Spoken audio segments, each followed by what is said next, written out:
Hey everybody, and welcome to a mythical wild ride.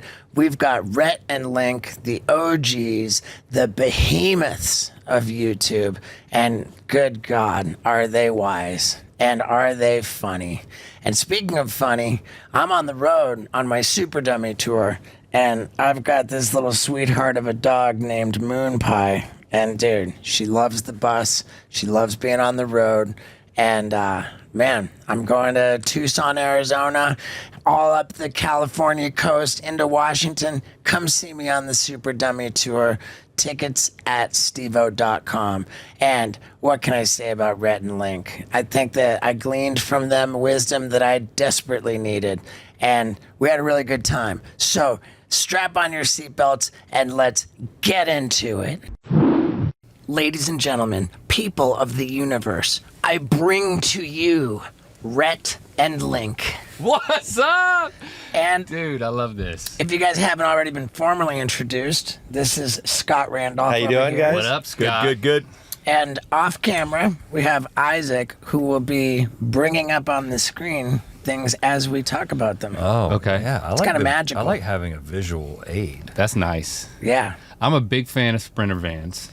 big time. This is how I camp. I think Exclusively. I think Sprinter Daily. vans are exclusively Mercedes. Oh. This is a Dodge ProMaster. Well, listen. Same Ram. thing. I'm just saying, is like, it- what is it, Connect, a Splinter Steve-O. van? What is it? What's the difference? This one's 6-inch wider. Oh, hell yeah. It's more podcast you ready. need everything you can get. Yeah. I was using it colloquially. but Right. Apparently, Sprinter you van. have a sponsor. We gotta get this straight. I don't have a sponsor, and what a turd I am for trying to correct you like that. Very uncool. No. We gotta establish the power dynamic right off the bat. This is your Look, show. yeah, Sprinter versus There it is. ProMaster. Yeah, well, that is validating. Can you get this thing in a four-wheel drive though? I'm sure that you can, but this one is not 4-wheel drive, and that sucks. I don't love the grill as much, the front of it. Yeah, it's all smashed up too. I'm not a good driver. You actually drive this thing around? Oh, dude, I slept in it last night. You did? Yeah, right where you're sitting. I'm fine with that. I mean, you got some fans for ventilation. It's done its job. Yeah, oh, dude. This van is, I would say, my favorite purchase that I've ever made. Like maybe my wisest. I really want one. I'm a big camping nut, RVs and just like all such things. And the company which did the conversion on this ProMaster van, it's called Regency RV. Okay. They really did it all.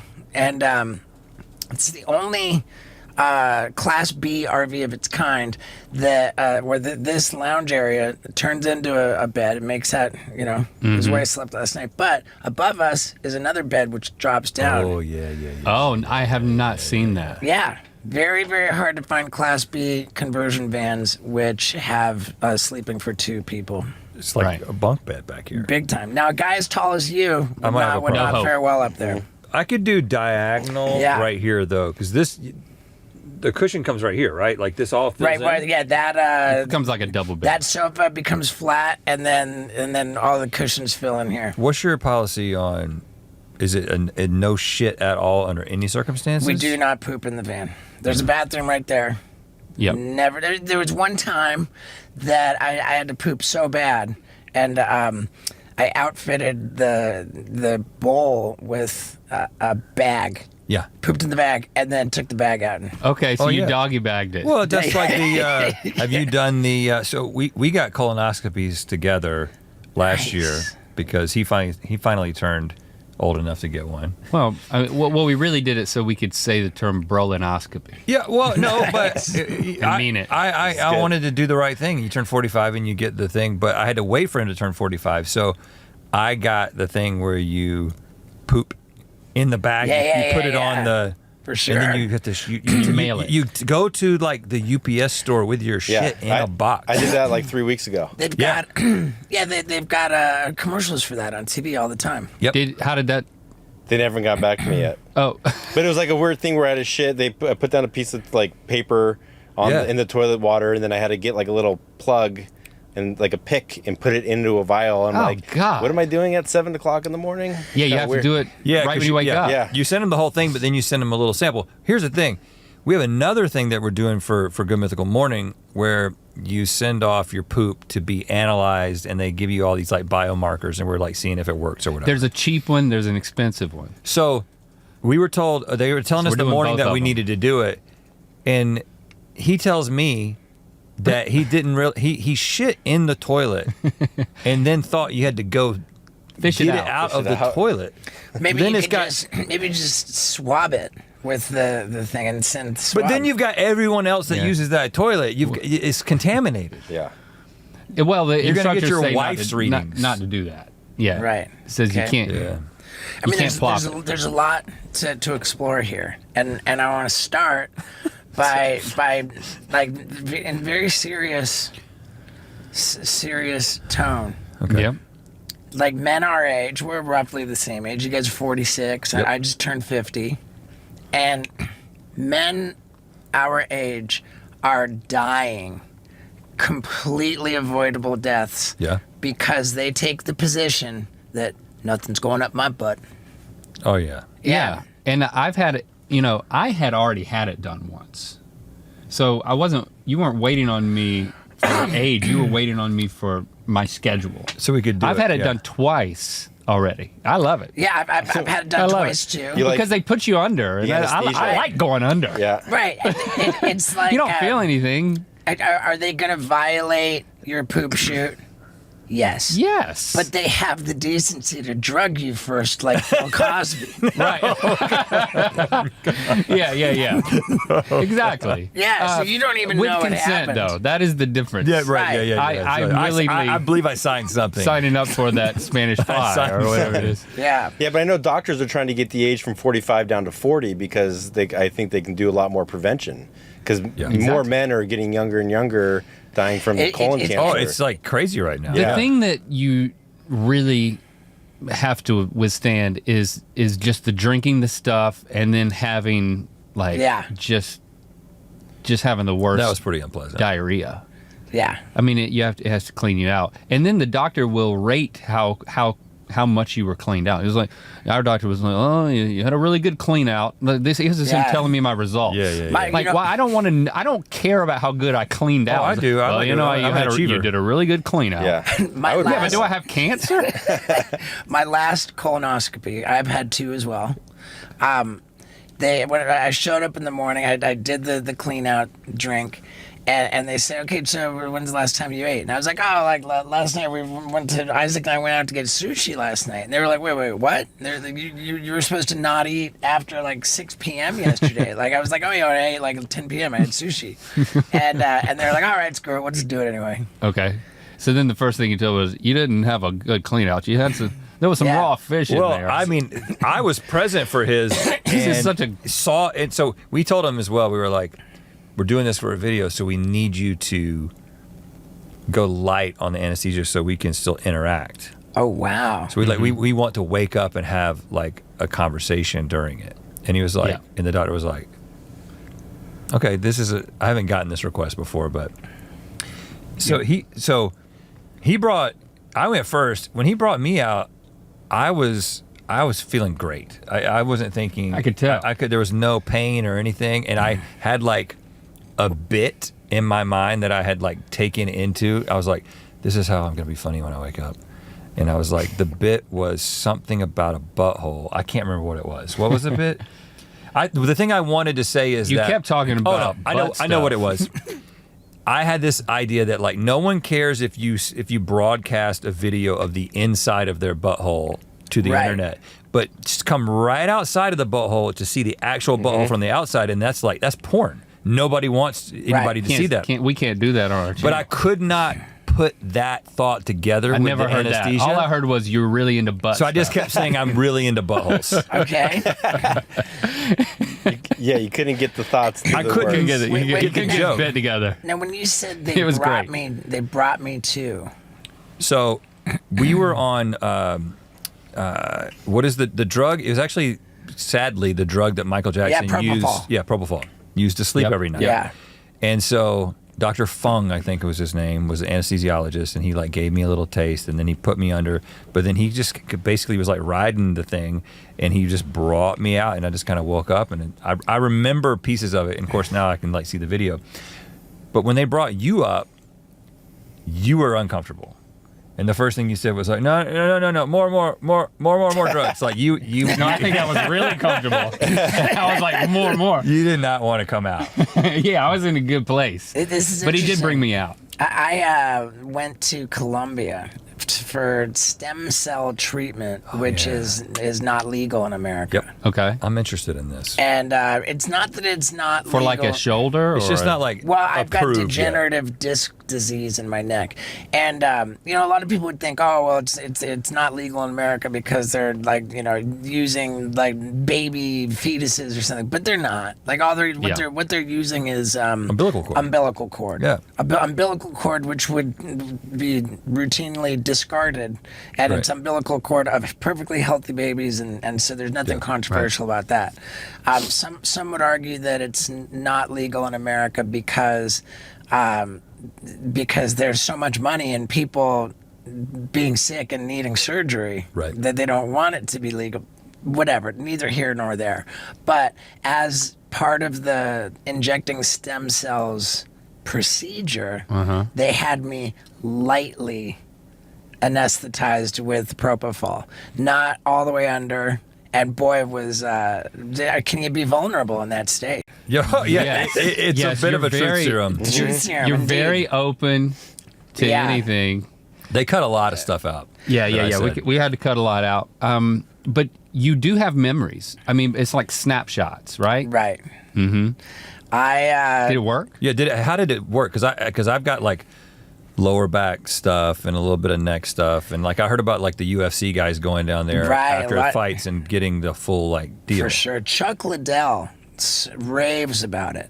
I went down there with the skateboarding legend Danny Way, who's prolific surgical patient. Yeah. And everyone has just said such unbelievably good things about the place. And for me, like, I don't have anything bad to say, certainly, but I went there as a preemptive measure. I've got degenerative disc disease, meaning that the space between my cervical vertebrae, the vertebrae in my neck, is diminishing more and more. And it's not to a point where I have limited mobility or am experiencing any pain. And I want to keep it that way. So you didn't have as much to compare before and after. Right. But it didn't make it worse. Right. The measure of success for me is much harder to quantify. Yeah. Mm-hmm. And everybody else is just going crazy.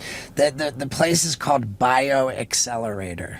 And I think... we can link you up with our guys, too, if you're interested, because they'll take care of you. Yeah, because they can do any joint, right? Like if you've got a shoulder or knee. Well, you whatever. don't even need to have anything wrong with you. Like they just have. They'll do like the full like intravenous. Yeah.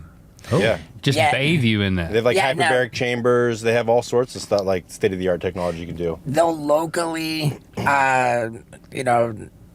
inject stem cells into one particular area that wants attention, and they will also flush through your entire system just millions of these stem cells, which will float through your whole circulatory system and just hone in on things that Did you get that done too? Yeah, we did that. Did that make you feel incredible like afterwards? I can't say that I remember feeling it any different as a result of that, but I got it injected straight into my neck. I got it flushed through my whole body, and they said that it would maybe make me look younger if they just put it in my face. And I was like, hey, you know what? Like, it works. I don't mind if I look a little better. While you're there, do it.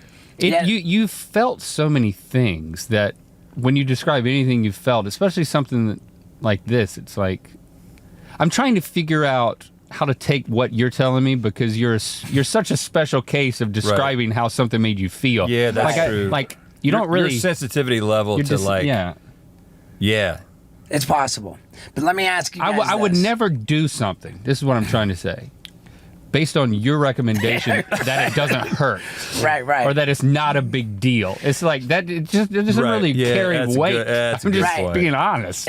My version of that is Manny Puig, who's he's like the Tarzan looking guy, the Shark Man. We filmed with them on Wild Boys and Jackass a lot.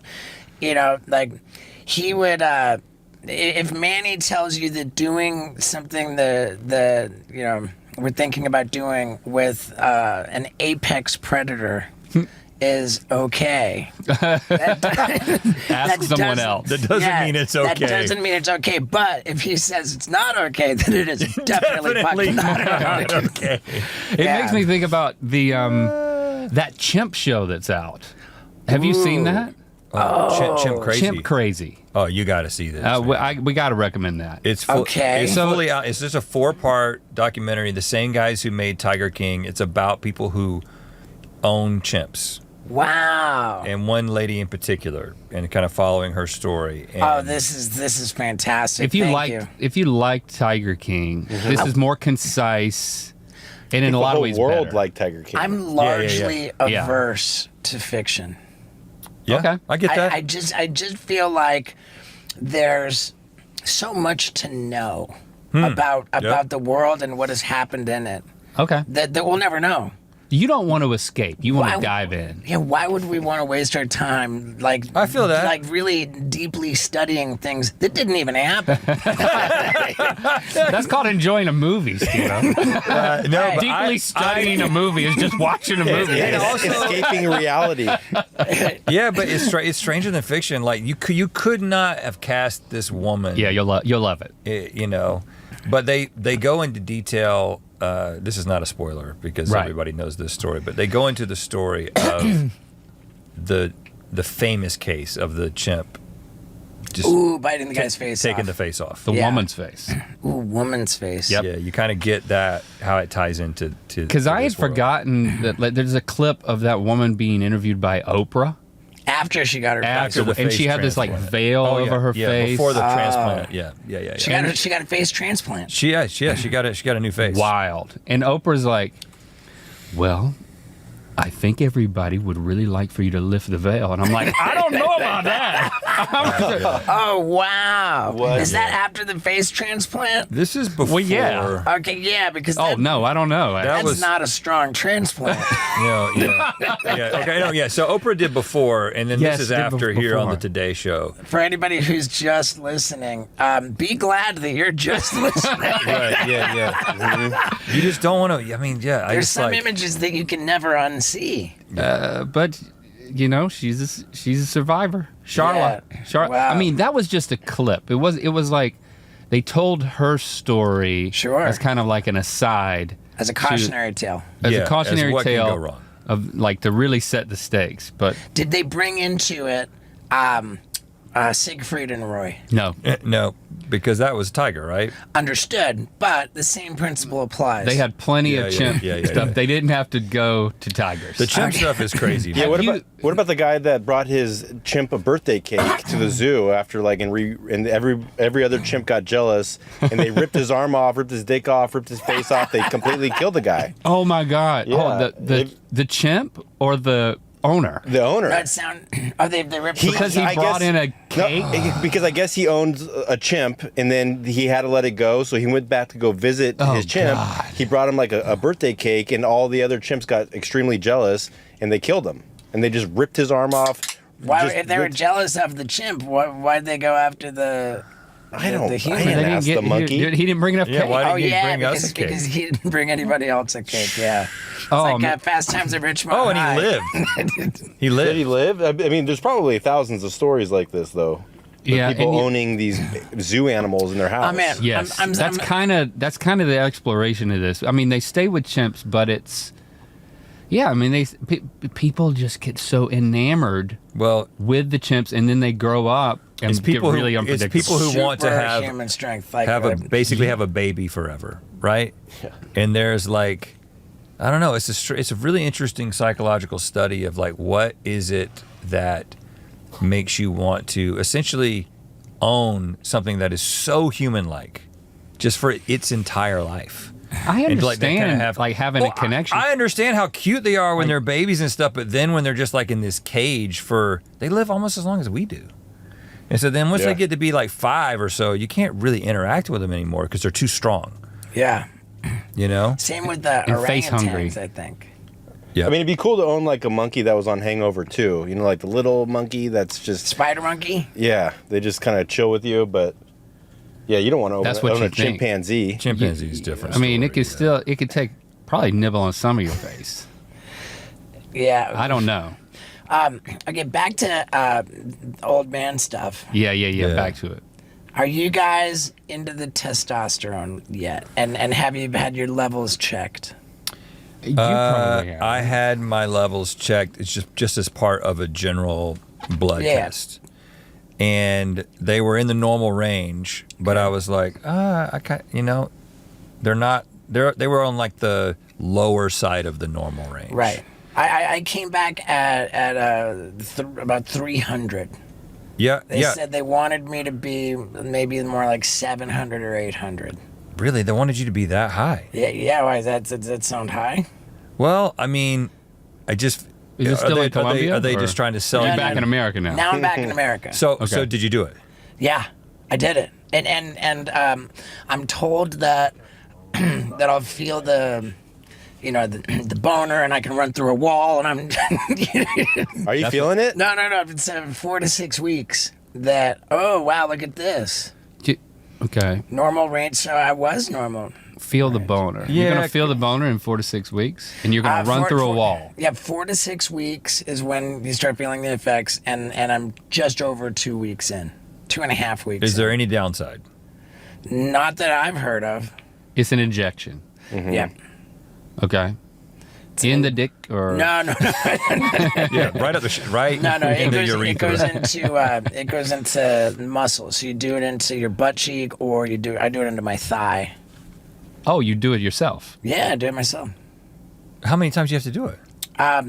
It's there's a certain amount that you get prescribed per week, but they suggested that I break that into 2 injections per week, so that it's not like I start the week really strong and then it wanes down. Okay. It's as an exercise in keeping it more level. And I'm excited about it. I've never heard anybody say bad things. It's a general.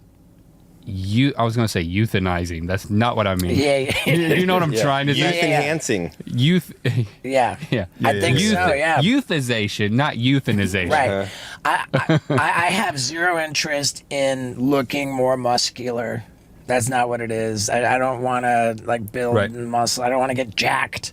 I just want to have more energy and feel younger. Yeah. And did you go to a special doctor who was on board, or if I go to my normal doctor, they're not going to tell me much about this. You just they don't might. hear. They'll send you for tests to see what your levels are. Okay. But there's a company that specializes in bio optimization, like peptides and that kind of. See, my wife will not shut up talking about perimenopause. We're the Okay. same age, and so she's done her version of this. She's the one you should be talking to, because I'm just like, honestly, she talks so much about this at home that I just have to tune out. Well, you tune Okay. out before she starts talking about it. I mean, My but experience. in fairness, I think she probably tunes me out a lot too. I would, but her doctor, they took her hormone levels and they were like, "You need some testosterone Oh wow. for her." Yeah, Dr. Drew said that his wife's life changed when she started doing a little bit of it. A little bit. And she's like, well, I don't, Really? I don't want to start growing a beard, or, you look at Yeah. it, just the tropes that people would fear, but I don't think that's the case. She's holding off on it right now. But yeah, the doctor recommended a little bit. It was just she wasn't quite comfortable with it yet. But There's little research on it's how very safe it is. legitimate, I believe. I need to go back, and because this was probably 2 years ago, I got the levels done, right? And that was about the same time that I started doing. I did the thing that so many people are doing with the cold plunge. Got a cold plunge, right? Sauna too?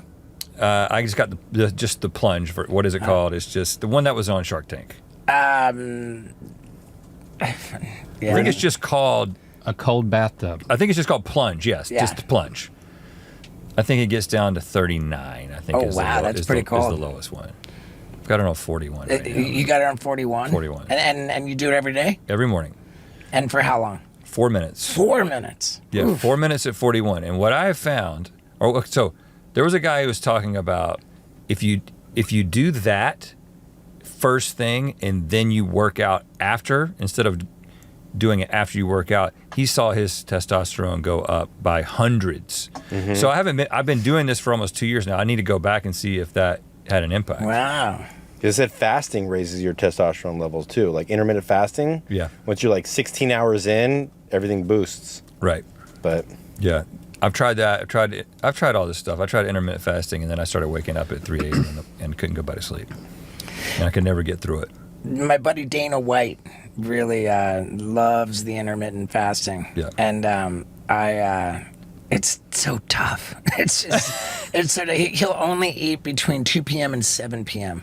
That's it, that 5-hour window, and that's it. And I asked him, how many calories are you seeking to eat in that 5-hour window? He said, doesn't even matter. You won't be able to eat enough to create a problem. If you're just doing the 5-hour window. I asked him, does he eat 3 separate meals in that 5-hour window? Yeah. He said mostly 1 or 2. What about a social life, though? I mean, yeah, Right. you know, it's, eating and drinking, that's such a part of a social life, and that usually happens after 7. I mean, things don't get cranked up in my life until a little bit later. Right, You know? I get it. And, I think that when you're at that level that Dana White's at, like... The party comes to you, and anytime you want. Okay, You're that's setting fair. the schedule. That's fair. I think that, he's epic. Okay. So you I would guys- like the idea of having a friend that could have the midday party friend. Yeah. That's a good slot to fill. It's very Yeah. open. There's a lot. you don't see that too much. Yeah, I like that. Okay, back to television programming. Thank you for the chimp recommendation. Big into Yep. that. Have you seen this one, Into the Fire, The Lost Daughter? No. Oh, get ready to be happy. Okay, is this a Into docu-series? the Fire, The Lost Daughter. It's only 2 parts on Netflix. It's what's it got on Rotten Tomatoes? But it's got to be like 100. I don't think there's like 5 things with 100. 92. 92, okay. It's really good. A tenacious mother unravels the complex mystery surrounding the 1989 disappearance of the daughter she placed for adoption. Oh, wow. Yeah, and that's an under promise, and get ready for the over deliver. Okay. Okay. That's Okay. I mean, the best documentaries are the ones where it's like, whoa, what just happened? Right. I mean, I'm a huge fan of that. Yeah. Not to talk about our project, but that is something Please that do. really resonates with Wonderhole is the thing that we're super excited about. We posted on our OG channel, 6 episodes. In each episode, we're like, okay, you might think you know where this is going, but we're always gonna flip it up on you. So just surprising people, and I mean, it's not a docu-series. It like goes through different genres, And but how that many- feeling of like, what the hell just happened is something that we wanted to. That's the gift we wanted to give our fans, and it's been so fun to watch it come out and see how they respond to it. But it's just like you're saying. I mean, yeah, you undersell it. It's kind of that documentary, just because that's one of the best experiences in entertainment is when you can like legitimately surprise somebody. Like For sure. those early M. Night movies. Yeah. Well, maybe all of them. I don't know. When Bruce Willis found out he was really dead. And Of The course. Sixth Sense, yeah, of course. Right. It's like, I mean, it's a certain type of thrill if you can like really surprise the hell out of somebody. And these are the parts, the episodes of Yeah, that's Wonderful. what's out so far. Yep. Yep. Episode 1 is we took the world's most expensive flight. Episode 2 was we time traveled to the year 2224. Isn't it- And then we drank a cloud was 3. The more accurate description would be you simulated the world's most. Yeah. Yes. Exactly. That's right. Yeah. Yeah. So everything is a little bit, not quite what it seems, I guess is the way to describe it. Yeah. So we were like, okay, we took the world's most expensive first class flight. That's a video that you've seen dozens of times on YouTube. Like people do that. Very and successful document it. genre. I've heard about the videos, but I've never seen one. Casey Neistat did one. Yeah, he was Yeah. kind of like the first one to like Yeah. really blow up, I think. And then we were like, well, we don't like to do the thing that everybody else does, Yeah. but we realize the platform that we're making these videos for, we need to do something that gets the click, right? So yeah, instead of actually taking the flight, we had our team build a replica of a flight. Fuselage and Basically, everything. it was like they redid like the Singapore Airlines like meal, like the menu Sure. and everything. And did you reveal on a cost basis? You had to have spent more. Yeah. Definitely. We easily spent more than we would have spent because it also included. We left that to the commenters. You got to give the commenters something that they feel like they can say. So it's like, you probably spent twice as much on this as if you just took Yeah. the flight. It's like, there you go. Now you feel smart. well, we literally we got. I mean, for tax purposes, you've got to keep track of it. So, You so do. you're I withholding certainly hope we did. I mean, we got a guy who I is- really do. who's like the top flight simulator YouTuber. that. Okay. That's what his content is. Like pretending to fly. So we like flew playing the him- video game simulators. He's in Florida, so we flew him from Florida out here to fake fly us in Burbank. And what is that? Does that mean that you're on like a platform that needs to be? Well, what He's not. what he and we didn't does put him is on he's one. just doing. I think it's like, is it Microsoft, Flight Microsoft Simulator? Flight Sim- is yeah, the that's thing it. that's what they. Yeah, it's like That's like for the best- years Microsoft had made, like even in the 90s, like before the internet, there was like my stepdad when I was growing up would do like a flight simulator. He's just an, And he does have but they've like gotten this so kind of setup with the exact now. with the basically flight controls. Right, okay, so what I'm trying to understand is it like you, so that you feel the sensation, or is No, it so no. that you're looking out the window? You're and- just at your desk. You don't feel anything. Yeah. You're Right, just okay. I don't know. You could probably get a Rumble seat if you wanted one. I mean, if you were in a plane and this guy was flying and the two pilots jumped out of the window, would this guy be able to land an actual 747? Yes. So he can fly an actual plane and did for a while. Okay. So, Which is why I think he's the most popular flight simulator pilot. because he's like a legit pilot. Okay, so when you guys like hired the stewardess, do you guys like sit in a room and you go on like IMDb and find out like type in stewardess? No, Like what's that process So like? so we knew we wanted somebody to be the flight attendant, and then this woman Annie was like was a friend of my wife's, and was like, she also does like voice lessons. She was like doing voice lessons with my wife, and then somehow we were like, oh, I think she played a flight attendant in Mad Men at some point.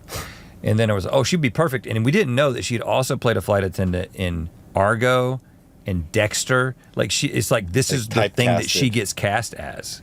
Old Yeah. school flight attendants. Yeah. Right. So Is it okay to say that like back in the day, they really made a big deal out of flight attendants being super hot more than they do now? well, it depends on what you're into, I think. I mean, it seemed like a much more It was part of the job description. back then. objectively objectifying yeah. Yeah. situation. Yeah. Yeah, That's true. That seems more fair and politically correct way Right, to. right. And how was the meal on Singapore Airlines? Because have you guys ever heard of the place in South Korea? It's a restaurant that only serves airline food. So they have airline food from all over every airline, and you can go in and. Because I personally love airline food. I don't know why, but Well, I this, think it tastes different on the ground, though. It has to. yeah, I for mean, sure. everything's. Yeah, like, I mean, they rolled out the bed, and it was like, well, if, this would be. There's more room in here. Yeah.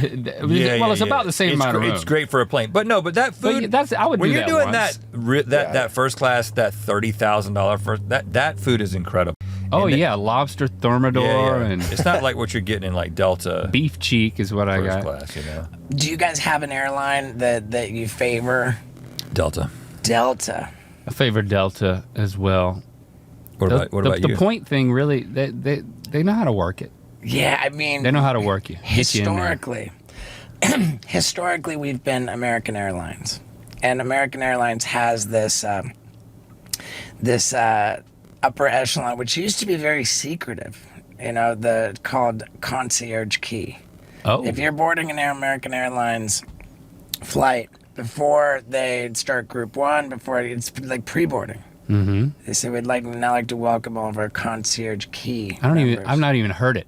I don't even Yeah. think you can hear it unless you have it. Right. Right. Exactly. It's like subsonic. It's invite only. There's only like a certain. And what do you get? It, like, for example, if they'll call you and say, oh, I see that you have a flight booked. They'll meet you curbside. They'll walk you through the TSA. They'll take you and just walk you right to your gate. They always text you to make sure that you're doing okay. Like, is there anything we can do to help you before? Do they boarding? pick you up from a car? No. They'll just meet you curbside, and then they'll just kind of help you along. Also, if you're flying from here to Florida, you got to make a stop in like Dallas or something like that, and you're going to be late for your flight. There's been instances where they'll pick you up on the tarmac in an SUV, drive you to the next flight so you get there on time. That's what I'm And they talking do this about. at every airport? I don't know that you can count on that always happening. But Is it like Gmail when it first started? You can send us an invitation because you have it. Yeah. perhaps no. but we can't invite you. No, we And we only lasted so long, and then you're we're out. out. Oh, So Nobody knows I'm how they thinking get it. Delta looks pretty good. okay, yeah. Yeah. Nobody knows how they get it. All of a Yeah. sudden, it just shows up as concierge key. Maybe American Airlines wants to rethink who they kicked out of the concierge key program. Oh, They don't even care. Yeah. but if they need some new fresh blood, Yeah. there's also some options. Yeah, like Bert Kreischer was talking about it on a podcast like 3 or 4 years ago, and they called him and said, like, I think they were going to cancel his membership because he talked about it at an open level. What? Oh, yeah. Yeah. So we're not going to talk about it at all. But I don't think they're like that now. We would never talk about it. I think it's been let out of the bag, and it's a thing, but it doesn't. It's like change the Raya of flights. Like, I mean, I've been married 25 years in May. So I've never done I've never been interested or needed a Raya, but you know what? I hear people who work for us talking about getting in on this. It's like dating stars, right? Yeah, I mean, I wouldn't know either, but were you It's ever like in that. Raya? It's No, like it's very secretive, and they build it up. Yeah, somebody sent me an invite to do it, and I was like, okay, and I logged on. And they're like, here's a list of your contacts of people who you know, and so they're like, who do you know here? Because like the more people you know, like the better your chances are of getting it. So I clicked it. There's a couple girls on there, and then all of a sudden, A couple like, girls who you knew. yeah, in my contact list, Nice, and dude. some guys, and I said I knew them. All of a sudden, I get a text message from them saying, "Are you trying to get on Raya?" LOL. And, like, it sent them all notifications that I was trying to get on Raya, and I'm like, "This is done. I'm done." I just was They embarrassed. outed you. I was embarrassed. They Yeah. outed you. Well, I mean, I haven't heard good things for people who got in on it either. Okay, well, It's got to be better than just the regular thing, though, right? No, it's like there's that famous video where this girl was like going on a dating app and she missed the swipe at Ben Affleck because she thought it was fake. So it's like people like that on there. Yes. Okay, going back to you being embarrassed, like they're texting you, "Are you trying to get on Raya?" When, by definition, they were trying to get on Raya. Yeah, but So how are you were any they? different from Yeah, them? like, Yeah, why? yeah, Because they're already in. That's why they were on the no, but list. like these are Yeah. girls that I dated previously that I haven't just talked to in 20 years, and then no. but All they're right, just well then, what are they doing on Raya? trying to hook up with dudes. All right, well then, then Famous why, dudes. Then why are you? You shouldn't have been embarrassed, man. No. You should do it again. But yeah, You should do it again. I know they only take people with like a certain amount of followers on their Instagram. Right, so I yeah, deleted that- all my socials, so I couldn't even do it if Oh, I tried. there's a threshold Oh. now. Yeah, Wow, it's and you've never heard anything good about. No. no, I haven't heard Anybody anything who's good like- about any dating app. And are you telling me that Ben Affleck? That's a confirmed thing. She missed a swipe on Ben Affleck. Yeah, because I heard it too. She It was everywhere. She posted a video of him saying, "Hey, it was really me. Like, I was trying to get a hold of you. Like, hit me up." And this was before he got married. But like, wait, what? Yes. yeah, you know what I'm talking remember about. that. Where did he post this video? Hey, it was really me. Now he's the one who should be embarrassed here, not you. Did you see the look of this chick? She was smoking hot. Okay. It's just, I find it so interesting that somebody like him would be on that. I don't know. It's just I think Right. but it's like dudes like that. But this is probably before when it was more exclusive and it just started. You know, I mean, where does Brad Pitt meet girls? I mean, who knows? But like, is there a more? Where does Brad Pitt meet girls? Yeah, he's dating some really good-looking girl right now. But like, yeah, he's not at the grocery market like picking vegetables, going, "Hey." I mean, how about Yeah. Leonardo DiCaprio? Right. I mean, that like. He likes the younger women. Right. Is what I mean, they say. when you're known to have crushed that much beef, Yeah. is it not like? I mean, especially when you factor in like 6 degrees of separation. Like, I mean, like, it just can't be safe to have sex with that guy. oh, that's good. That's a claim. Oh. I mean, It seems like a reasonable assumption that when. I mean, I don't know.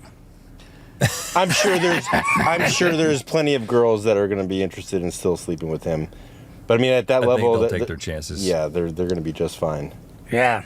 I mean, it's a dangerous world out there. I think. But see, but we're excluded from it, and I'm okay with that. Yeah. You know, I'm perfectly Oh, happy yeah. in my monogamous I'm long-term not- relationship. I'm not envious. But that's all the more reason why I need the concierge key. I got to have something in my life Yeah, of that's course. like secretive and echelon, Yeah, but upper echelon But the thing about American. the American Yeah. Airlines is they do the thing where even if you're in first class, a lot of the time they don't. There's no screen. They expect you to put your phone up there and have the app to watch Right. Yeah, we're not- Well, they don't have that in Delta? Delta's got Delta's pretty screens high level. Delta got the screens. everywhere. Yeah. Yeah. They got the screens everywhere. I don't watch it. I never watch the screen. I don't know why. You I just raw dog the flight the whole time? Oh yeah, that's the thing. Hold on, I you- listen to music. You don't I'm not watch raw movies? I rarely watch a movie. well, you sleep. I don't know That's what, what you do. You I sleep sleep. and listen to You music. just stare out the window like a serial killer the whole flight? I stare at the person who's staring out the window, wishing I was at the window seat. Let me heap some praise on you guys because in this world with the media so fragmented, you know, the internet with everything, like there are very few things that I can show up on where I'm gonna actually hear about it from real people who I encounter. Oh, yeah? Yeah. And Tell me about it. Good Mythical Morning. Like I just saw it and like, people were freaking out that I was on Good Mythical Morning. It was a good episode. Oh, well, thank The you. energy man. was so good. I mean, it's nice. We don't have a lot of people in, you know, to do it 5 days a week for, I don't know, 11 years.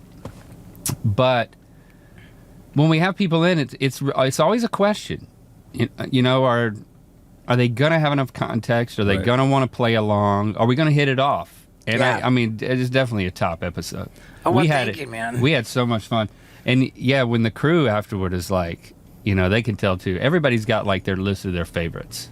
Yeah. So you're definitely up there, and I'm really glad to hear that you heard about it. I heard about it. Like I mean, I just saw it made ripples, and I just thought, wow, these guys are massive, and for God's sakes, you should be massive because were you like heaven forbid.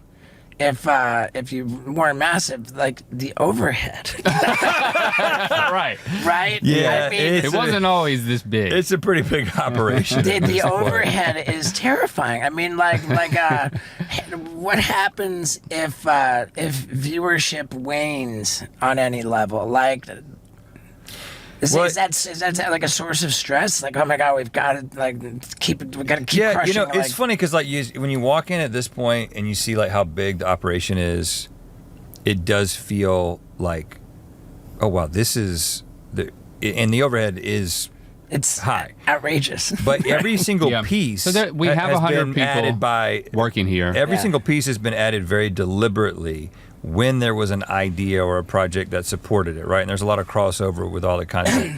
And the funny thing is that, you know, with Good Mythical Morning having done it so long, yeah, there's like an ebb and flow of how many views things get, but all throughout the years what we've done is we've tried to become less reliant on things having to just work on YouTube, right? Right.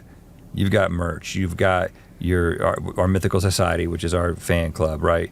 You've got all these other things. You got live events, like we do a thing called Good Mythical Evening, which is like an R-rated live stream of the show, right?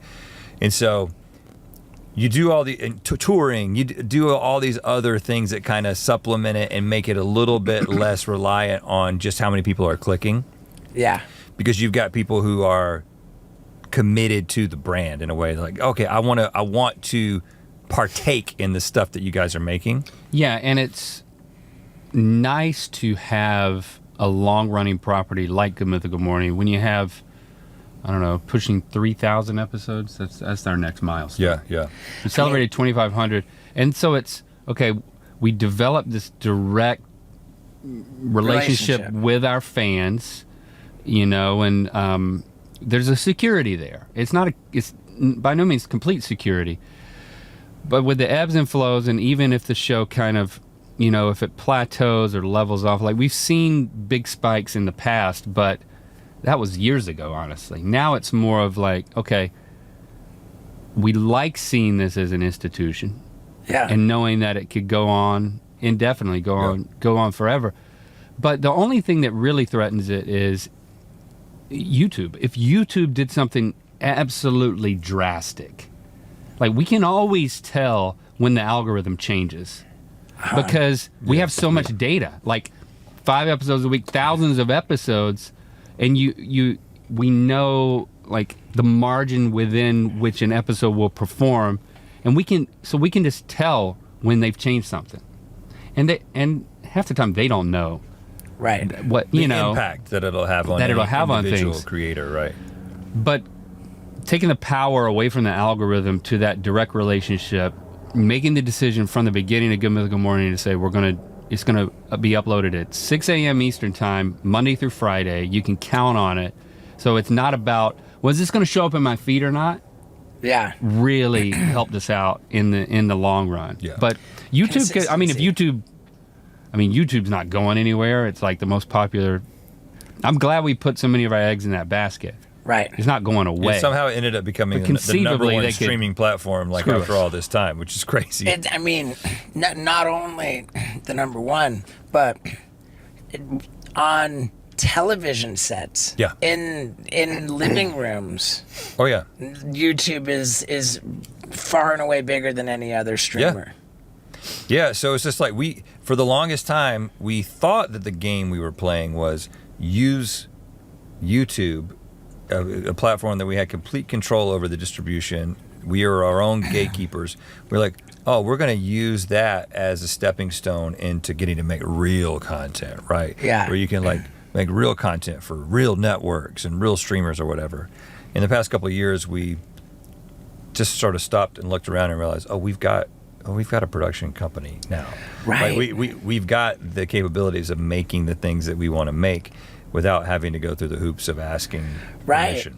Now, I've got a situation. I moved out to Tennessee. I bought this big, sprawling, 40-plus acre property, like outside of Nashville, kind of in the woods. Yep. And the potential for me to develop this property into just an absurd playground. We were already like making an animal sanctuary, and like I've just got the space, and I've got the potential to do all kinds of crazy stuff, and it seems like a no-brainer, like a just an inevitability that this should be like a some kind of a reality series, a docu-series, the development of the Radical Ranch. And I have a relationship with a super like high-level, production company guy. Okay. And we've been like, it's been going on for forever. The discussions. The discussion, an agreement between me and the production company, which would be required to proceed, like an actual taking the show out to sell it. So like a shopping agreement kind of a thing. Yeah. Right. And it's I like every once in a while I hear, we just got notes back on this. And the longer it drags out and doesn't happen, I think to myself, like, what am I even doing? Like, why would I even want to like try and shop it out? Like, because it's like well, I mean, I don't know. to do what you want to do you know, how much do you need their money? How much do I need? Their money. Because that's really what it comes down to. Because and how much money are they going to have? And how much money are they going to have? That's the other thing. And how long are they going to give it stuff, to you? For reality stuff, they're not going to have much at all, right? Right. I mean, there's still some like shows, right, that need. Like, we're not going to turn around and make Rings of Power at Mythical Entertainment, right? Right. There are a set number of shows that need that Amazon, Apple level money, right? But even they're spending money that they've made off of offering iPhones, Prime shipping and iPhones, right, in order to make that stuff. It's totally. It doesn't even make sense. As an isolated program, you know? I wish I could think of the name of this creator. He's a comedian. What is it? Adam Cornell or something like that. I'm definitely got that wrong, but definitely not that guy. But he's the Boys and Girls Club of Washington State. I think. That is the guy. Adam Ruins Everything. Adam Ruins Everything. Yeah. Okay, he made this unbelievable YouTube video about what's wrong with streaming and how. Oh, I watched it. Did you? Oh, dude. Yeah. Was that fascinating or what? Yeah, it was. The whole idea of how all the incentives are in the wrong place, and it's resulted in where we're at right now. If I were to try to summarize it, like really distill it down, it was the concept that Netflix came into the picture as a disruptor. They said, we're gonna disrupt how streaming destroyed TV. We're gonna disrupt the television, and all of a sudden, all of the networks, like they're like, oh, we're gonna do this too, and so it turned into this big competition where, like, his example about Comedy Central. He said Comedy Central was the thing, and now it means nothing. Like, God, that Adam Conover. What I say, Adam Cornell? You were close. Adam Conover, dude. So now you gotta. I'm just so interested in, like, how much are you already prepared to invest or already investing? Like, I mean, I'm not asking for dollar amounts, but like, are you doing this for yourself and then find yourself having the opportunity to, like, say, hey, I could make this in entertainment, or did you do it to make a show? Like, what was the order? Right, I didn't do it to make a show. I did it because I got this property because my lady and I wanted to.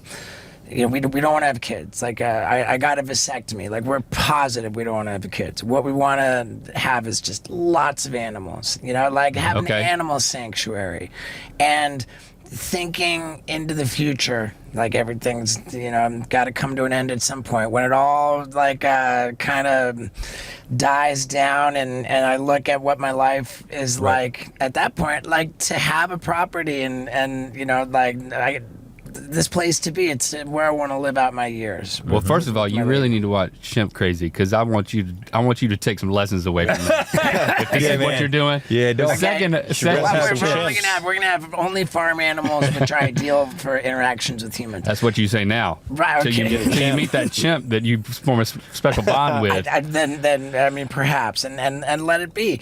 But I'm a creative guy. Like, it's in my DNA to want to, like, do so your stuff. mind starts just going off on all the things that you. I mean, yeah, because once we talk about this all the time. You bought, like, a plot of land in North Carolina. It's not that much, and you're not. But the idea of getting a big plot of land as just a playground to do what you want to do with it is something that completely resonates. It, like, taps totally into that childhood desire of, like, building hideouts, and I love it.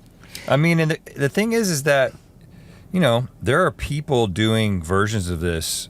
Like, there's a guy, I haven't watched it recently, but north of here, that bought a ghost town that was just an old mining town. Mm-hmm. And he's just doing this, like, ghost town living or something like that. And he's just for the past few years, he's been documenting his revitalization of this, of like building his home, and they built a hotel, and there's an old mine, and he goes down into the mine, and he just did this initial investment, as far as I can tell, and now he's just doing all this content that's probably paying for the project at this point. Got 500,000 views on 4+ years living in an abandoned as long ghost as you've got town. enough people and with enough I hiked cameras 4 to days film it into and California's somebody to most edit it together. brutal ghost towns. you 1.4 don't need million it. You don't views. need anybody else involved.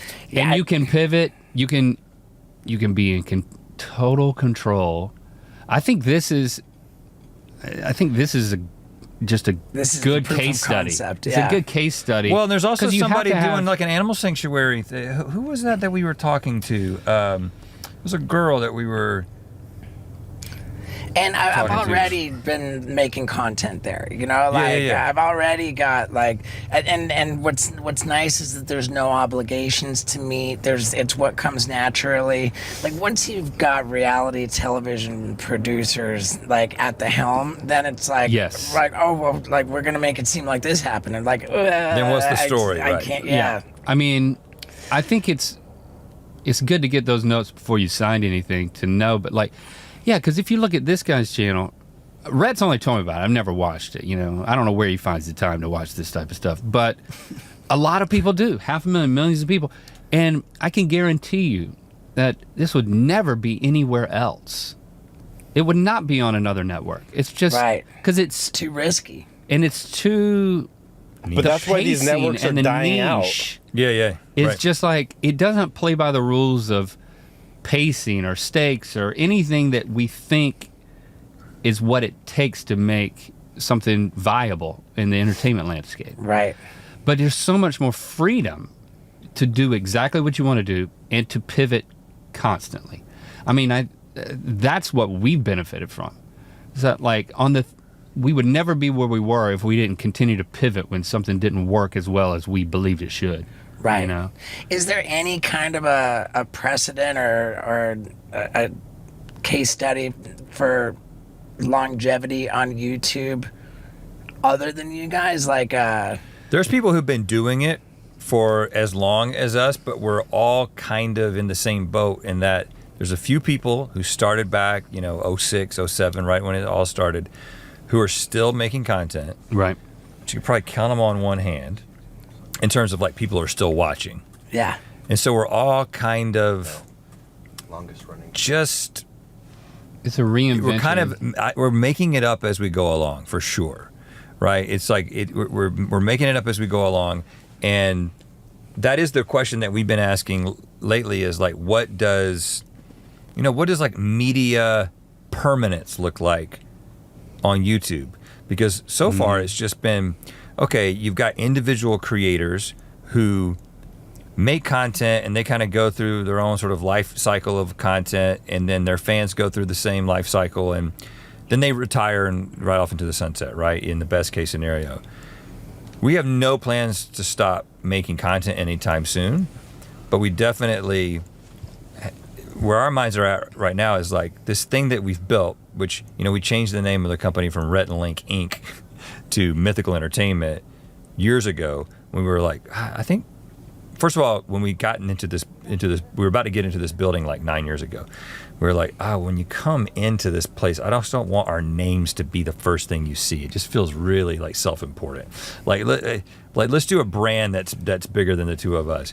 But it was also, we wanted to cultivate other sort of brands within Mythical, like Mythical Kitchen and other talent Sure. like Josh and Nicole and that team. Yeah, all the whole podcast network. Yeah, so it's an experiment that we are currently doing.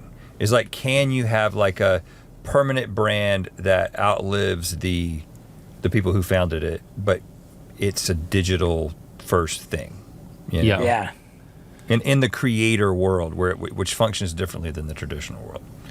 And I think, I think we're kindred spirits in the way that, like, okay, you come up in this alternative lane, and then here you are exploding on the Hollywood scene. Okay, I imagine you learn about all of their rules and everything, and like you forge all these connections, and timing is so important. Like it was you were ahead of us in that experience. So I would venture to guess, like, especially with the success with the show and the movies, that the move to digital, like I am curious how you feel about that. Let me because explain. you have reinvented it a number of times. For sure, and thank you. And I Jackass came out in 2000, and then after the third movie, which was 2010, Jackass 3D. After that, I started doing the comedy touring. I started like doing shows in comedy clubs, and that was something that really blossomed into into a thing. And which is this whole that's a lane in of itself, right? And I'm still doing that, and that's it. Like that lane kind of merged with my other lanes, where what I do is a multimedia live comedy experience, and it's super naughty and whatever. But when the first I went into the comedy, I was like, okay, this is great, but I want to be doing like a TV show. So I wanted, and I'd be like going to, and me and my own at that point, I couldn't get anything to work. I was just like I'd go and pitch something and nobody wanted it, and I just felt like and then I met with this one manager, and he said, dude, at this point, you got to have a YouTube channel, you got to have a podcast, you got to do all this. Yeah. And I remember thinking, wow, this guy's like just telling me that I should have create all this content, and like, what's he gonna do? He wants to manage me. He just did it. He just did it. Yeah. Right, but.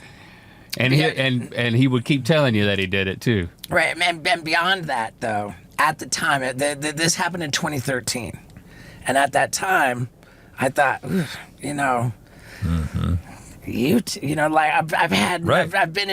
been a principal cast member in like multiple #1 movies at the box office. I've had TV shows with my own name in the title.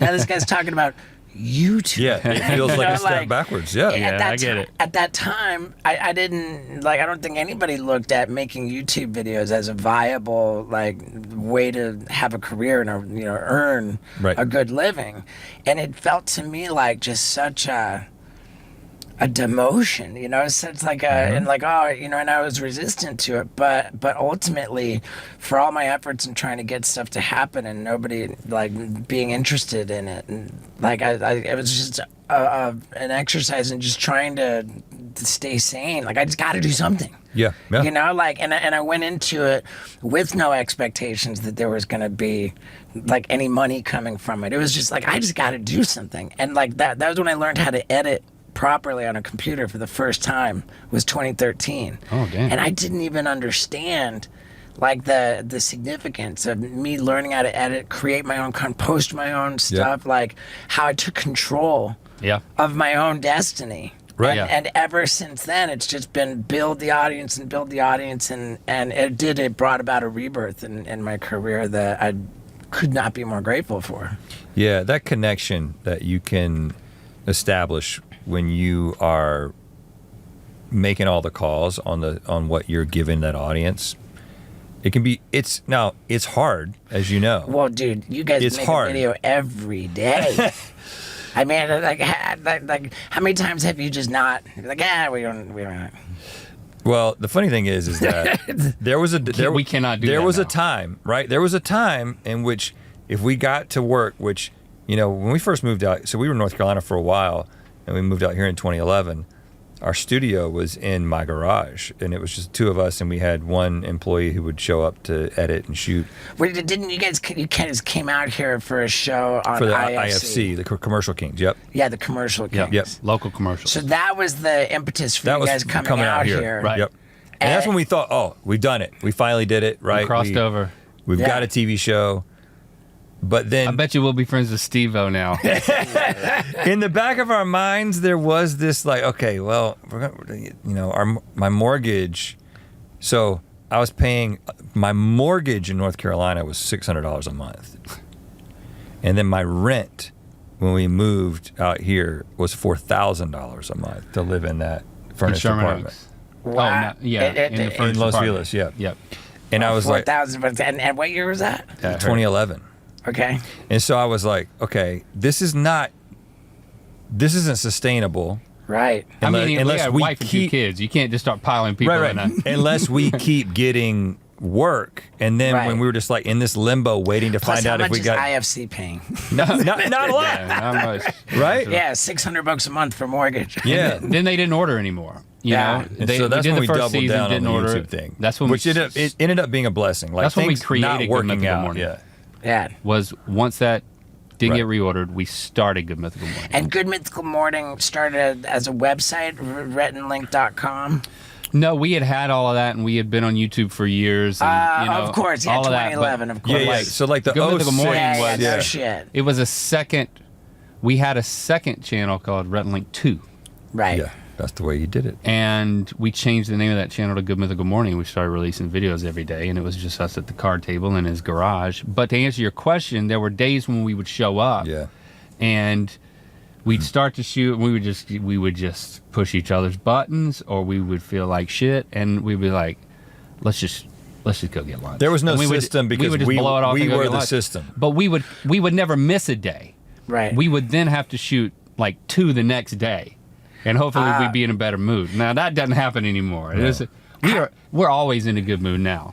We're always so happy. We can turn on the good Like, mood. there's never like a you moment wouldn't believe, man. when we did not want to be in front of a camera, or if you're being sick friends with or each whatever, other. right? We love it. We love each other. There's never a dull moment, and I'm so happy all the time. When they had a couple things here. How far out ahead would you be? Because you said like if we didn't do one day, we'd have Right. to do 2 the next day. So presumably, Yeah, it was you would very have- close back. It was then. pretty hand to mouth back in the day. Sometimes yeah. it would be just the day before, Right. but there is Yeah, that definitely. never happens. But so. always a buffer of that one day. Yeah. At least, yeah. And now there's probably like, it depends. It depends on the episode, but some episodes will be more than a month ahead of time. Some will be a couple of weeks, but a couple of weeks ahead of time is about as close as we get at this point in terms of that buffer, because there's there's the machine that is all of the different pieces that come together to make that show, and at this point we look at our, this is the only way we would be sane, we're still sane, right, doing all this content all these years, is that what am I doing today? I just look at the calendar, and the system that we have built and then sort of subjected ourselves to tells us what we're doing today. There's no like, well, what are we going to work on today? Let's sit and figure it out. It's just like, What no. do we feel like? Ain't no feeling anything. It's like today, it's like, okay, well, we're making our podcast in the morning, and then we've got a meeting with the Wonderhole team, and then Steve-O's coming to do the podcast. Like, and it's just like, I just look at my day and I'm like, okay, that's what I got going on today, because we've sort of committed to it. Right. Which makes, like, you don't have to keep that. There's some part of your brain, that decision-making part of your brain, that is very, very limited, that we don't have to keep accessing yeah, it's over nice. and over Actually. again. It's really nice. Yeah, I've got a very Do you have this? similar. You got that. Yep. There's your look at your calendar. It's full, Yeah. and somebody else is deciding for you. I mean, You're not putting that in there. No, I put it all in there. But that's more for like your personal stuff. I mean, I've like your got press. all these different colors. I've got Yeah. self-care, yellow. Yeah, you gotta have it. I've got Gotta schedule you it. know, I like that. production stuff is red. Like actually shooting is white. It's kind of a pain in the ass. I got to do it like a phone call. Something Yeah. like that is blue. I don't know why you're putting this in there yourself, though. Oh well, who's gonna put it in? Jenna does it for us. Wow, that's it's an interesting question. Okay, what's the emphasis on for so much emphasis on food? Is it? It simply was something that resonated with the audience early on, right? We probably did the show for 2 years before we did anything that was food based. And I don't remember what the first thing was. We probably ranked like candy bars or something like that. Yeah. And we're like, oh shit, people are really engaged in this. And then what we slowly realized is that at the end of the day, regardless of what people think about us personally, how funny they think we are, everybody eats, everybody has opinions about foods. And so they will... And they're making decisions with that like reptilian part of their brain when they're clicking, and it's just irresistible. Right. You're like, I'm food, okay. And then we kind of come along for the ride, and then hopefully they get committed to the show and us, and they want to be like the third best friend that's hanging around. And they'll watch every episode, but every single day, there's enough people out there making a decision based on what the title and thumbnail is, that if we suddenly said, let's only do food once a week, our views would go down by such a significant percentage. You know, so... I mean, 40%, maybe more. Yeah. And so I think this is the biggest creative challenge that we face with Good Mythical Morning is, you know, how does the show continue to evolve? It's like we had this keen awareness that, I mean, when you're leading a team that's coming up with ideas, you know, we got a team of writers, we got a team of producers. They each pair up on an episode and make it. We show up now, and if it's an established format, we don't know we're doing it until we're there doing it. We're not that involved. We have a meeting every month where it's called a New Ideas Only meeting, because we said the only thing we care about is stuff we've never done before. Yeah. Like, if you can replicate it, great, take full advantage of it. It's hard to get a team to take big risks because, you know, when something works, they want to capitalize on it. They want it to keep working. Right. So we've kind of been this counterforce to our team, really, in terms of saying, I know food works, but what about a year from now? What about 5 years from now? It's like, are we painting ourselves into this corner? And it's been so hard to counteract it. I mean, you'll see three out of the 5 every week are going to be food. So the ones that aren't food, you might click on them thinking they are food. It's just, and it's not, you know, it's not fun to talk about because it kind of makes me frustrated. Yeah. Honestly. Why are you pushing my buttons? But it's really tough. It's really tough to figure out. Yeah, the one, like the scrolling through your thumbnails, putting random food into a hot glue gun. Like that right there, gummy bears in a hot glue gun. Like, I want to know why that's not the most crushing video on the page. Right. 497,000 views. So we've been experimenting with this. 2 months ago. It's a so you got throwback, and then the next one, blind taste test marathon. So this is something we've been doing lately, where that was a really popular episode that's so far back in this catalog of 2,500 plus videos that no one sees it anymore. And so people are like, rerun. why are you doing a rerun? And we're like, you know what? Because we can. And because we want to try something, because we see ourselves as a media distributor, and we're using this platform of YouTube that we have control of what goes up. So we're going to do things like reruns. We're going to do things like marathons, where we just show an hour and 20 minutes worth of episodes that you've already seen based on the same theme. And the thing is that people are watching us do these things. Now, people will complain, well, I can go back and watch this. Yeah, but you wouldn't. Now you're watching this because it's back in the stream. I didn't even notice the word throwback right there. So throwback, that means you had done the hot glue gun, but that you were refilming a new version of it. No, it's literally the same thing with just a wraparound from us, a new wraparound. Wow. And we tell them we're going to do it. Hey, next week we're taking a break.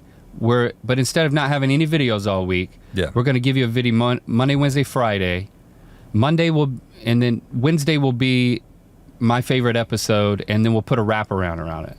So it's either that or we nothing. do communicate it, right? And then we'll do a marathon on Friday, and then we'll be back to regularly scheduled stuff on Monday. So much I want. I should just be picking your brains and figuring out. Like, I feel like I could do so much better if I took advice from you guys. And the merch. Are you still like creating and putting out like 5 different t-shirts on a weekly basis? I don't know what the SKU number is right now on average, but I will say when we first started doing t-shirts, I remember it was just the 2 of us, and a lot of the designs we were just making ourselves, and we would be like, okay, how many t-shirts can our fans Bye. Like, I kind of feel like maybe we do like one new design a quarter or something. We thought at this point, it's a function of, first of all, it's not just all shirts, right? It's every product that we can affordably make that we think that the fans would be into. But every year we push it a little bit further. We're selling an ice cube tray just of our to bodies, see, right? now. It's just like it's $15. It's part of Not this too bad. experiment. Like, how many things will people want to kind of express their affinity for this brand? You know, Right. and so we don't want to overload people, and it seems like that might be what we're doing when you look at all the it's a very democratic process. So Right, Yeah, yeah. you don't have to buy it. yeah. Listen, if they start buying less, we'll start making less.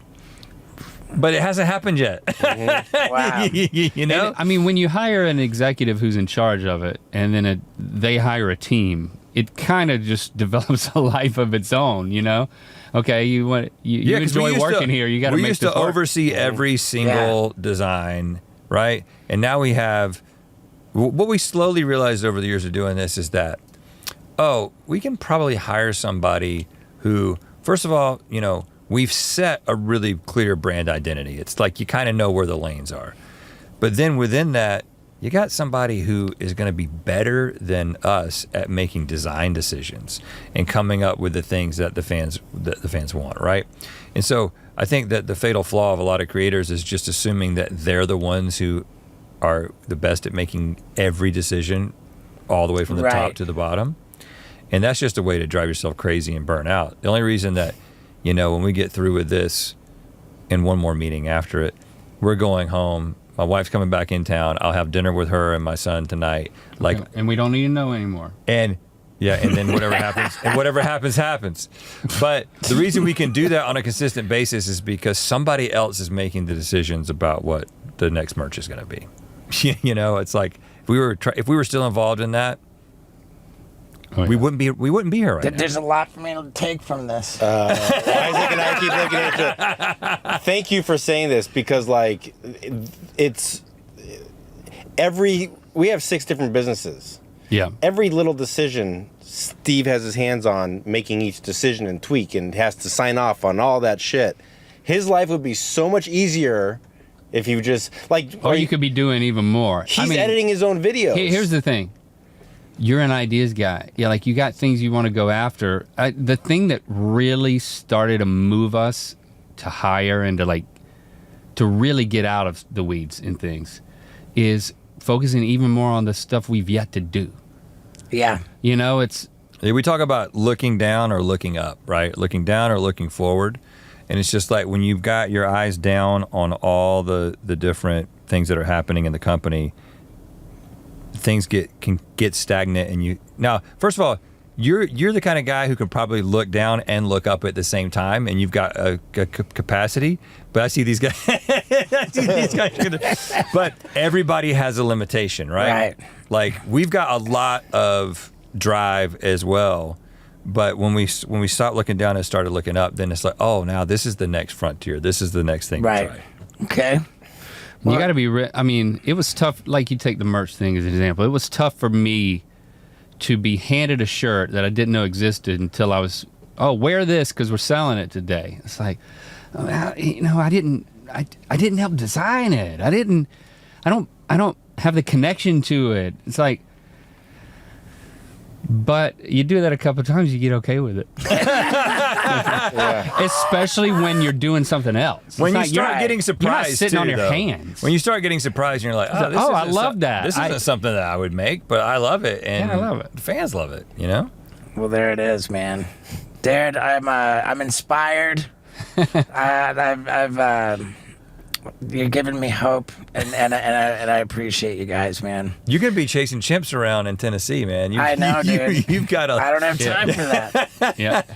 Okay, so That face will be ripped off before you know it. yeah, Wonder Hole. We are how many parts in? So it's 6 total. So by the time this comes out, I assume we'll probably, because we're about to release the 5th as we record this. I assume that we'll probably have this season, which was six episodes. Right. will be out. So yeah, each episode stands alone, but if you want the full experience, starting from the beginning and going all the way through is the best way to do it. Starting with the world's most expensive first-class flight. Yep. Which is a misleading title. Yes, it is. All right. We'll take it. So Rhett and Link's Wonder Hole. The merch lives at Red and Link, well, I said Mythical.com. redlink.com, but it's mythical.com. Mythical.com, yeah. It redirects. You'll get there. Mythical.com. And I mean, for God's sakes, the success. I mean, like, what are we going to promote you guys here? I mean, it's like, Yeah, you are. Yeah, please. I mean, for sure. I just think you guys are a behemoth. It's incredible what you've done. The longevity is truly unprecedented. I think it was with great humility that you managed to not say, yeah, there are other people making YouTube videos for as long as us, but come on. All right, if you're shutting things down, we got one more thing to say. Let's go. Like, you know what I'm going to tell him? Oh, what I got you to do in Montana? Yes. Yes. So every year we have a college buddies trip. Like, we reconnected with our college friends, like our two roommates and another close friend. And so since the pandemic, we've done a trip to Colorado. This year we went to 3 years. We went to Montana this year. And, at night we're back at the cabin. What time of year? This was a couple weeks ago. This is over Okay. like Labor Day. Okay, good. a few weeks back. So it was Montana's, nice weather. Montana's pretty unpleasant in January. It was, yeah. It was real nice. It was perfect. Okay. We don't fly fish, so I was like, well, I don't know exactly what we're going to do tonight. And then this was your idea? No, it was Harm's idea. Oh, it was? He was like, let's watch Jackass forever. And like, I've been a Jackass fan for a long time. He gets really squeamish about It's so hard for me. He just can't take it. But we were like, Which we're is gonna part wa- of the entertainment, I think. Sure. and so we sat down and we forced all you guys to watch it. Yep.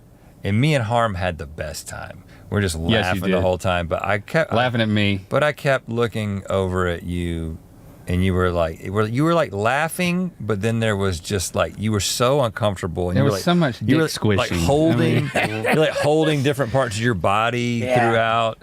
We Yeah. We might have done a disservice to the film by packing so much dick into it. It was amazing. I mean, it was good vibes for It us, was for our dick college heavy buddies. even for us. Yeah, it was great. I couldn't find my shoes, like my favorite flip-flops. I couldn't find them for the rest of the trip. And then I realized that I had left them up there during the viewing experience, and then I think was subconsciously afraid to go back you were up there. squishing your dick between the two just to see what it feels like. I got out of there so quickly, I left articles of clothing and was afraid to go back. Nice. So well, thank you for that. It's yeah, I mean, welcome. It was a good experience, and man, it made for a unbelievable year in 2022. Man, that was yeah, I had like. we'll watch one again next year on our college buddies trip too. You need to go back to it. It's healthy. Having established all the kind of different lanes, at that point. Yep. Like and then that movie came out. It was like everything was on a rocket ship. It was really cool. Yeah, it's awesome. Yeah, super cool. Well, right on, dudes. It's an honor. Thank you for this valuable time. Glad to be here. We're gonna get back to the drawing board and figure out how to make me less of a nincompoop. All right. That's the mission. Yeah. I'll pull up next to you on my Sprinter van next time. Yeah, next time we dude. see each other, we'll be. Yeah, get out of the Sprinter van at the concierge key. That's right. Oh yeah, man. Yo, thank you guys. Thank you Thanks, both. Steve-O. And there you have it, the original gangsters of YouTube, Rhett and Link.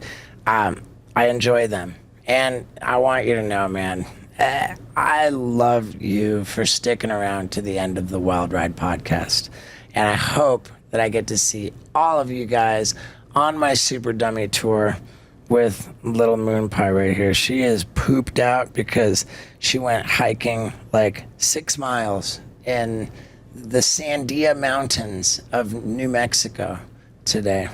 And man, she had the zoomies the whole time. I'm loving this dog, dude. I'm fucking in love with this dog. And again, I'm in love with you. Thank you for sticking around to the end, and have a wonderful, wonderful day. Also, big thanks to my homie Will Fox for helping me record these ad reads in New Mexico. Fucking love you, Will. Thank you so much. All right.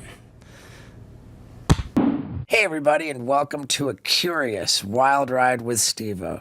We're doing something new this time. You guys sent your questions, and my team whittled them down to the very best and juiciest, and at times very, very tough questions.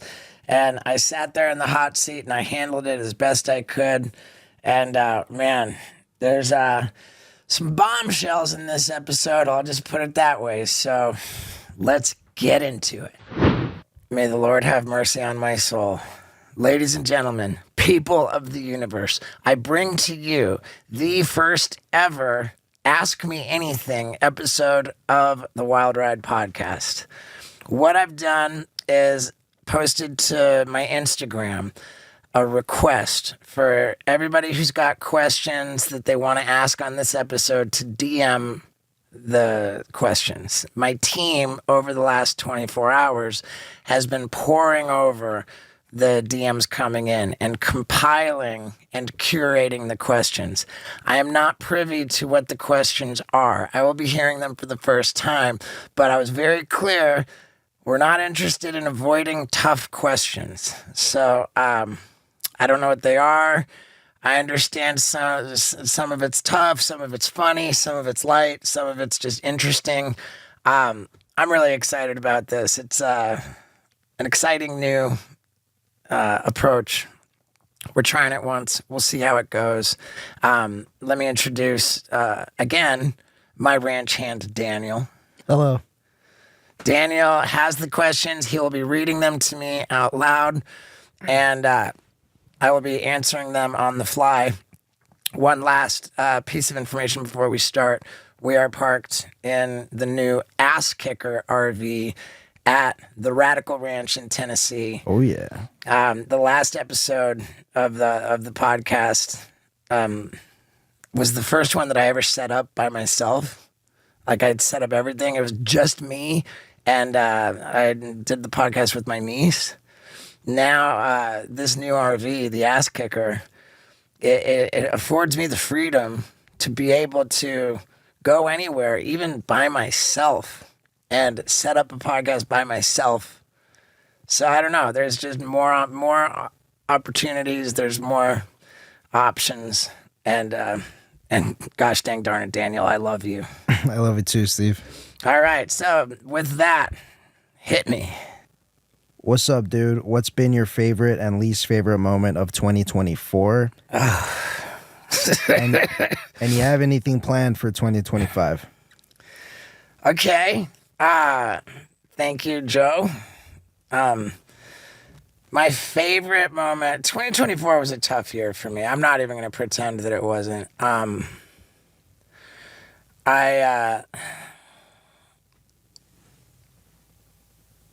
Absolutely my least favorite thing of 2024 was having made such a big deal out of, I'm going to get tits, I'm going to get a boob job, and then and being so public about it, and then ultimately admitting that that wasn't a rad idea and backing out of it. Like, I was so ashamed and embarrassed.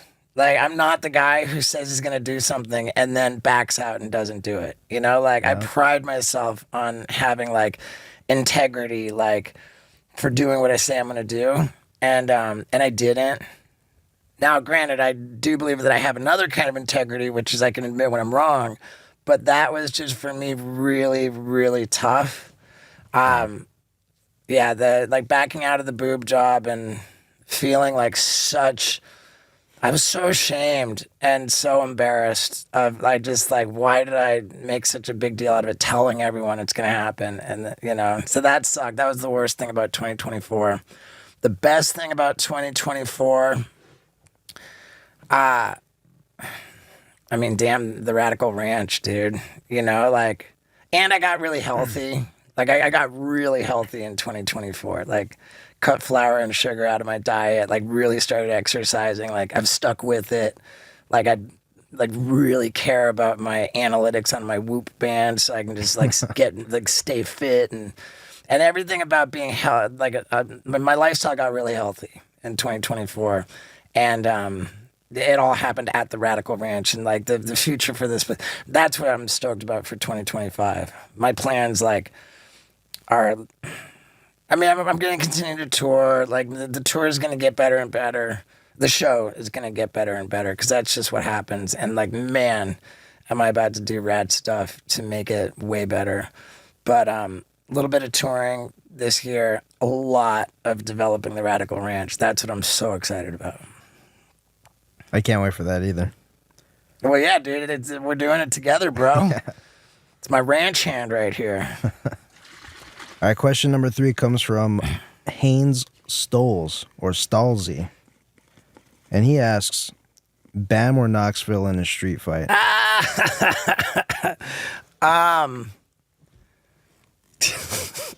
Jesus. I mean, I think Knoxville's got that one. Wow. I mean, let me qualify my answer.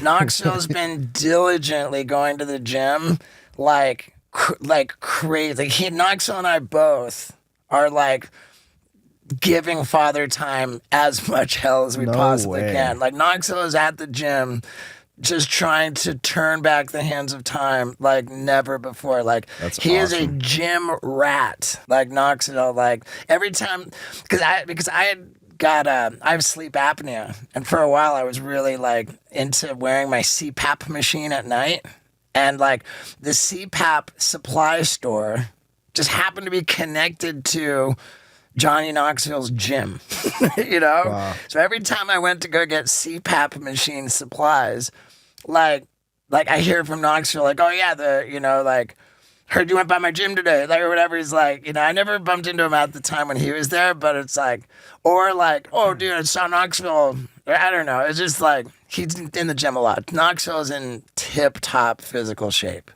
I also think, I mean, we've seen footage of Bam fighting, even like particularly recently, and he didn't have like a lot of technical boxing skills. You know, not that I think Knoxville, like, I don't know, man. I just have Knoxville. I was gonna say I don't think I've seen footage of Knoxville fighting, but have you ever seen him fight in real life? I've seen Knoxville step up, like I've seen him make himself available for fights when it made no sense. You know, like I've seen him put himself in harm's way. Like when I'm like running for cover to find a safe place to watch from, like Knoxville is stepping up to ask like what, you know, what do you need me to do to handle you? You know, like, and Knoxville also has made himself available for very physical situations just to defend the honor of absolute strangers. Wow. Yeah, like Knoxville, like he's a good old fashioned like Southern country boy and a gentleman at that. So like Knoxville's not afraid to get in a fight. Yeah, he definitely wasn't afraid of Butterbean. Yeah. Yeah. So question number 4 comes from Yeshi Wilson. And they ask, favorite stunt by you or any of the crew that never saw the light of day? Oh, what a great question. That never saw the light of day. Okay, I made a video of things that could not be shown on Jackass. I thought I could just make that and put it on YouTube. And it turns out that, like, it didn't last for more than a couple hours. It got taken down and I got a strike. Because, like, if it can't be shown on Jackass, like, why should it be able to be shown on YouTube? You know? Yeah. But, like, the hits on that one, Knoxville had a stunt called Box Downstairs. Knoxville, I mean, and I don't think Box Downstairs saw the light of day anywhere, man. I don't know where.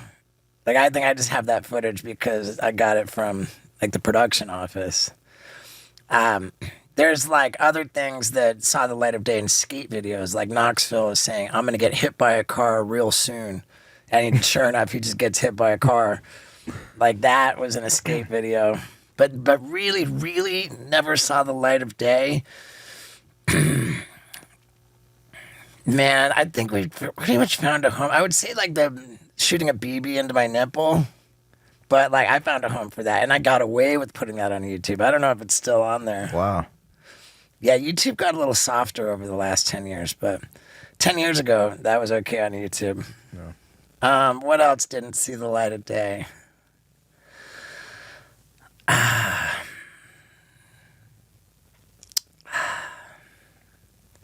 It wasn't on footage, but I couldn't even tell that story. Yeah. So, Bummer. yeah. Canada one? The Canada one. What was the Canada one? Maybe it was in Canada, but it's like something to do with a metal light post and Oh, yeah. The metal light. Yeah, that was definitely in Canada, in Saskatoon. It was like a square metal post, and this girl had gigantic boobs. Like, gigantic natural boobs. Whoa. And somehow, like, we asked if she wanted to try to, like, freeze them to this square pole. Oh, wow. And she totally did. And, like, her boobs, like, wrapped around the whole square pole and, like, came off, like, as, like negative, you know, like a version of like, bricks. You know, it was like the outline of a brick. Like, her boobs were shaped like that. Oh, wow. You know, like, on both sides. You could see, like it was like there were frozen blocks that came off of this pole. What the hell? And, like, I don't want to describe this too much and get the episode dinged, so I'll just leave it at that. It was cute. It was like that movie, A Christmas Story, right? Is that when he licks the pole? Yeah, it was very fun, very YouTube friendly. Yeah. You have that footage? That footage never saw the light of day. So yeah, thank you, Isaac. That was helpful. Question number 5 comes from Grayson R06. Real quick, there's one other one, which there's a couple things that never saw the light of day now that I'm thinking of it. Often around that same time, I had a diving competition with the former national 10-meter platform diving champion of the USA. This guy was the dopest. Wow. And it was like we were going dive for dive, but he got judged on the smallest splash, and I got judged on the biggest splash. And man, I ate it. So Really? I did a handstand. I did a flip out of a handstand. He did a flip out of a handstand and ripped it. I did a flip out of the handstand, did not rip it. It was so scary, so brutal. At the end, we had an optional dive, and he wheeled me off the top diving platform inside a trash can. Oh, wow. And I think he did, like, something epic. But that footage never saw the light of day. I don't know. I've been searching for it forever, and I'll never find it now. And there's another one. There's a guy who was, like, paraplegic. He was paralyzed from the waist down. And he was, like, showing me how he could do wheelies in his wheelchair. And it was just really impressive. And I was like, dude, I want to hang with you, man. Like, and we ended up, like, all hammered at a hotel that night with, like, a big staircase. And we were going stunt for stunt in his wheelchair. No way. Like I went, like, I think we both individually went, like, flying down this huge flight of stairs backwards in his wheelchair. And we were, like, laughing, like, what's the worst going to happen? What, are you going to get paralyzed? Like, dude's already paralyzed, you know? Like, Right. And that guy was someone, I even kept in touch with that guy. And it hurts my heart that footage, I don't know what happened to it. You still talk to him today? I don't know. Like, I mean, maybe he'll hear this and he'll reach out. Yeah. That's cool, man. He was really a cool dude. Time of his life. Yeah. So we got some good answers out of that one. Question number 5 comes from Grayson _RO6. He asks, what the hell even is the Wheel of Doom? There you go. It started out as the Crash Cube. We were on the set of Jackass Forever, which at the time was just called Jackass 4. And I devised this thing, this 4 foot tall by 4 foot tall, or 4 foot wide, 4 foot long, 4 foot deep, like cube made out of steel pipe, like roll cage. And then it would be mounted on dolly wheels so that it could be wheeled like down staircases. Like I just really wanted to see it like sitting in the middle of a shot and have like, everything's camera's on a tripod. The thing's just sitting there. I get buckled in, and then just a car comes screaming through the frame and just blasts it out. Oh, like man. the idea is that the chair inside the cube was fixed in position by like suspension coils, like springs for these, like car suspension. Yeah. So when the cube would get hit, that the suspension would like have some give. So I could take like devastating blows and have it be kind of okay. I got it made. It did. It was stupid expensive. Got it made. And the thing weighed like 800 pounds. And I thought I was going to take it down the mega ramp. I think that's the best thing for the Wheel of Doom is to go down the mega ramp. I was about to ask. Oh, God, why do I have to go down the mega ramp in the Wheel of Doom? That's the only thing for it, But then, you kind of have to build bumper rails on the roll-in, like in the bowling alley, Right. the bumper rails, because you can't go off the side. Yeah. Like, That wouldn't be good. So there's some logistics, but that's one possibility for the Wheel of Doom. Ultimately, I scrapped the Crash Cube, and the new design was the Crash Wheel. So it's going down a hill, I suppose. It's getting into some crashes. Like the mega ramp would be really ideal, and I don't know. Like I just had to build it, and we'll see what happens with it. Do you see that in 2025? I don't even know if anything's gonna ever ultimately make the cut. I mean, we just did that stunt with the Zorb, and I was like, dude, it's like it doesn't even look like anything. I got worked in the Zorb. Yeah. So not everything turns out to be gold that like is worth showing people. Yeah. I'll be playing with it in 2025, and we'll see if we get anything awesome. Nice.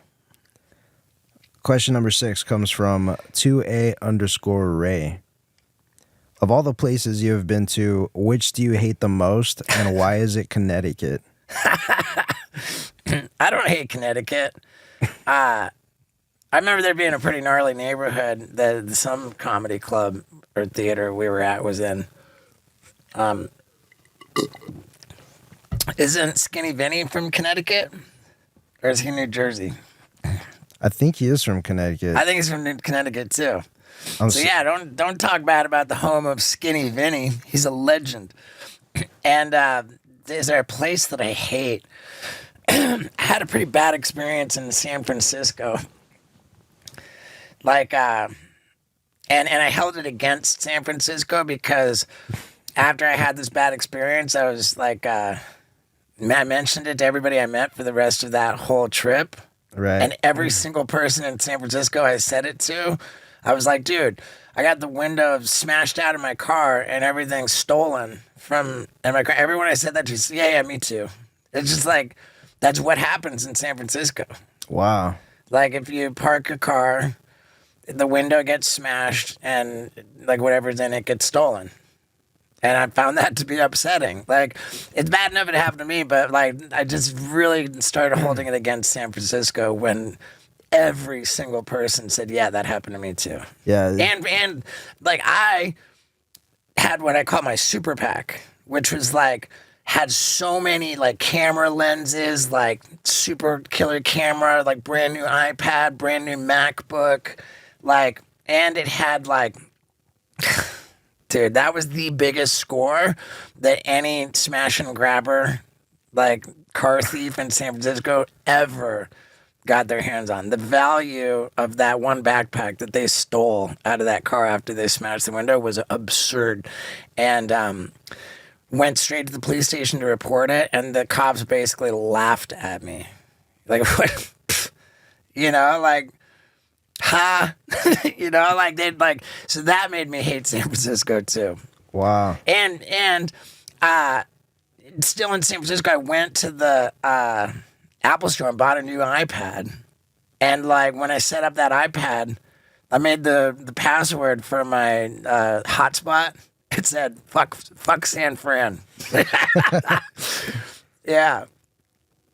Wow. I mean, whatever. I should have compassion for people. It's because they're struggling there, you know. And that's the thing about San Francisco is that Silicon Valley, all the tech companies, you know, like at the time Tesla, Google, you know, like Apple, like that's all of that tech money, like is concentrated in that area, you know, Silicon Valley, and so all of that money in the Bay Area like just made everything so expensive that it's what's called gentrification. You know, like the cost of everything rose so much that honest, hardworking people cannot afford rent, cannot afford, you know, like the cost of living got so high that honest, hardworking people like just are in terrible financial situations. And like in that whole dynamic, crime becomes like a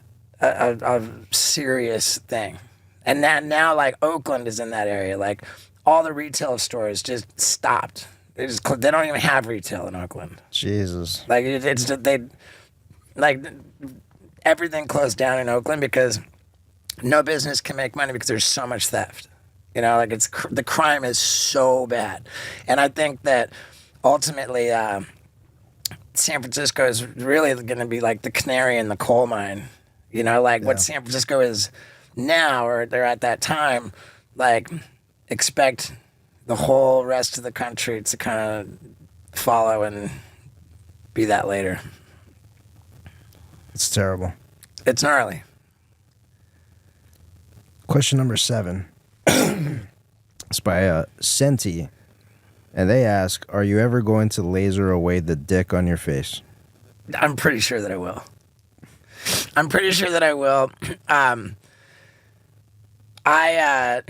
I proudly say during my Super Dummy show that I fell in love with it. I think that if I'm gonna be truly honest, I need to like add a disclaimer to that. What I'm in love with is the fact that I've carved out a place in this world where I can have a penis tattooed on my face and walk about and nothing, my life isn't any different. If anybody else had a penis tattooed on their face, like a very detailed penis with like jizz shooting out of it on their forehead, like I think that would dramatically change most people's lives. I don't even remember that it's there. I talk to people on a daily basis. I go about my life, it's not shocking because it's my forehead. You know, Yeah. I have carved out a very unique and very special place in this world to be able to get away with that and my life not be any different. Yeah. That is what I fell in love with. Ultimately, like when I see certain photos, I look at the photo and like it jumps out at me oh yeah, and like I will get a pang of like, I don't like that, you know, like Yeah. But I'm committed to it, I think, for the duration of the Super Dummy tour. And then I cannot wait to get it lasered off. And, God, I hate to admit this, but I really want to get the Crash Test Dummy logos lasered off the side of my head. Really? And that will be an undertaking of all undertakings for 2 reasons. It's so deeply and darkly and like heavily tattooed in there. And believe it or not, The easy color to remove is black with the laser. Black comes right out. Any color other than black, like very stubborn, does not want to come out. So all of that yellow in the crash test dummy logos on my head is gonna take a ton of like going over and over and come back weeks later and like repeated treatments. But the thing is that, and that's why I originally only got the crash test dummy logo on top of my head, because I know that when I choose to get a haircut that I think is going to look the best, it means the sides of my head get like faded, like shaved pretty close, like so close that you definitely see the crash test dummy logos.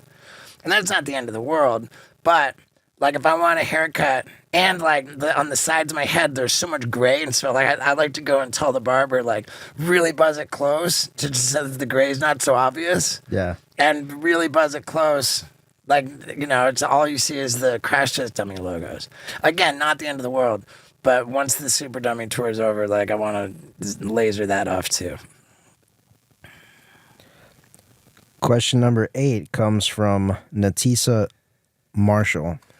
And she asks, "Hey, Steve, I live in Tennessee and was wondering if the Radical Ranch is going to be taking rescues or how the process of rescuing an animal looks like for you guys." Cool. Yeah, the taking rescues like sort of as a function of, that's what we do. I would say the answer is no. Are we bringing in animals? Yes, but like they're not on any kind of a major scale. Like I can say that the next animals that we get here, that we rescue, and not necessarily in any order, but cows and chickens. Not sure if chickens will come first or cows, but really excited to have chickens and cows. That's next. So then at that point, we'll have goats, pigs, cows, chickens, dogs, and cats. And once we have all of them, then we'll be figuring out like what's the next area of the property that we put up fencing, and what animals do we rescue to, live in that. That's exciting. I'm looking forward to it. Yeah, what animals do you think we should get after cows and chickens? Oh, man. You know what? Sorry, we gotta get a jackass. Which is just a donkey, right? Yeah. Yeah, I don't want... I was literally going to say donkey. I don't before you want made that one joke. of anything. Yeah. Because if you get one of anything, then it's lonely. Yeah. So like, I can't get a jackass. I gotta get like a cast of jackasses. That'd be pretty rad to have like get a donkey and name him Knoxville. Get a donkey and name him Pontius, Party Boy. Yeah. Like a bunch of donkeys. That'd be sick. I wonder if they're difficult to take care of, because I understand that horses are like both a ton of work to care for and like super expensive to care for.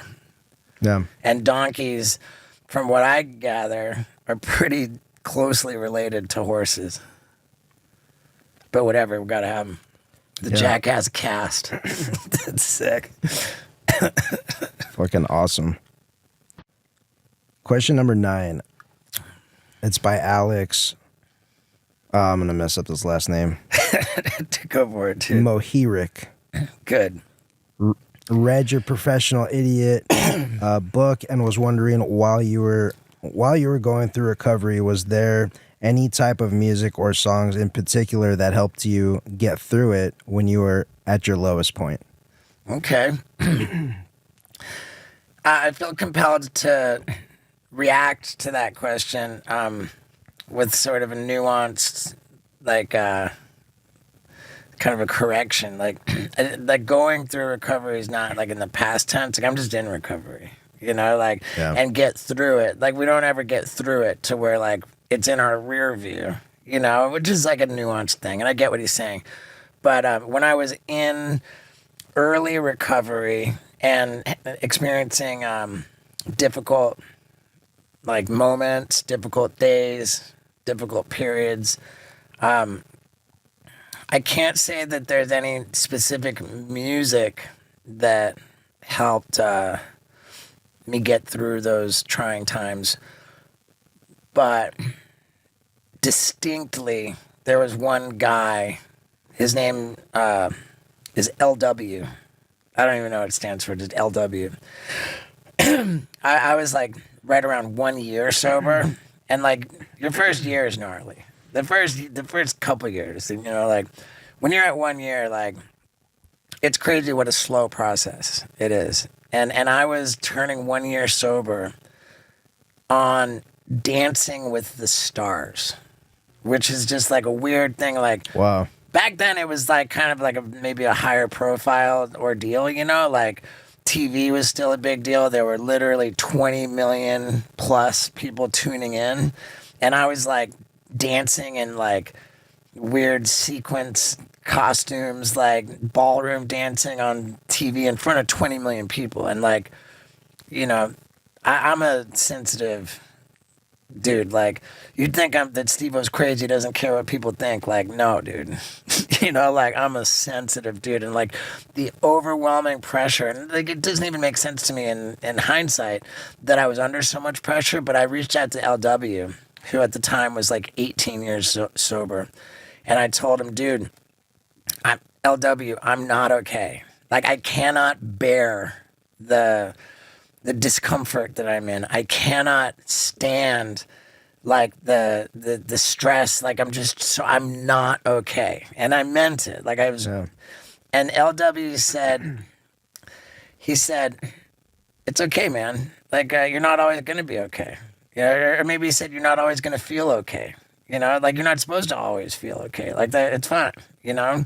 But he said, when you don't feel okay, there's one thing that will always help, and that is to conduct yourself as a gentleman.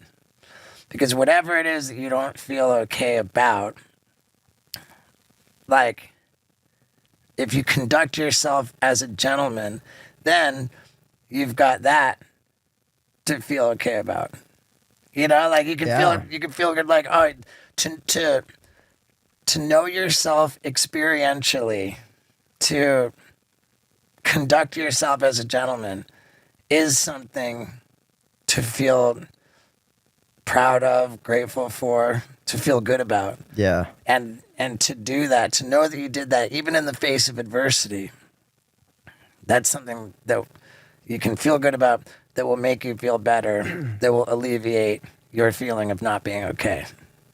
And that, more than any song, that helped me in a particularly difficult time. Wow. 100%. Question number 10 comes from Mirko Balia. Add Balia Mirko. What is your favorite show? Oh my God. I think I've been pretty outspoken about how much I love true crime. Oh, yeah. You know, I don't know if we call it a show because it's a YouTube channel, but I freak out when I see there's a new upload from JCS Criminal Psychology. JCS stands for Jim Can't Swim, and it is the gold standard of true crime content. So yeah, that's my favorite form of entertainment is JCS Criminal Psychology, with Stay Awake as a close second. And then like in like third and fourth, like we got Beyond Evil, Explore With Us, Ewu. You cannot go wrong with those 4 channels. Even though Explore With Us and Beyond Evil, like, they crank out so much content that, like, you know, it's not always like top notch. Like, JCS is the gold standard, and Stay Awake is like silver and gold. Yeah. Yeah. Question number 11 comes from Lucas Nanya. What is your biggest fear? My biggest fear. I heard it described to me that the like the root of pretty much all fear is that either you're not going to get what you want or that you're going to lose what you have. And for that to really add up and make sense, you got to figure that you got to like factor like our comfort, and like to lose one's comfort is like, we're afraid of being in pain.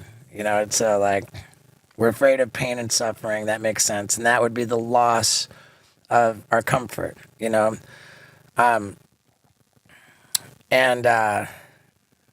so it's a pretty broad stroke answer, but my greatest fear is to lose what I have, like, and even I'll take it a step further, to lose everything, like, and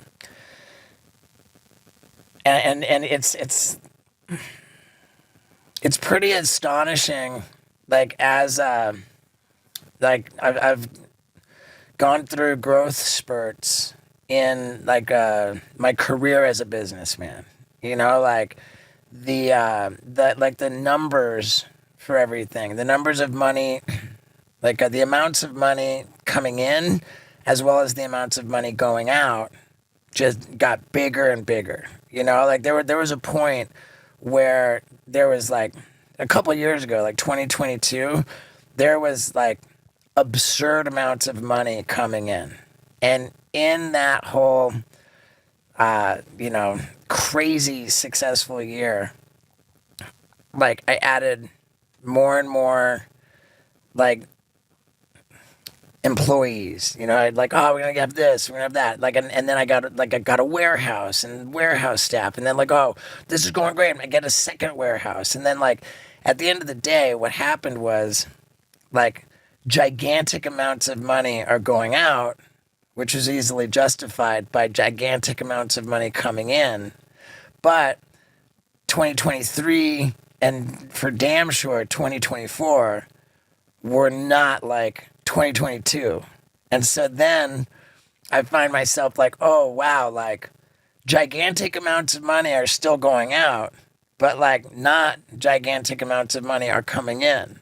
So I'm looking at like financial statements from my accounting team and seeing like negative numbers, like, wow, like I'm bleeding money. And that kicks in a massive fear, especially when the numbers are big. Like, wow, at this rate, like I could lose everything. And that's like, and that's just the definition of fear. Like, we're afraid that we're going to lose what we have, and we're afraid we're not going to not get what we want. So yeah, and like, to have like kind of drop that out there, like I've been really trying to like cut spending, like be more kind of frugal, make better decisions. I think I'm doing a pretty good job of it. Like at the end of the day, I didn't like lose money in 2024. It just was like a meager year compared to what I've gotten used to prior, and that's fine. And it's scary to me that, like, man, maybe I peaked, like I think I could actually probably pretty confidently say, like, in my career, having had that Jackass Forever 2022 year with like everything was just going nuts. The interest rates were like at the all-time low. The pandemic, everybody had the stimulus money. Like, it was a perfect storm of opportunity for like me to have like the craziest, most successful year. And I don't see that I'll ever beat that, but I got to not look at everything from like a financial perspective. And I got to look at it like, all right, maybe I'm done making that kind of money, big whoop, like now let's worry about our relationship with the universe.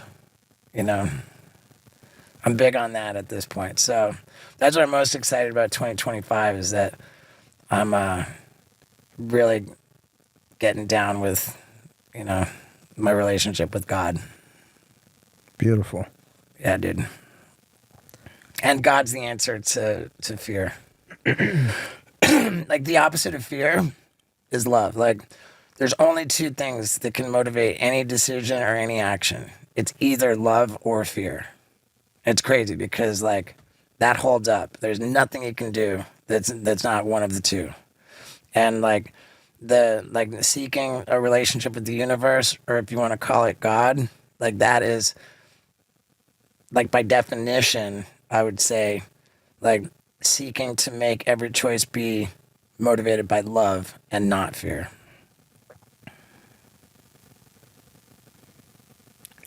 Question number 12 comes from Diarrhea Man 83. I love him already. And he asks, can priests edge if they can't masturbate? I knew I was going to love him. Are we clear that priests can't masturbate? Because they can certainly guzzle whiskey. You know, like, what, you know, I'm not sure that there's really a defined set of boundaries for priests. And if there is, I don't think it's proven to be very helpful. You know? Yeah. Like if, you know, like if, let's say hypothetically, if there's like a set of rules, like if the answer is no, priests can't edge, priests can't do anything sexual, like it's not okay, then like the role of priest becomes like a magnet for people who like have like really deviant like sexual predilections, you know, and that's why like there's a big problem with that. Yeah. You know, so I hereby vote for priests to fully crank out loads, fully like whatever, because if they don't, like one way or another, they're gonna, you know. But I don't want to bash on organized religion. I think that it's worth noting that people of faith like really have a demonstrable advantage over people without faith. I believe that to be true. Yeah. Question number 13 comes from Murdog 47. Did you ever have a near fatal overdose throughout recording Wild Boys or Jackass? A near fatal overdose throughout recording Wild Boys or Jackass. I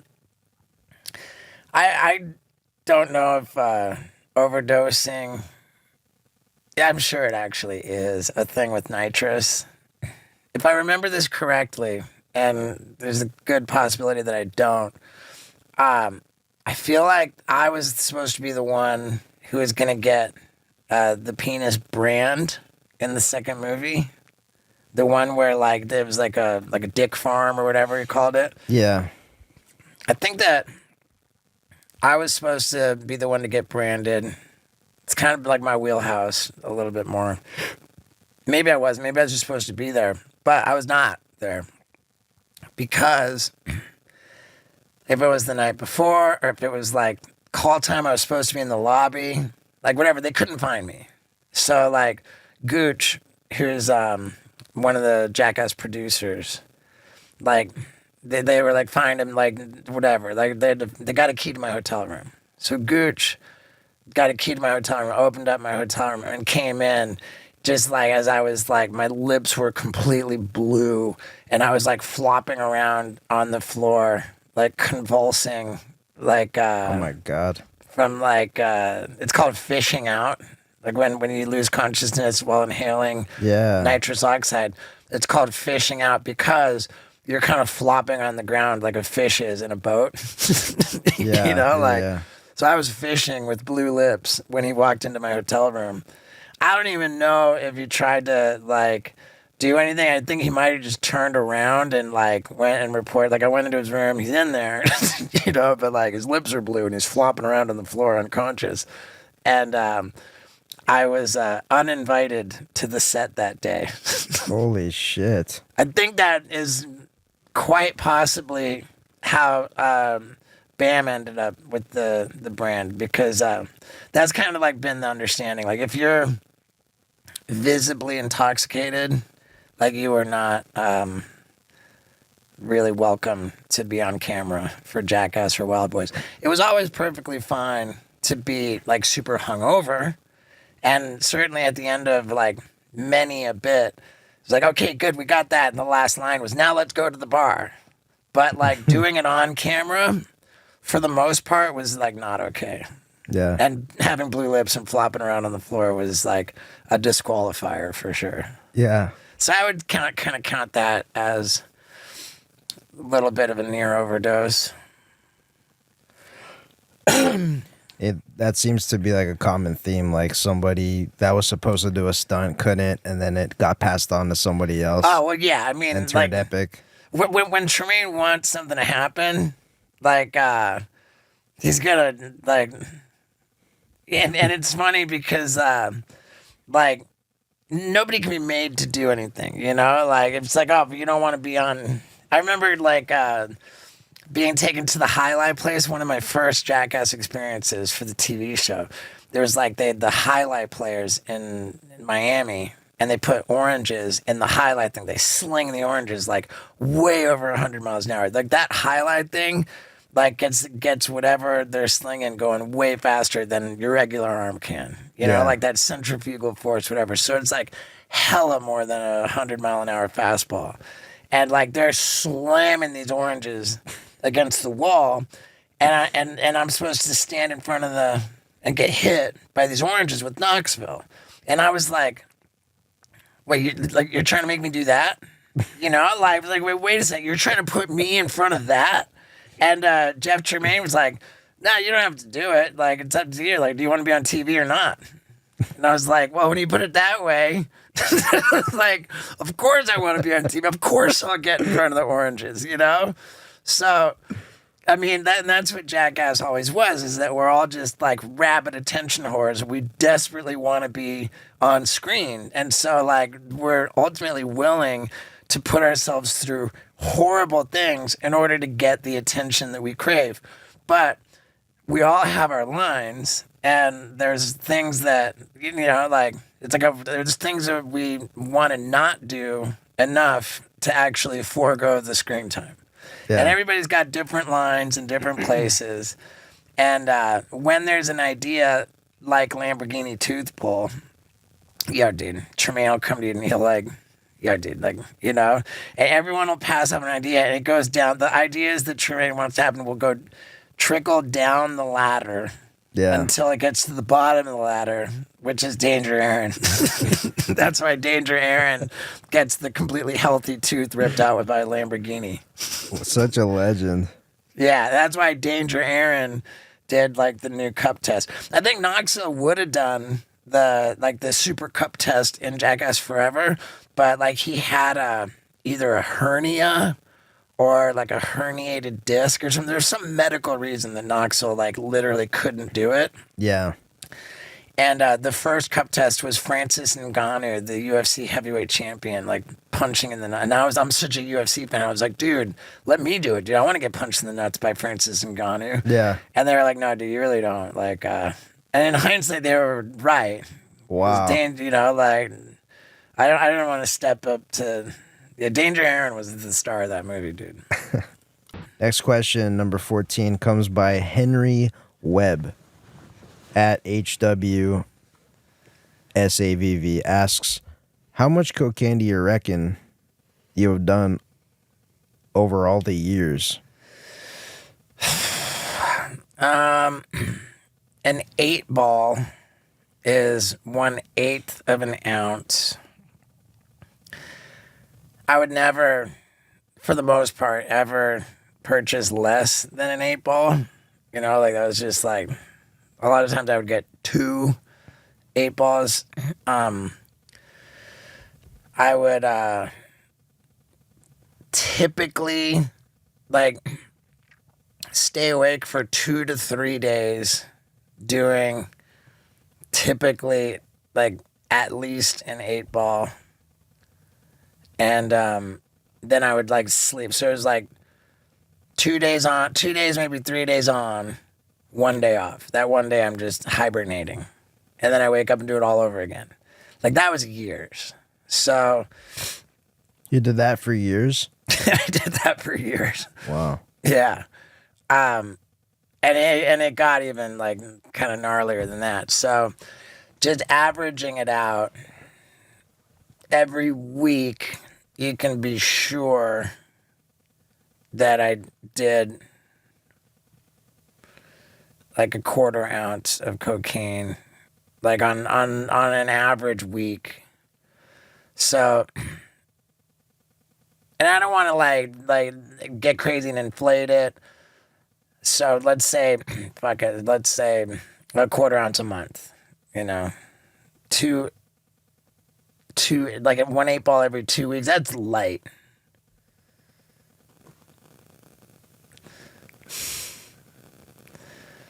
Half an ounce a month. I think. Oh wait. No. What am I trying to say? 3 8-balls a month. That makes sense. I don't know. Okay, quarter ounce a month. Screw it. So then that's 12 months. So you got that's 3 ounces per year. I did, and that's light. 3 ounces per year. And I was at it. I mean, dude, when I was in the circus before Jackass, like, I was awake for an entire weekend, and there was like 2 shows Friday, 3 shows on Saturday, like 3 shows on Sunday, I think. So, like, what's that? That's 8 shows in one weekend. Wow. And I didn't sleep a wink the whole time. I'm backstage peeling off my clown nose to like do lines. Oh wow. So like I'm that quarter ounce per month like dates back to year 2000 for sure. 3 ounces per year. Goes through 2007 for sure. Yeah. I mean, whatever. I'm getting in the weeds of math. Not that much. Like a pound and a half. Wow. Yeah, and maybe more. Maybe a couple pounds. Question number 15 comes from Sia Rosie. She asks, you've obviously lived a more unusual life than most, so if you had to give one piece of wisdom or life advice to young people today, what would it be? Oh man. Thank you with like 10 U's. 10 years of sobriety. Oh, no, she put thank you with a bunch of U's at the end of you. Oh, gotcha. I heard 10 years, but you said 10 U's. Yeah. Okay. I think that I get asked for advice quite a bit over the years, and I always say whatever it is that you want to like get into, what you want to get good at, you want to accomplish, like just start doing it. You know, like my advice is don't wait for someone to pick you. Don't wait for the right time, you know, like don't wait for anything. Start right away. You know, like to get good at anything, first you have to be bad at it. You know, like Yeah. you know, nobody's gonna be good at something right away. So like waiting for the right time to start something, fuck that. Like start now. You gotta be bad at something before you're ever gonna be good at it. And with one caveat, I say start with like some guidance from somebody who has more experience than you in whatever it is you're pursuing, so that you can be reasonably confident that you're not getting started the wrong way. Because you don't want to like start learning something the wrong way. So now you've gone in the wrong direction. Now you've got to unlearn all the progress that you've made. Fix, like, you know, have enough guidance to make sure that you're starting the like learning the right way, and start. And let it be something that that you're passionate about, you know? The word enthusiasm, it breaks down like to the roots entheos, which means with God. Like when you're enthusiastic, like that, you're channeling like the universe, you know, like that's God working through you. That's what enthusiasm is God's working through you, you know, and like, so passion, enthusiasm, that's what you want to follow. And that's most people's problem is that they don't have any clear idea of what they're passionate about. And you can never accomplish a goal unless first you identify a goal. You know, you can't hit a target if you don't have one that you're aiming at. You know, so, yeah, figure out what you're fucking enthusiastic about and get after it and do not wait. That's my advice. Yeah, and if I may, I want to tag on to that just a little bit. Please. I've been a fan of Steve's for a long time. We talk about it in the last podcast that I was in, the Solo Ranch Pod. Which was a great podcast. It said it was called The Crazy Story of How Steve-O Hired His Ranch Hand. Yes. Yeah, people should check that one out after this. That's the one. And if there's something I wish I said in that episode that I'll say here is, I've always been passionate about just doing something fun like this, something with film, something with stunts. That's always been my thing. Oh, yeah, you stunts? Remember when you were on the roof of the skate barn? Yeah. Did we make fun of you on that last podcast for that? No, but it was brought up. It was so funny, dude. Yeah. It was hilarious. It was brought up when you're trying to do the Zorb. Yeah, Off it was the- so funny, dude. I bought this inflatable crash pad so that we could jump off the roof of the skate barn. Yeah. It was not that high of a fall, and it was onto a big cushy airbag, and you were up there for like an hour. I was up there for an hour. Like the only upsetting thing is that we didn't have like a time lapse. You could see like the sun like go. And I'm not trying to be mean. I'm just saying it was legitimately hilarious. No, it's funny, and I'm glad that you brought it up, and I'm glad that you think it's funny because after that happened, and I wasn't able to jump off that roof, and there was a whole time lapse behind me and stuff. I thought it's not that you're plenty able. You weren't willing. I told myself, "Fuck, Steve must think I'm such a pussy." After that, like every time I've remembered that, I'm like, he thinks I'm a pussy. No, but when you bring it up and you're like, "This was the funniest thing," I'm like, "Okay, at least it was funny." Yeah, I mean, here's the thing, dude. Like, you are among the most like cautious, like you know, like when like. And I think like you value your health and your safety. I do, yeah. Like more than anybody who I think I've ever met. You know? And I just don't want to die, that's all. well, yeah, I mean I get it, dude. I get it. And I love that about you. You know, like that's who you are. So that's why, like when you said, like, "Oh, I'm passionate. I want to be doing stunts." Like, no, you don't. Like, no part of you wants to be doing stunts. Let me clarify. I want to film people doing stunts. Yeah. And I love you so much, man. I love you too, man. Yeah, there's no criticism here. Like I'm profoundly you know, in support of everything about how you are. I want nothing about you to change. Yeah, I get that from you, man, and thank you. And comedy, just I want to be involved working in comedy somehow. Okay. You're funny All right. as fuck. And so Steve was just real quick. He was coming through my hometown. I knew he was coming through my hometown, and all I did was I showed up and tried.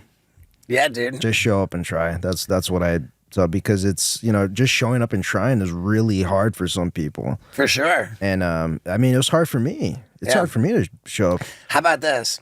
There's no such thing as luck. There's simply the point when preparation meets opportunity. Yeah, exactly. Just be prepared. And if you don't show up, then you're never gonna get an opportunity. Yeah. So be able to discern, like identify opportunity, and show up for it. Yeah. How about this? Seek opportunity, find it, Yes. and show up for it. Yes. Yeah, dude. Good advice. All right. So question number 16 comes from artificial_KD. Are you and Lux still together? Why haven't we seen her in forever? Okay.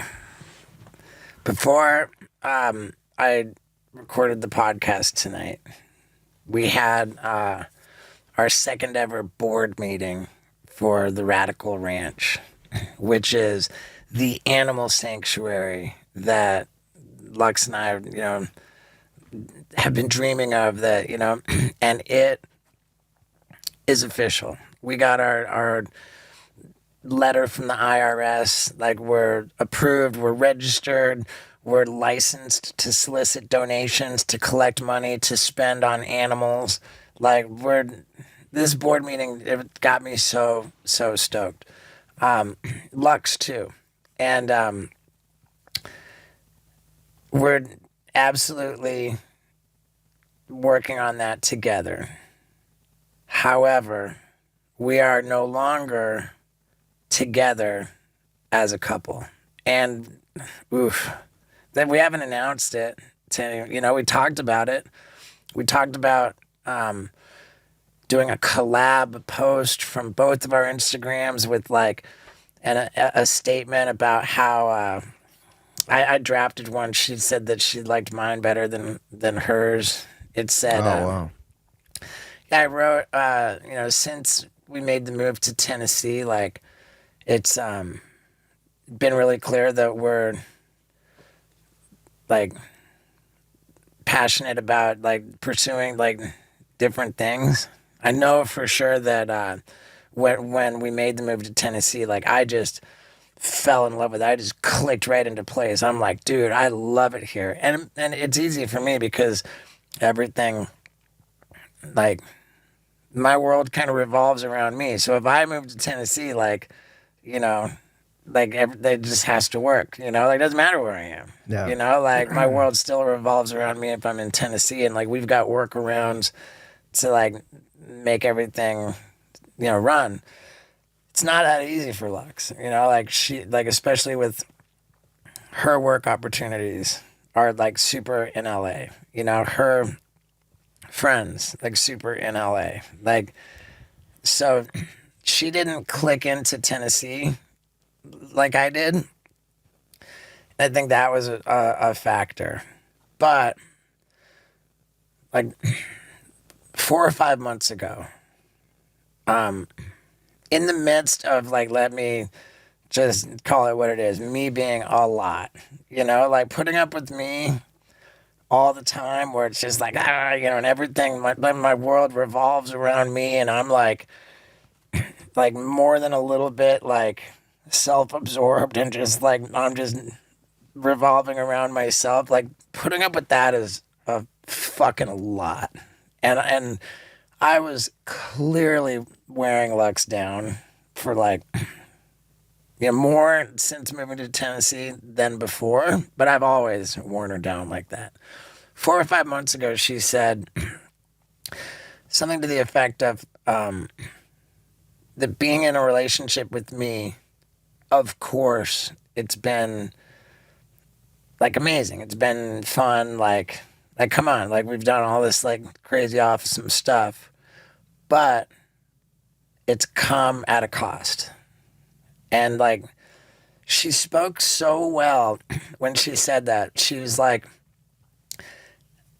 she described that being in a relationship with me comes at a cost of her identity, her independence, like she called it like being trapped in the Steve show, like stuck in my orbit, like kind of effectively like lost in my shadow to some degree, like it,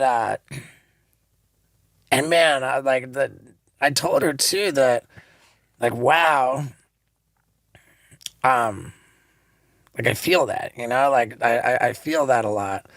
And I don't want to like strip her of her identity, you know. Like the way that I put it, it was like if I was going to paraphrase what she said, she doesn't want to look, you know, be 10 years further down this track and look back and be like, is my tombstone going to say Steve-O's chick? You know, like, not, and that's like a particularly like, you know, crude way of describing it. But ultimately, like Lux, what she was saying is that her independence, her sovereignty, her own unique identity, that she feels that she's been losing that. You know, she's been losing that, and that she's got her dreams. That she's like it's too much to be stuck in the Steve show and like constantly like at the mercy of my like insufferable fucking self everything. And like she yearns to pursue her own fucking dreams. She's like, I want to do my own thing. I want to be my own person. And I'm like beside myself with how impressed I am by that. I was like, you know, I've said from the very beginning of knowing Lux, I mean, certainly being together with her, that the way that like if we're, like when we were just dating and we're going to restaurants, like when we're new in our relationship, she's like, no, I'm paying. I'm like, Lux, like, you know, like I'm not like I respect that so much, but like we're just gonna. It's like I'm not gonna like. She was so determined to like be paying for stuff, and like I just respected that so much. And whenever anything came up, I was like, man, so many other people in this situation that like we're in, that you're in, like so many like people would be like, oh, dude, this is killer. I don't have to do shit. And she never lost her passion to work, to support herself. Like, I mean, dude, like it's just so impressive that she is that way. And like, you know, it's crazy because I was talking with my dad about the whole thing, and my dad was like, yeah, like I saw this coming like 5 years ago. He said, he's like, he described that the way that Lux is with her fierce independence and the way that I am, like, you know, us together, he's like, you guys together, just the dynamic of who you are, your personalities, your situations, like you guys together, like we're just on a track that was just headed towards it. You've been on a crash course to this situation. Like, and when my dad put it that way, it made sense to me. I was like, man, you know, like, and in all of the, like the growing apart and like the frustration that we both had, like I certainly fucking handled a bunch of stuff like not well. You know, I was like, Lux to a much lesser degree, like handled certain things not great. And at the end of the day, we just arrived at a place where it's like, you know what? Like nobody is right, nobody's wrong. We're just like these two people who were like this was going to be the ultimate outcome, you know?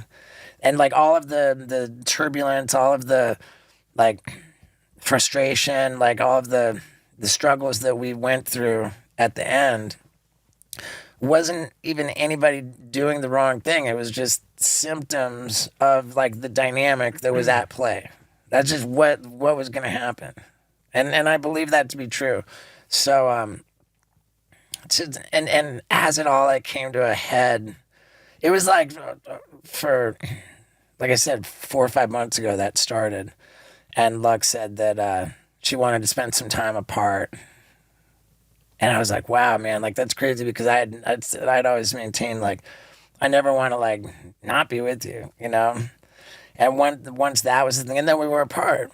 And the more that we were apart, she was like, I'm getting energized. Like, I feel like I'm getting momentum on my own. I'm excited about like what I can do on my own. And I'm like, fucking right on. The more like I was apart and like doing my own thing, I was like, well, holy shit, dude. Like, what if I'm not so worried about like privacy and like, but like, imagine like, what if I just did whatever like I want?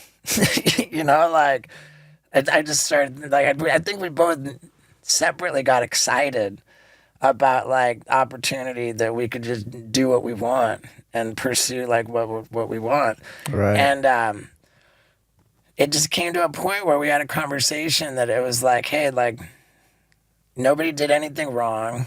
Nobody cheated on anybody. Nobody did or said anything that was so terrible that it'll like never go away. Right. It was all like minor turbulence and frustration, but like all like super civil and like we respect each other so much.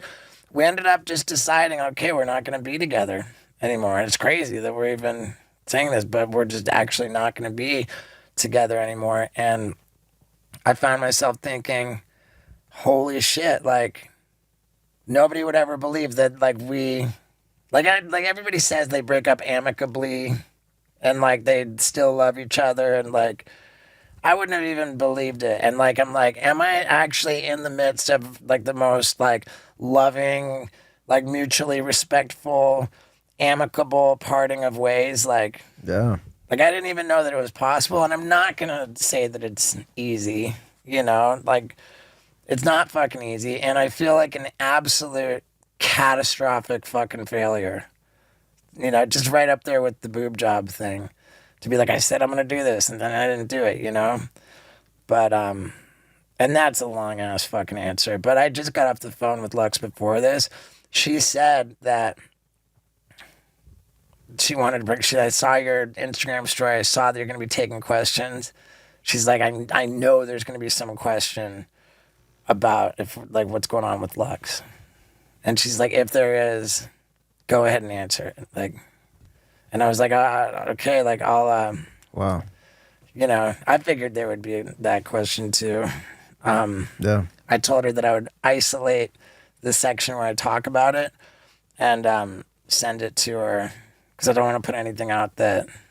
Yeah, of course. She said, I trust you to say it, like, she said, I'm not going to want to make any changes. I'll want to know, like, what was said, but, like, yeah. And she's, like, sick and not feeling well, and she said that that's, like, just forcing her to, like, kind of sit in her emotions. And so, like, she's having kind of a tough day.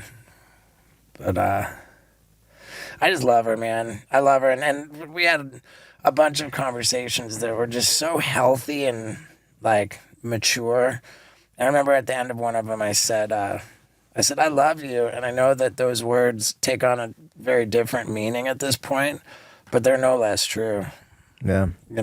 I love her and I respect her, and I'm fucking impressed by what a badass she is to be like, I'm letting go. I don't want to be, I don't want help. I don't want to fucking be like, I want to be fucking independent. I want to fucking pursue my own shit. I want to fucking make my own way. Yeah. That is a fucking badass fucking chick. Yeah. Oof, that was heavy. So that was an announcement that has not been made for months. Yeah. Like, we've been apart for months now. Crazy. And I just want to say this. I don't know. Like, I know you could probably cut this out or whatever, but, while we're on the subject, like, yeah, I remember, like, nobody had told me anything. I didn't know anything, but, like, I just remember a few months ago, I just had a gut feeling, and I just kind of knew. And, that thing that happens when you know something's going to end and you have, like, a highlight reel of that person playing through your mind of like, so I had that with her, like when she first was showing me how to water her plants over FaceTime the first time I met her, and then fast forward to her showing me how to clean the goat barn and hanging out with the goats, and then fast forward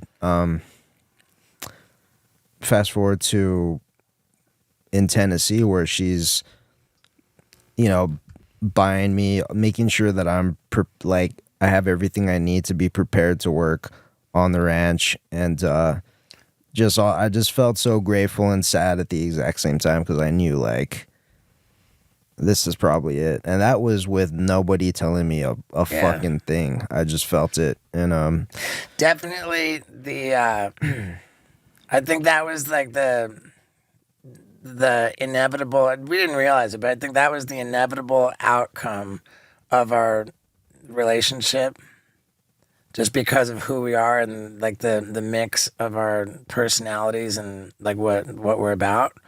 But the move to Tennessee like really sped up that inevitability.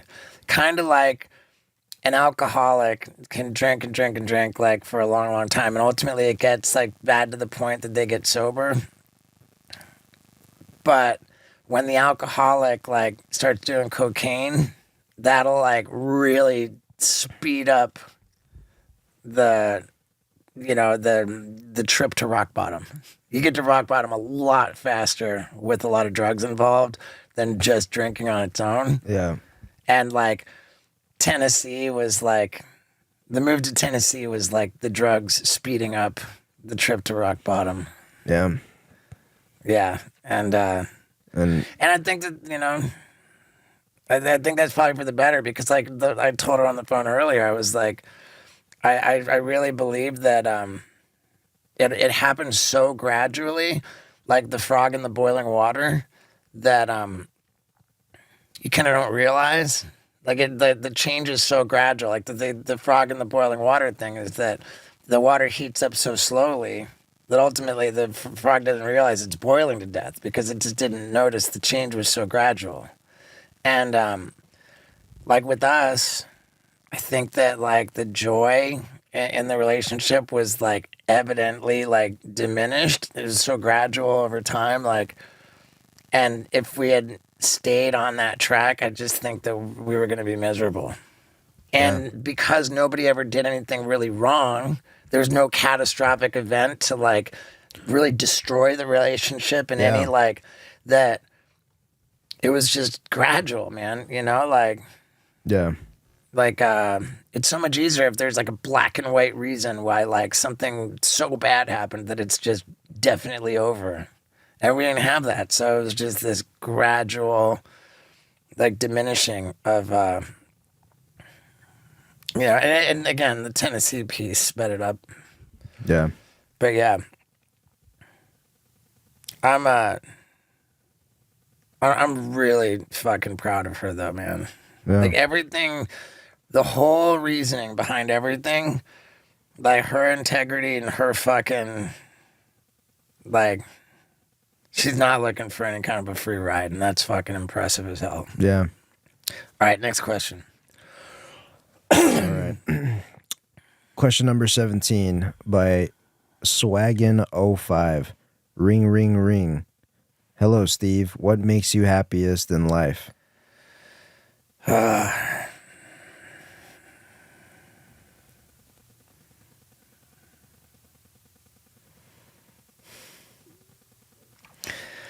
I mean, snuggling with the dogs, man. I've seen this. I really fucking love animals, man.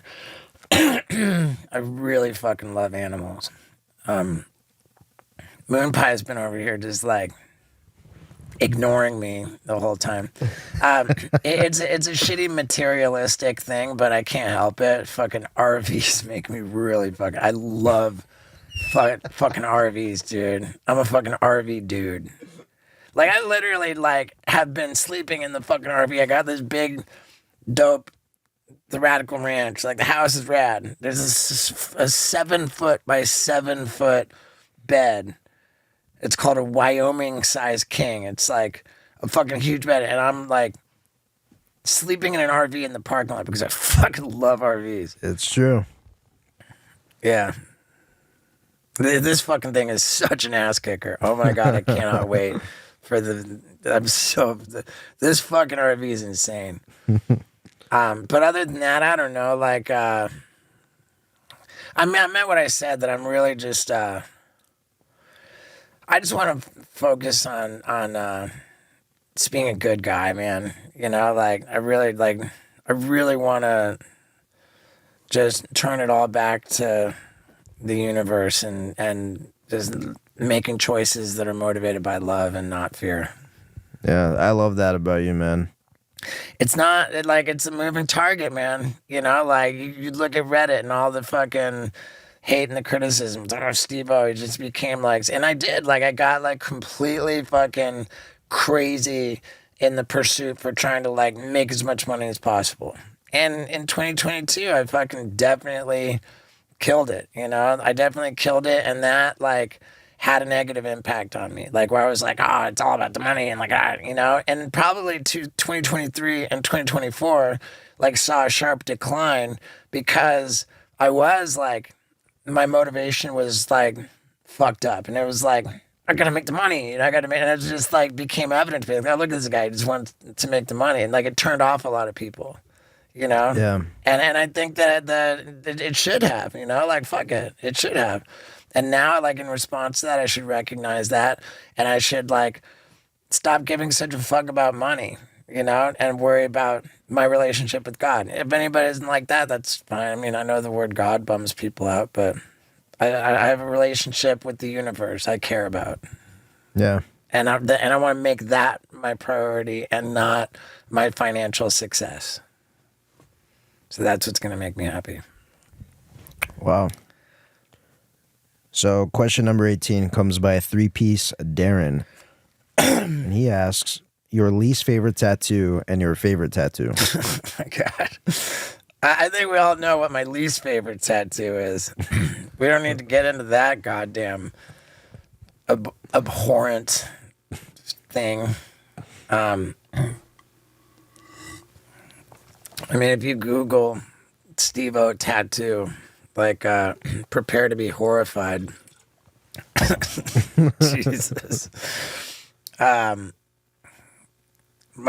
favorite tattoo, it's ironic that my favorite tattoo I got lasered off.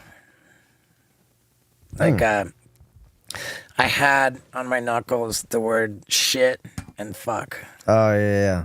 Yeah, and I got them lasered off. You can't even tell they were ever there. Let me see. Like, that one was drilled in deeper. You can kind of see a little bit of the eye right here. So that was the shit one. Yeah. That was my favorite, dude. And for the same reason as the dick on my forehead.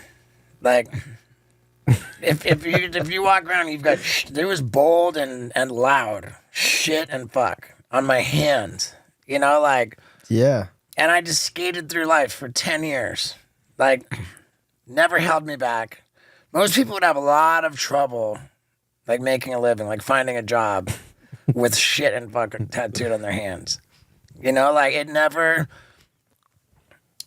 once created a problem with me. You know, sometimes I was going to be on live television and I had to, like, cover it up. Yeah. I would change it to ship book. Like, with a Sharpie, I'd go over it. And, it's punk rock, man. yeah, like, so, I mean, that was kind of annoying and a little bit. I had to cover it up sometimes, but very minor, dude. Like, it didn't hold me back in life. And the reason why it was my favorite, it's a sad as fuck story, but my mom,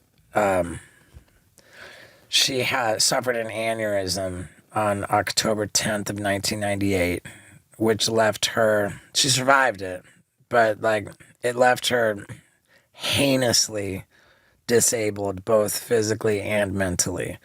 And because she was so physically disabled and unable to move, like, during a period of time when she was being cared for by the ex-second husband that, I mean, I don't know, he just didn't take good care of her, and she wasn't moving around, and she got bed sores.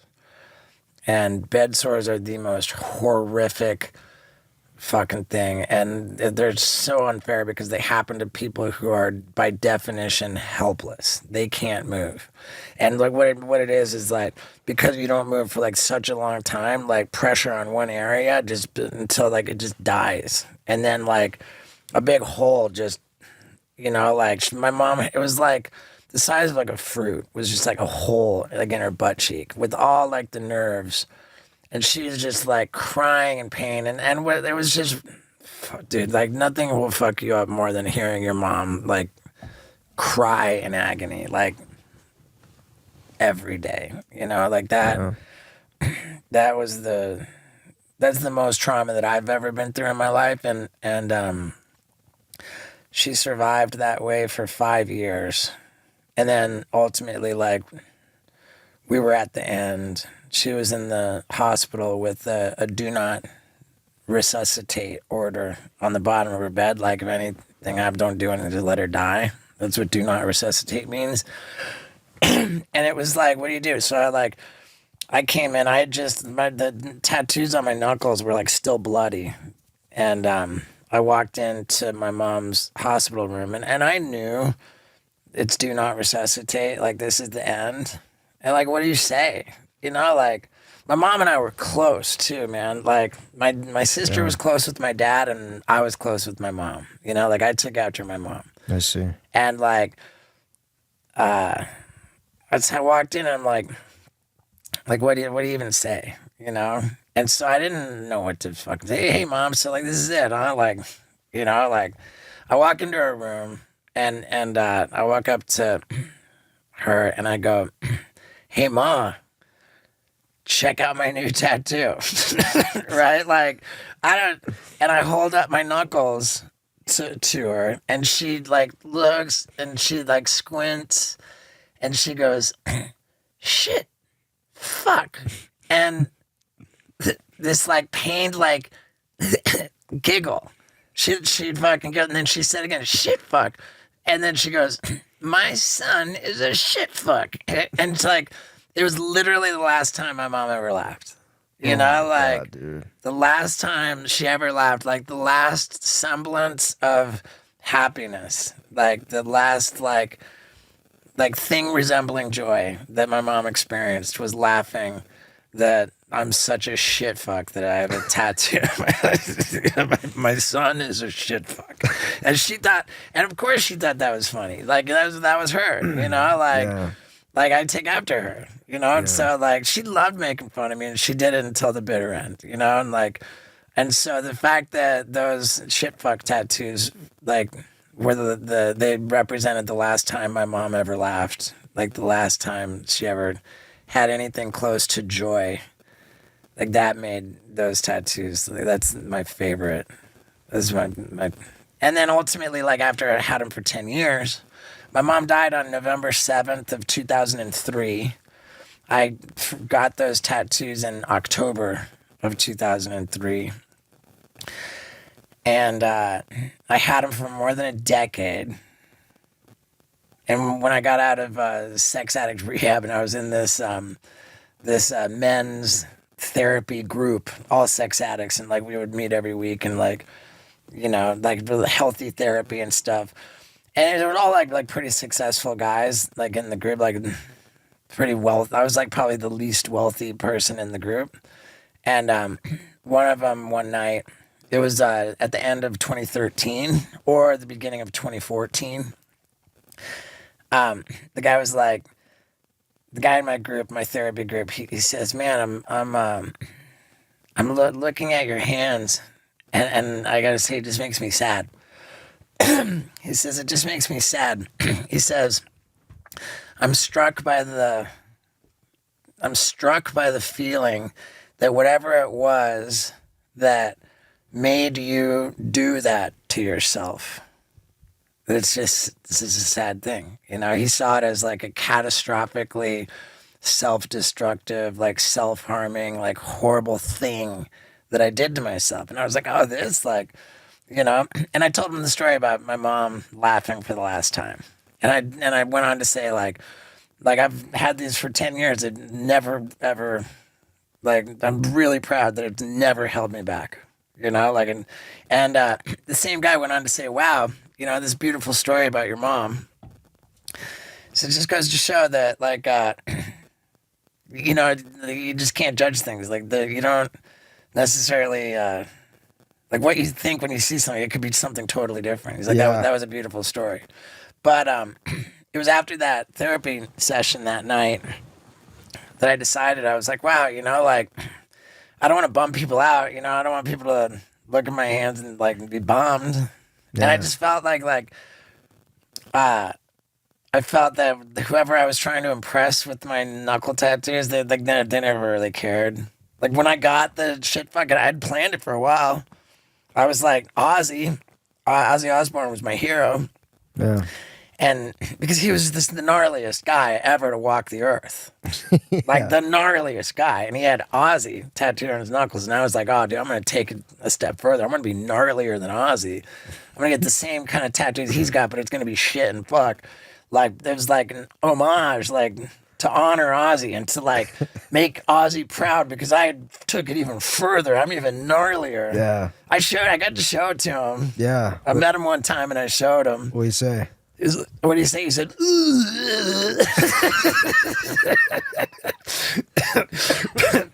but yeah, after that therapy group, I was like, yeah, dude, like whoever I was trying to impress, they never cared.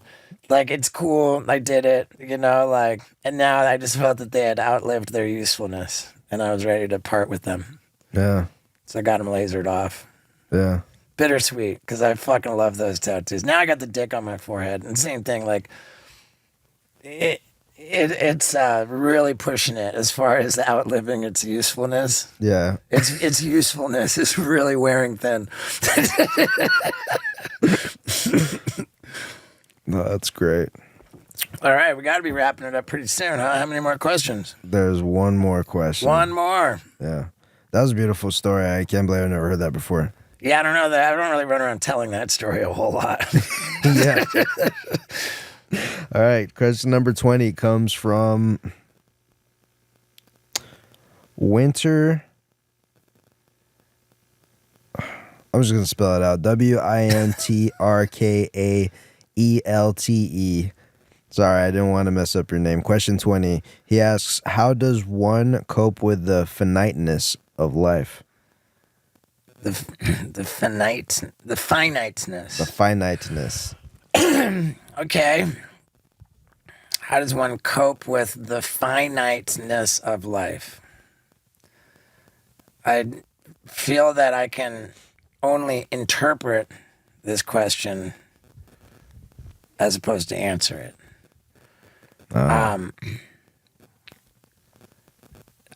Maybe I can't even interpret it. Maybe I can only react to it. Yes. Is life finite? Like finite. Scared, or the synonym for finite. Like infinite is forever, like abundant, like it never runs out. Infinite. Finite is the opposite of infinite. Finite is so little that it's not even there. Like it's tiny. It's like scarce, like to the point of like the opposite of infinite. Yeah. So finite, like limited, you know, a limited amount, like the tiniest amount. Is life finite? I don't know that it is. You know, like it's like saying the last 10 years just flew by. I can think of 10 years ago and think that, wow, it's amazing that time went by so fast. But I could also very easily think of it in like, holy fuck, 10 years is a goddamn long time. You know, yeah. Everything is so relative. Everything's so relative. And like, I don't even think life is finite, man, you know? Especially not like in like my understanding of like spirituality and like my belief in the reality that we are not human beings having like this experience. Like, we're not human beings having a spiritual experience. We are spiritual beings having a human experience. And the human experience is for sure, go ahead, call it finite. The spiritual being is not, there's nothing fucking finite about that at all. Yeah. And the finiteness of life. Dude, I'm fucking 50. There's nothing finite about 50 fucking years. You know? There's nothing fucking finite about 50 goddamn years. And like Jackass came out when I was 26. Wow. So like imagine that. Like I'm 52 this year. So what, like now next year is the year when like I like for half of my entire life, like go down the street, like everyone knows who I am. I mean, maybe that's an overstatement, you know? Yeah. But goddamn, like way back in, I remember when we were filming Wild Boys in 2003 in, maybe we were in Indonesia or something. Maybe it was 2004. I don't know. But like we're filming with an indigenous tribe doing like some kind of fucking fire dance with like dudes who live in like, you know, like they're not like dressing up like for the fire dance. Like they're like indigenous, you know, like. Yeah. And this fucking indigenous cat like points at my arm and he's like, "Avrotutu, avrotutu." And I'm like, and I realized, I put it together, the guy's saying, pointing at my off-road tattoo from the Jackass movie. Avrotutu. He's like, Okay. like this fucking, I'm like, dude, I'm on like a fucking island in Borneo, Yeah. like in Indonesia, in the middle of fucking, you know, doing a fucking fire dance on a remote island with a fucking indigenous tribe. Yeah. And the fucking guy's calling out the off-road tattoo from the Jackass movie. I was like, there's not a corner of the goddamn globe that like I could ever hide on. You know, like that was when the truly global nature of like what, like the reach of whatever fucking That's insane. I was a part of, you know, like I was like, I'm a part of something that is completely covered the goddamn globe. Yeah. You know, and that was like that was definitely more than 20 years ago. Yeah. There's nothing fucking finite about 20 years. Yeah. So yeah, I didn't answer that question. I just reacted to it. You could say it all happens in a snap of a moment of now, and you know, in the book Conversations with God, like, is there, and you know, he asks God, is there any such thing as like an end? So like, does the universe ever end? Like, does it ever like? Yeah. No, it does not ever fucking end. Yeah. It's infinite. And turns around and asks God next, like, does anything ever get end on the small side? No, like God reports that if you take something and cut it in half, what you're left with, you can cut it in half.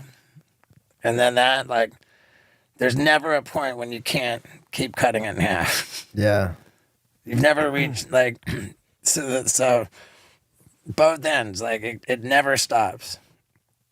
And you could have an entire universe exist in, like, the nucleus of an atom that has, like, a fucking particle, like, orbiting it. Right. Yeah, like there's no like scale. There's no such thing as small or big.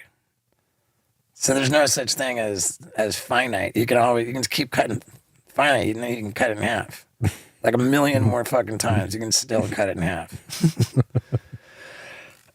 So yeah, it's a very subjective concept, finiteness. Yeah. But I like the question.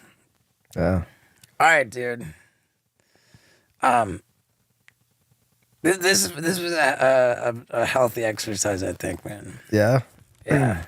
Yeah. To the people who stuck around, man, I always say it, like, I love you.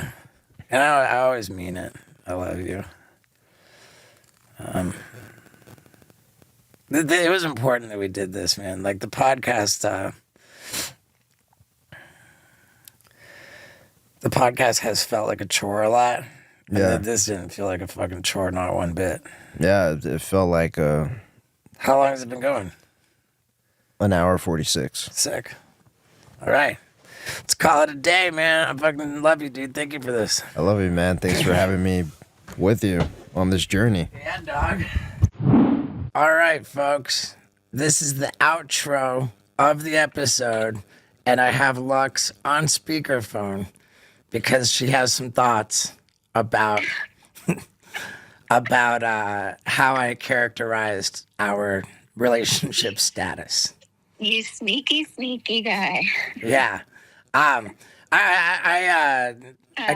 again can speak for Lux a little bit in that she says, hey, you made it all about me pursuing my career and not about me saying, hey, look, I need you to step up more in the relationship. Like, I might have gone a little easy on myself in that regard. Well, I just think in general it was a little lacking of like the emotional side of our relationship and more focused on both of our careers. And, you know, it's just hard I appreciate you to talk about it and kind of make the announcement. And, you know, it's just hard to have somebody else speak for you. And, you know, you just want to be able to like put it out there, but there's just so much involved, and it's a difficult thing across the board. And I'm super appreciative of you, and I feel like you articulated things a lot better than I could have. And you know, I just texted you that I saw. I listened to it again, and yeah, you did such a great job, and thank you for giving me so much praise in it as well. Well, I mean, I appreciate you. I spoke from the heart, and I really am like super grateful that we can be in a position where we talk on an almost daily basis, and we end every call saying, I love you. And, Yeah. you know, I mean, I really do mean that. And I love Me too. I love what we're doing with the Radical Ranch. Like, I love everything about what's going on. And okay, it's... that's maybe not accurate. I just I appreciate you. No, it's nice. For as difficult, you know, as all of this is, like, it is really nice that you and I are in a good place. Like, thank God for that, because this is really hard. And I agree. I'm grateful that you and I are cool. Yeah. And, I agree. All right, with that, I love you, everybody. I love you for sticking around to the end of the episode. And God damn it, I got jet lag. I got to crash. All right, love you. love you. All right, bye-bye. Ladies and gentlemen, David Arquette. Yeah, dude. Thanks, bro. What's up, dude? Hey, what's up? Thanks for having me. And let me introduce my co-host, Scott Dude. Randolph. Wow, right off the bat. Right off the bat. Up there, we've got Paul Brisky. What's going on? And before we get started, let's reassure everybody that I have confirmed I have the COVID antibodies, so I cannot catch or spread coronavirus. Is that how it works? Yeah, it's like the chicken pox. As long Is it really? Yeah. Wow, that's dope. As long as you have the antibodies. The problem is that your levels of antibodies like go down and disappear. So ultimately you can get it again. But for now I've got them. And I actually successfully got into the Red Cross convalescent plasma donation program. Nice, bro. Because I'm a hero. Yeah. With my plasma, I can help people. When do you go? Dude, I couldn't get an appointment until like August something or other. But let's not bore people with that. Scott gets tested every week. No, I'm cool. I'll probably get tested after this Right. podcast. He does Yeah, get tested good. every week. Yeah. Yeah. Nice. Okay, so let's get into it. My God, what a treat, dude. We follow each other on Instagram, and thank you for that. Of course. Where was it that we were on an airplane together? Was that coming back from the Conor McGregor fight? It was. Was it I Jet don't- Suite? It was Jet Suite coming home from I'm Vegas. not Burbank. sure. It was in Burbank, but Yeah. I'm not sure. I think it was somewhere random because I was like, "Why are you coming back from somewhere random?" I don't It was know. Vegas. I think it was Vegas. It might have been. Yeah, Yeah. it definitely was into the Burbank thing. I don't Right. think it was the Jet Suite thing though. That's the only trip we've ever taken Jet Suite on. So, Yeah. right. But in any case, so I DM'd you not long ago when I saw the first trailer for your new documentary, You Cannot Kill David Arquette. And as soon as I saw that trailer, I was just dying to watch it. So I DM'd you like, hey man, congrats on the doc. How do I see it? And you said that the coronavirus had fucked it all up. So Yeah, we got into South by Southwest, and then they sort of everything got pushed. So it's coming out soon. It's coming out at the end of August. is the actual whatever distribution different because of Oh hell yeah, everything's different. If it's in any theaters, it'll be in drive-ins, but no regular theaters. so it was going to be a theatrical release. Oh yeah. Dude, Yeah. so it so deserves it, man. It so deserves it. Oh, thanks, bro. I loved your gnarly Thank you, man. movie. That's fucking gnarly, dude. People have got to check that out, man. I was like, whoa. I mean, likewise, dude. And what a treat to be able to both talk about each other's things that we just put out. But now I had followed on. I get my news from TMZ. I saw every time you were on there. Like with the wrestling, and it was just like, wow. Like David Arquette is like, how old are you now? I'm 48, almost 49 in September. Okay, I'm 46 now. So, like, we're in kind of the same boat where we're way past the age where we should be putting our bodies to the test the way that we are. Absolutely, but you're on another fucking level, dude. Well, Have you ever have you looked into, have you like done the self work, like why the fuck am I doing this kind of stuff? I think I have, and for the most part, I'm actually in pretty good physical condition. Yeah, no, it's not that. It's the, so I'm just equating it to, in the film, there's a death match I do. Right. Oh my God, we're completely familiar with it. Yeah, and the We're- fucking crazy shit, and then Let's- just exploring like why I would put myself in that situation. My wife's like, "Do you just want to die?" Like we have 2 kids together, Right. so she was just fucking pissed at me for even doing it. Let's work people up to that Okay, point. okay, yeah. Because Yeah, that's, we just went right into that. I mean, the movie. We definitely have that. I mean, that's such a notable scene. But the backdrop of this documentary is that you had a movie promotion back in the year 2000 for a movie called Ready to Rumble. And to promote that movie, because it was a movie about, I presume, wrestling. Yeah. And so to promote that movie, you got linked up with the, what is it, WCW? WCW, yeah, because they were owned by Warner Brothers. So Right. it's like they did a movie because they had all these wrestlers like on the thing. When I read it, I was just a wrestling fan. I was like, this is amazing. It's like me as a kid growing up and still loving wrestling the way I did when I was a little younger and stuff. Right. And so, and now, of course, the WCW was subsequently purchased by WWE. Later, that's right, after. That was the So next year. When I came into it, WCW came in out of nowhere, and a guy named Eric Bischoff took them like to be beating WWE at the time. So they were kind of going back and forth. They called it the Monday Night Wars. And it was also like kind of getting raunchy and crazy, and they were like trying to up each other. You had like evil Hulk Hogan. Yeah, he- yeah, that's yeah. how The he started NWO, like, yeah, that whole thing happened. Yeah. And then so when Ready to Rumble came out, they had already started losing to WWE, and WWE had now Stone Cold and The Rock, and they were kind of just taking off on a whole other trajectory.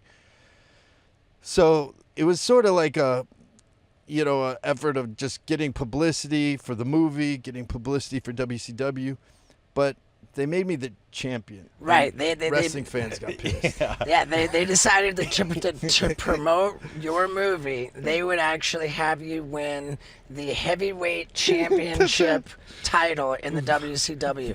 And if people don't remember the WCW, they'll certainly remember the personalities that were in the mix at that time. You beat Diamond Dallas Page. Well, sort of. It's kind of weird because I was buddies with him. He's the main bad guy in the Ready to Rumble movie. I came in and there's this. It was odd because it was a three-man match or something, so it doesn't really make any sense. And there was Jeff Jarrett there, so no, it was a four-person match. Jeff Jarrett and Diamond Dallas Page, Eric Bischoff, who was like the man, like the Vince McMahon of the company, wrestling with him, and me, and you emerged the heavyweight champion of the WCW. I really blame the referee, though. If you look back at the tape, Diamond Dallas Page clearly pinned Eric Bischoff. Jeff Jarrett. But then the referee slid by and just counted. It was a we know misunderstanding. We know that it was predetermined that you were going to be the champion. So I didn't want to at first either. I was like, this is a terrible idea. But then Diamond Dallas Page said to me, well, listen, if you don't do it, then this whole thing's over. The Ready Rumble's over. You're not promoting it anymore. It's just, they're not. Right. And then if you do it, you'll go all the way to the pay-per-view. And I was like, wait, can I get to like, travel with you guys? It's like, yeah, bro, you're gonna be on a bunch of matches. You'll travel with us. You go. And I was like flying on an airplane with Hulk Hogan and Sting. It was like a kid in a candy store because I was telling them, well, it does kind of make sense that I'm like the first fan to ever be. They call them marks sometimes. Mark. I'm an actual mark. Like and people think it's bad to say that. Who cares? But it comes from the old Carney term when they'd pat you on the back with like some chalk and if they saw you buying stuff, so they see you're a mark, you could get him to do anything. You know what I mean? Right. So I was like, listen, I'm the first mark to really become champion. And then they looked around and they said, we're all marks. That's what he said. But I was like, no, but they didn't get I'm the first fan. So I saw it as a fan, finally living a fan's dream. Like I thought it'd be interesting for fans. But it wasn't. They took it really personally. It kind of like destroyed Santa Claus for them. Oh, there you go. Dude. So the reason why we went into such detail to paint this backdrop is because it really affected you profoundly. And that's sort of the basis for your whole documentary is that there was a lot of hating. People were upset that David Arquette became the heavyweight champion, and it really hurt your feelings because the only reason that you were doing that is because you cared so much about wrestling. Yeah, it mainly I just hated how I was like a smear on the sport, and shortly after that, WCW did crash, and I was attributed to the fall of WCW. Me and Vince Russo, the guy who was writing all this stuff at the time. So I just kind of always left a bad feeling in my chest, and it wasn't just that. I'd also have my addiction issues and. I did a string of AT&T commercials that were kind of shit, bad for my career in a way. Just, I don't know, for whatever reason, it just it was all on a downward sort of thing. And then, so I had this heart thing happen. Yeah, you got 2 stints. Yeah. How old were you when that happened? That was 2 years ago. It was 2 years before the documentary. They said in the documentary 2 years ago. 3 years ago, something like that. I don't know.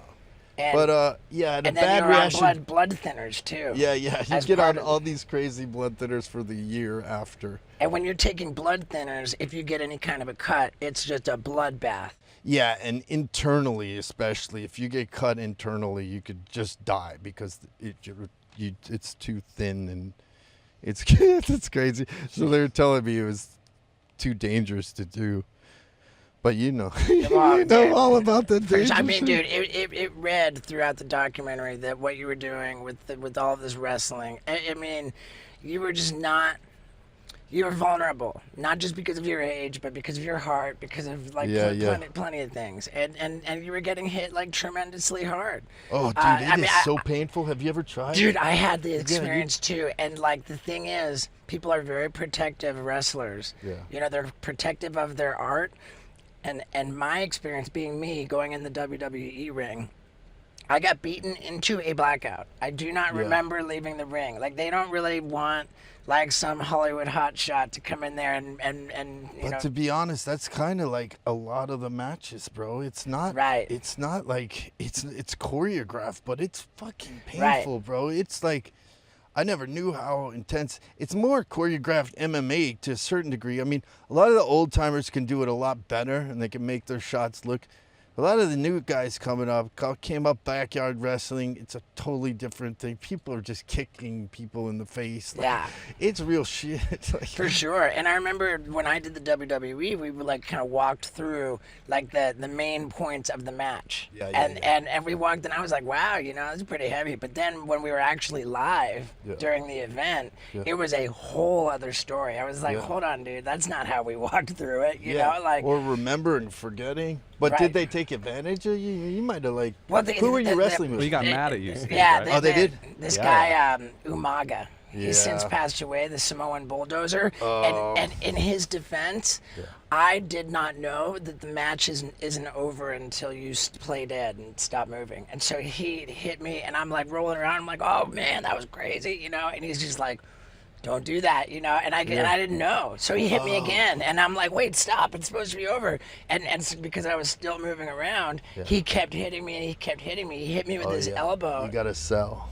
Yeah, he was teaching you a lesson. That's just that happens sometimes. You know, it's I just hard. didn't You know. learn things in the ring, like some of the stuff that they say. They say, okay, so like in wrestling, for instance, and it's just like all the way they speak. So they'll say, what about a pile driver? Let's say, oh, that sucks. Like, oh, okay. What that means is that hurts really bad and you should not do it. When it sucks. They downplay everything because they're all tough.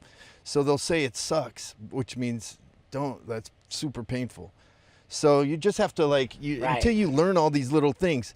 Like in the death match, I didn't mean to keep going back to it, but he said something. At some point he's off. This is where the ultra violence happens. Sure. I was like, okay, Yeah, I mean, this whole thing's ultra violent. We can get to the death match, but No, we don't have to. But let's it's just a more example of like not knowing the term. So then when something happens, you're like, what the fuck?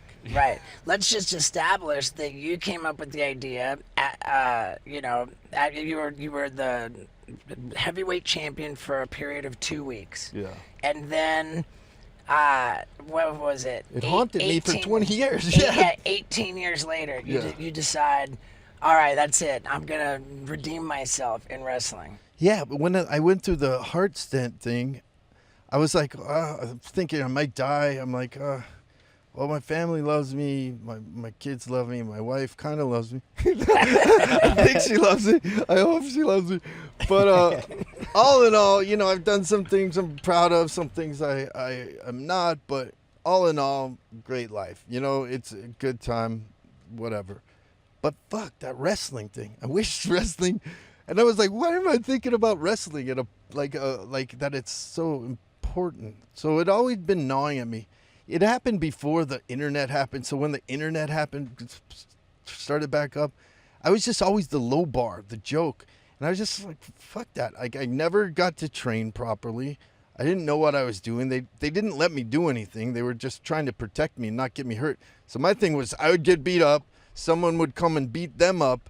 And then they'd roll me on top of the person and I'd win the match. Like that's so it just added to me being more of a pussy than I felt I was. And I just didn't want I wanted to prove myself. I didn't want them to write the end of my story for me.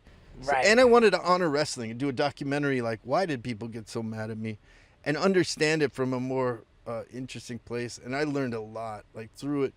I learned a lot about acting. I learned a lot about myself. Captured a period in my life where I was going through a lot of stuff. I learned a lot about why I was, drinking too much or doing different stuff. Oh my God, yeah, there's plenty of that in the documentary. And So you get your ass beat. This is what we've arrived at. You get your ass beat over and over again once you decide to get, you call it training, but really, you got your ass beat. You wanted, like you said, you basically said, I want to redeem myself in the eyes of the wrestling world by just getting brutally beaten up, like to the point where you can't call it fake and you can't say that I wasn't actually a participant in the violence of wrestling, is my read on it. Well, that's what training in wrestling is. Yeah. They toughen you up so you're ready for anything. You know how to take falls and beats, and like how to take shots, and then how to sell properly, how to just, there's all kinds of things you go through in a ring, but you learn a lot about, especially about acting. Like I learned so much. You wouldn't think, like, people don't think wrestlers are like the greatest actors or something, but what they do is so Showmanship. Showmanship, but also there's this time element in a ring where everything speeds up, and you think like you're taking so long to walk across the ring, but you look back on it and you run across the ring. You know what I mean? It's this crazy thing that you speed everything up. So you have to learn in wrestling to slow down. And there's a saying that if you feel like you're going slow down. You know what I mean? Because you can't, like, there's all this, like, you're playing to all these different people. You're just telling a story without words. You're just selling with your face and with your emotion. It's really intense. And I mean, like, to be fair, you were selling it with like a hematoma coming out of your head. Yeah, I took a knee to the face. Yeah, that was RJ City, my tag team partner. What was later, crazy? So when you're talking about the training, are you talking about after Tijuana? Because before that, I just want everybody listening to this to really like just kind of get that we see David in every like wrestling scenario, from being with these guys in Mexico who are wrestling at the stoplight in the middle of the street to collect change from the cars that are stopped at red lights. And by the way, those guys were the most impressive performers of the entire. But those dudes are real legit luchadors. Right. They do that during the day because they've done it since they were kids. But they go and they wrestle at the biggest arena in Mexico, and that's just like their day job. And then at night they're doing the biggest arenas and the biggest shows. It's insane that they do that on a regular basis. So you get your ass beat by the panhandler wrestlers in the street who are the most incredible performers in the whole movie. You get your ass beat by backyard wrestlers. that was before Mexico, right? Yeah, before, yeah. You get your ass beat in like at the wrestling legends. Championship wrestling from Hollywood. Yeah. Championship, and then there's the other ones, the legends of wrestling. So you're in basically like arenas. The street, the first backyards. day of shooting, we got in this fight in the thing. They got mad at me for, it was. Was that with the Nasty Boys? Or? Yeah, the Nasty Boys. Well, we love each other now, but back then they were really mad at me. It was the first day of shooting. We called them up and said, listen, we're coming down to interview Eric Bischoff for the documentary. We'd love to come film your event.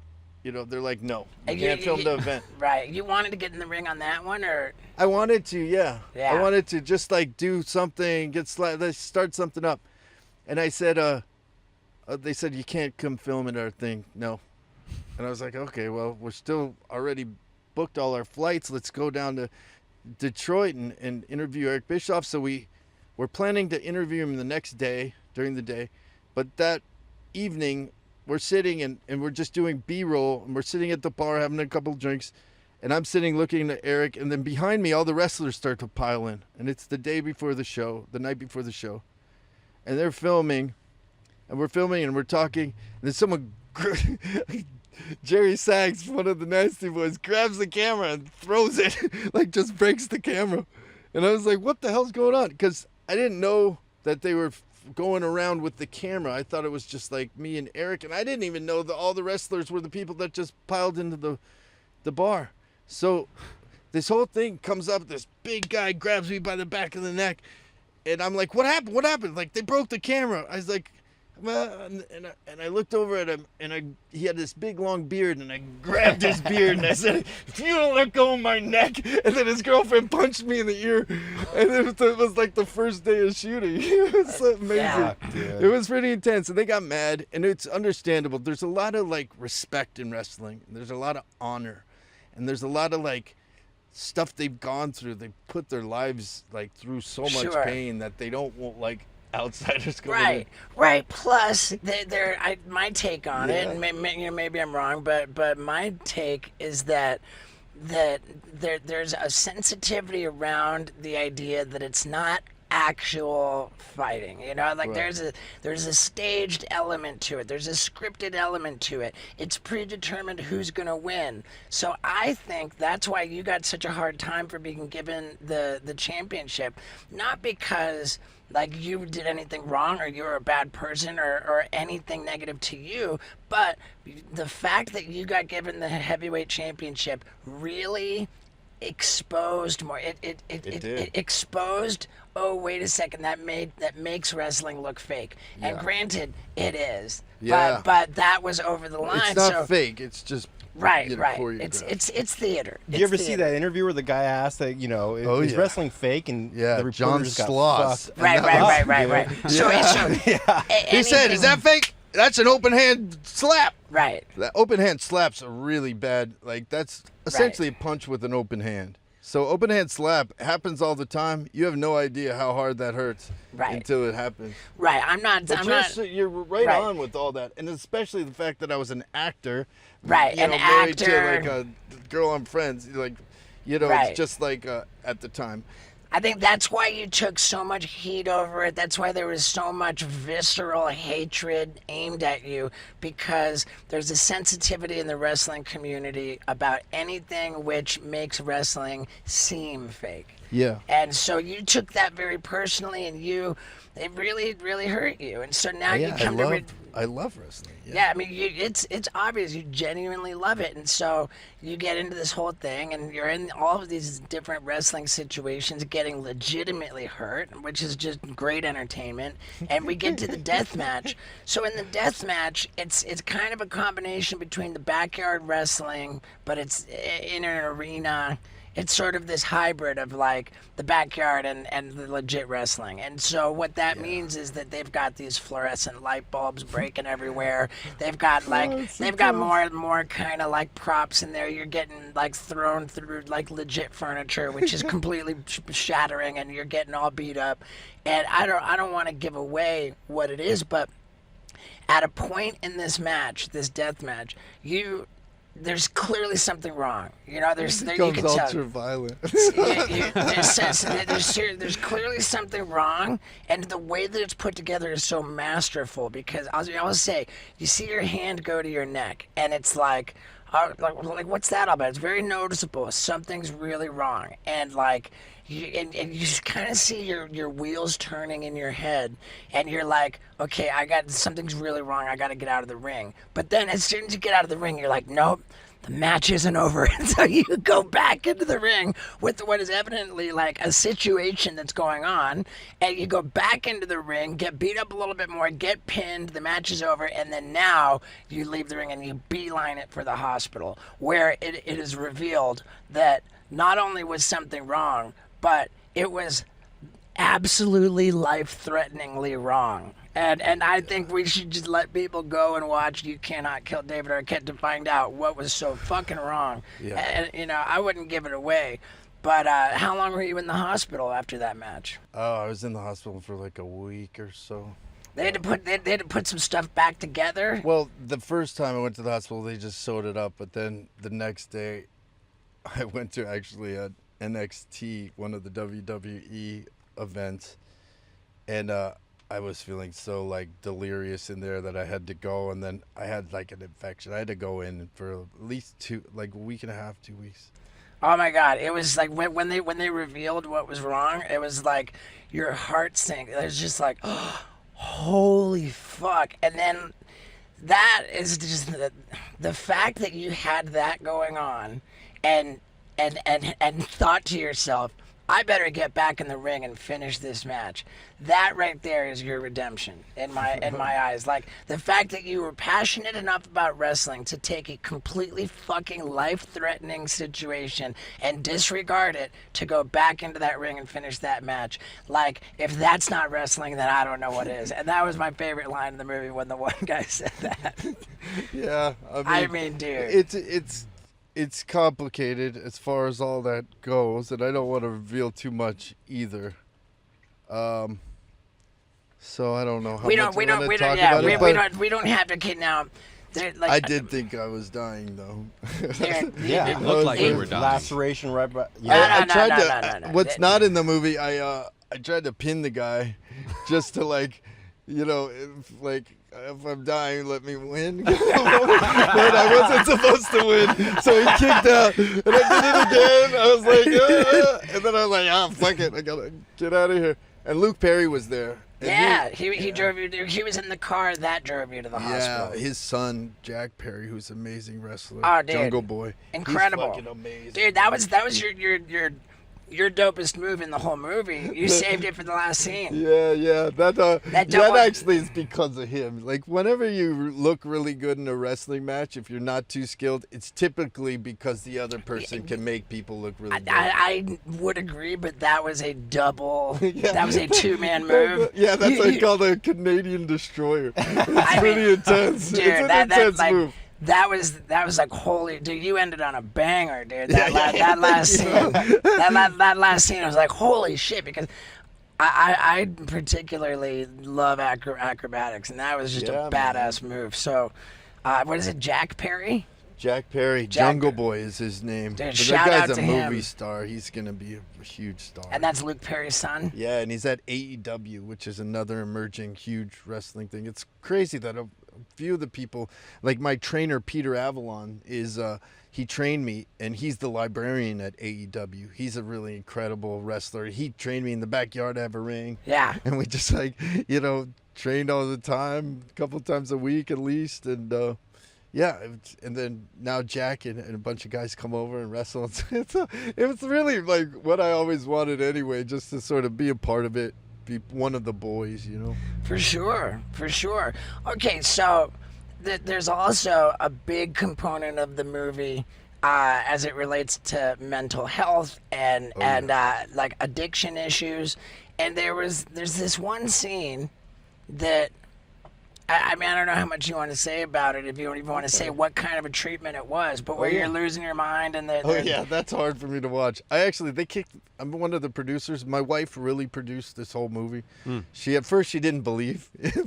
She's like, what are you doing? Wrestling? She's like, didn't understand wrestling. She thought it was all dumb. The fact that I'm doing a documentary about it, she thought was dumb. She didn't believe it. But then once it started, she was like, okay. And she's kind of like that. She likes to control stuff, but in a great way, because we wouldn't have got it done without her. And she's like the voice of reason a little bit, Absolutely, but she's literally like booking flights. It's like she did everything, getting camera package. She's a badass. Wow. Producer. And dude, this part is just important to me. And props to your wife for doing a great ketamine, job. Okay, it's ketamine. I did a ketamine treatment, and I was like, oh, please don't show that. Now, ketamine, this is so important to me, because ketamine was like among my favorite drugs of choice. I don't even have a drug of choice because I loved them all. But ketamine, I never injected it though. I always cooked it and snorted it. Oh, really? Right, but now it's presented in the film by an actual doctor that there's some sort of therapeutic value to just shooting you up with a bunch of ketamine. That was a lot. Yeah, they did a bunch in that one. And I've done it like 3 times in a doctor's office. The other 2 times is more where it's not as much and you stay awake, and then you have a real therapy session on ketamine, which is really helpful. Oh my God, as a ketamine addict, I was watching that and this is like one of the more notable scenes in a bonkers ass movie. You're losing your fucking mind on camera. Like, dude, in that scene, they give you all this ketamine, and dude, you just turn into this thing, which you can't even describe. You can't even describe what happens in this fucking scene. And I'm sitting there watching it thinking, oh my God, if there's anything therapeutic about ketamine, sign me up. No kidding. I mean, it is dangerous with addiction like things, but one of the things that it does do is it resets your neuroreceptors. So if you really are kind of tweaked out, it can get you down to a thing. It also, like, with the right kind of therapy, I mean, I don't know, it was helpful to me more so to do it and with the doctor who gave it to me, and then my actual therapist. So I dealt with all these things because it's a dissociative anesthetic. Oh my God, I love it. It's also it's I love it. Kind of hallucinogenic thing. Big time. Yeah. And it's not even just like hallucinating. Did you ever go in a K-hole? Oh, whatever? I mean, dude, I had 1998 was I know. a Dude, K-hole. I had no so many shit. experiences. It completely distorts your depth perception. Well, tell 'em about the Dude, I was couple in a- experiences you had. Those are Dude, crazy. I remember one time I was in a bathtub, and like my feet, I'm looking at my feet, they're like 30 fucking feet away. Like, I mean, it was like, you know, the depths were, like, I was in a hotel room, and the fucking whole hotel room just started free falling.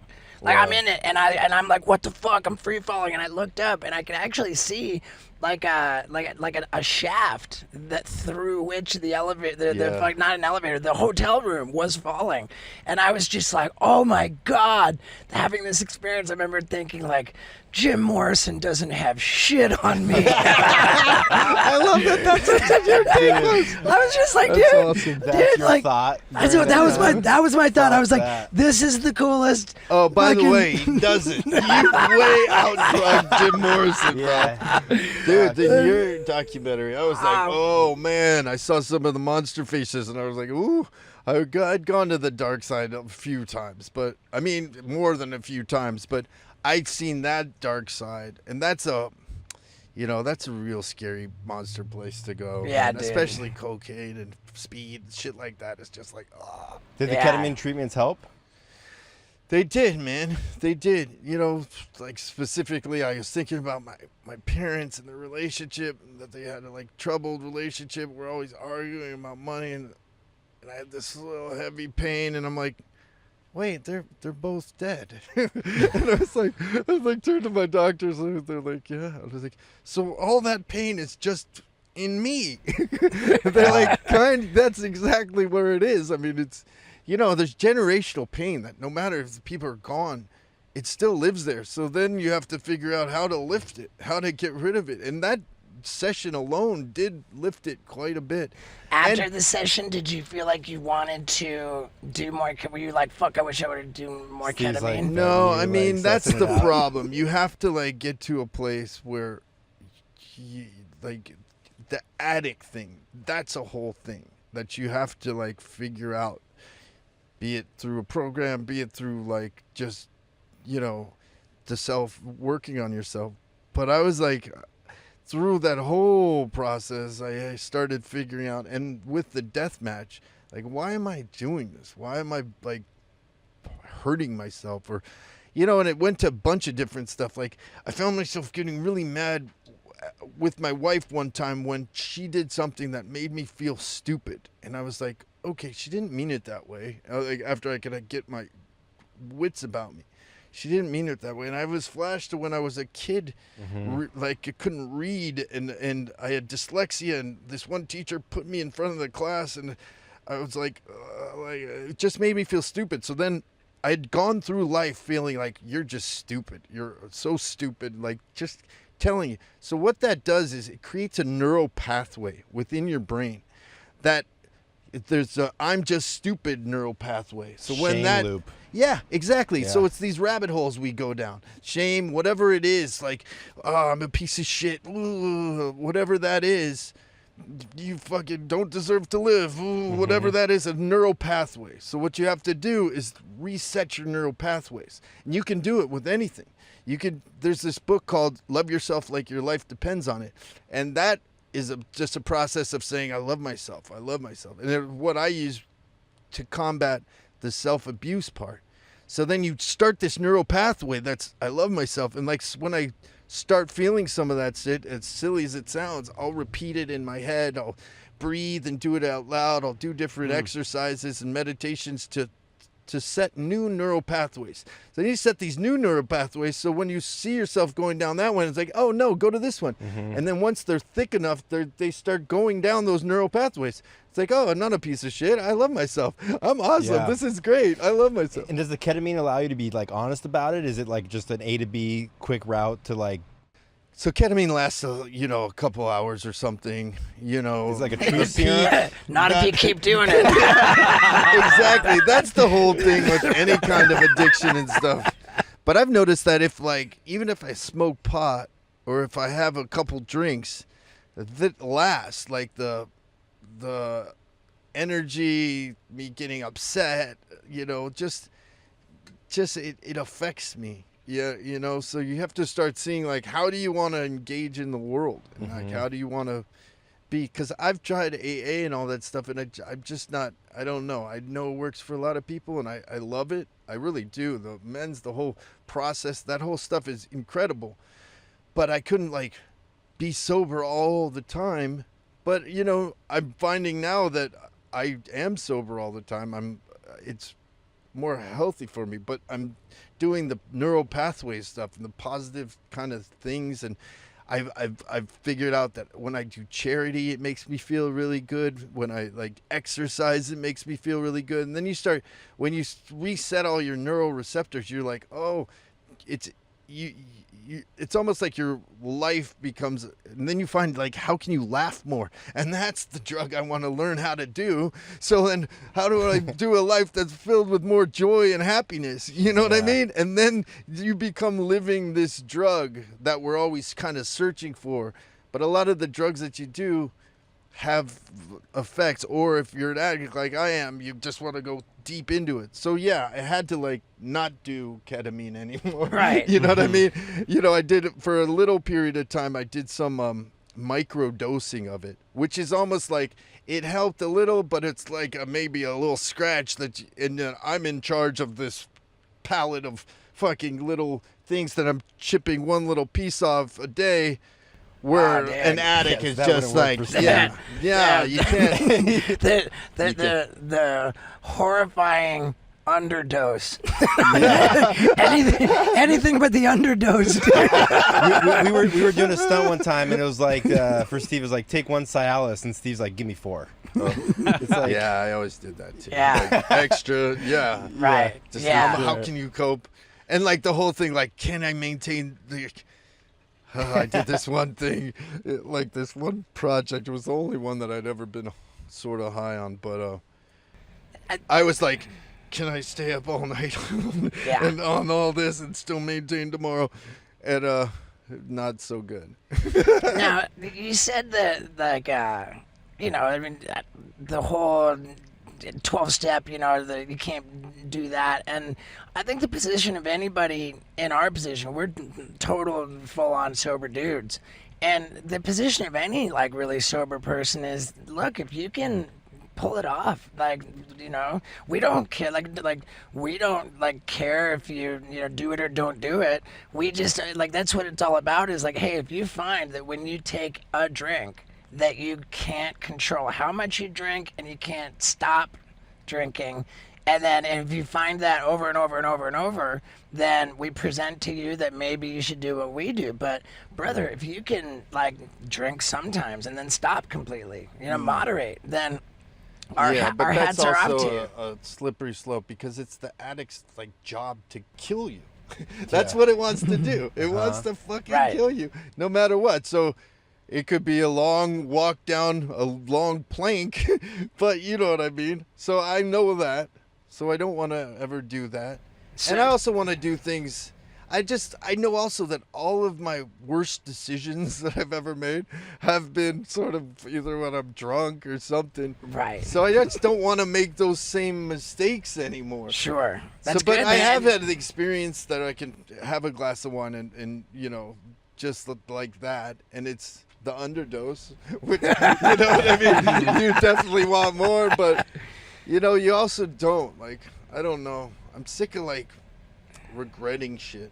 I mean, dude, if you can pull it off, have a glass of wine, and then stop, our hats are off to you, brother. We're totally cool with that. Now, and dude, we're big Howard Stern fans, so we heard all those crazy calls.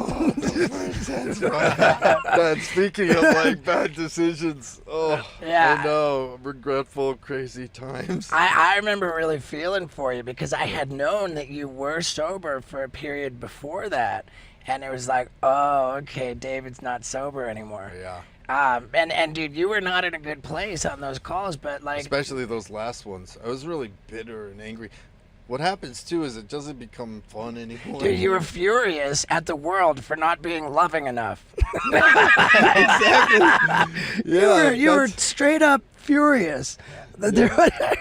Yeah, so there's that. And, and dude, you seem like you're in a great place now. So we got no judgment, no complaints. You know, you said just before about like, you know, this pain around your parents and in your family, like people arguing about money, and that really is seems interesting to me because in your family, I can't imagine that money is an issue for most anybody, right? Like, how many brothers and sisters do you have?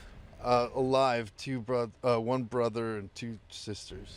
Okay, and the sisters are Patricia and Rosanna Arquette. Yeah, and then Richmond's my brother.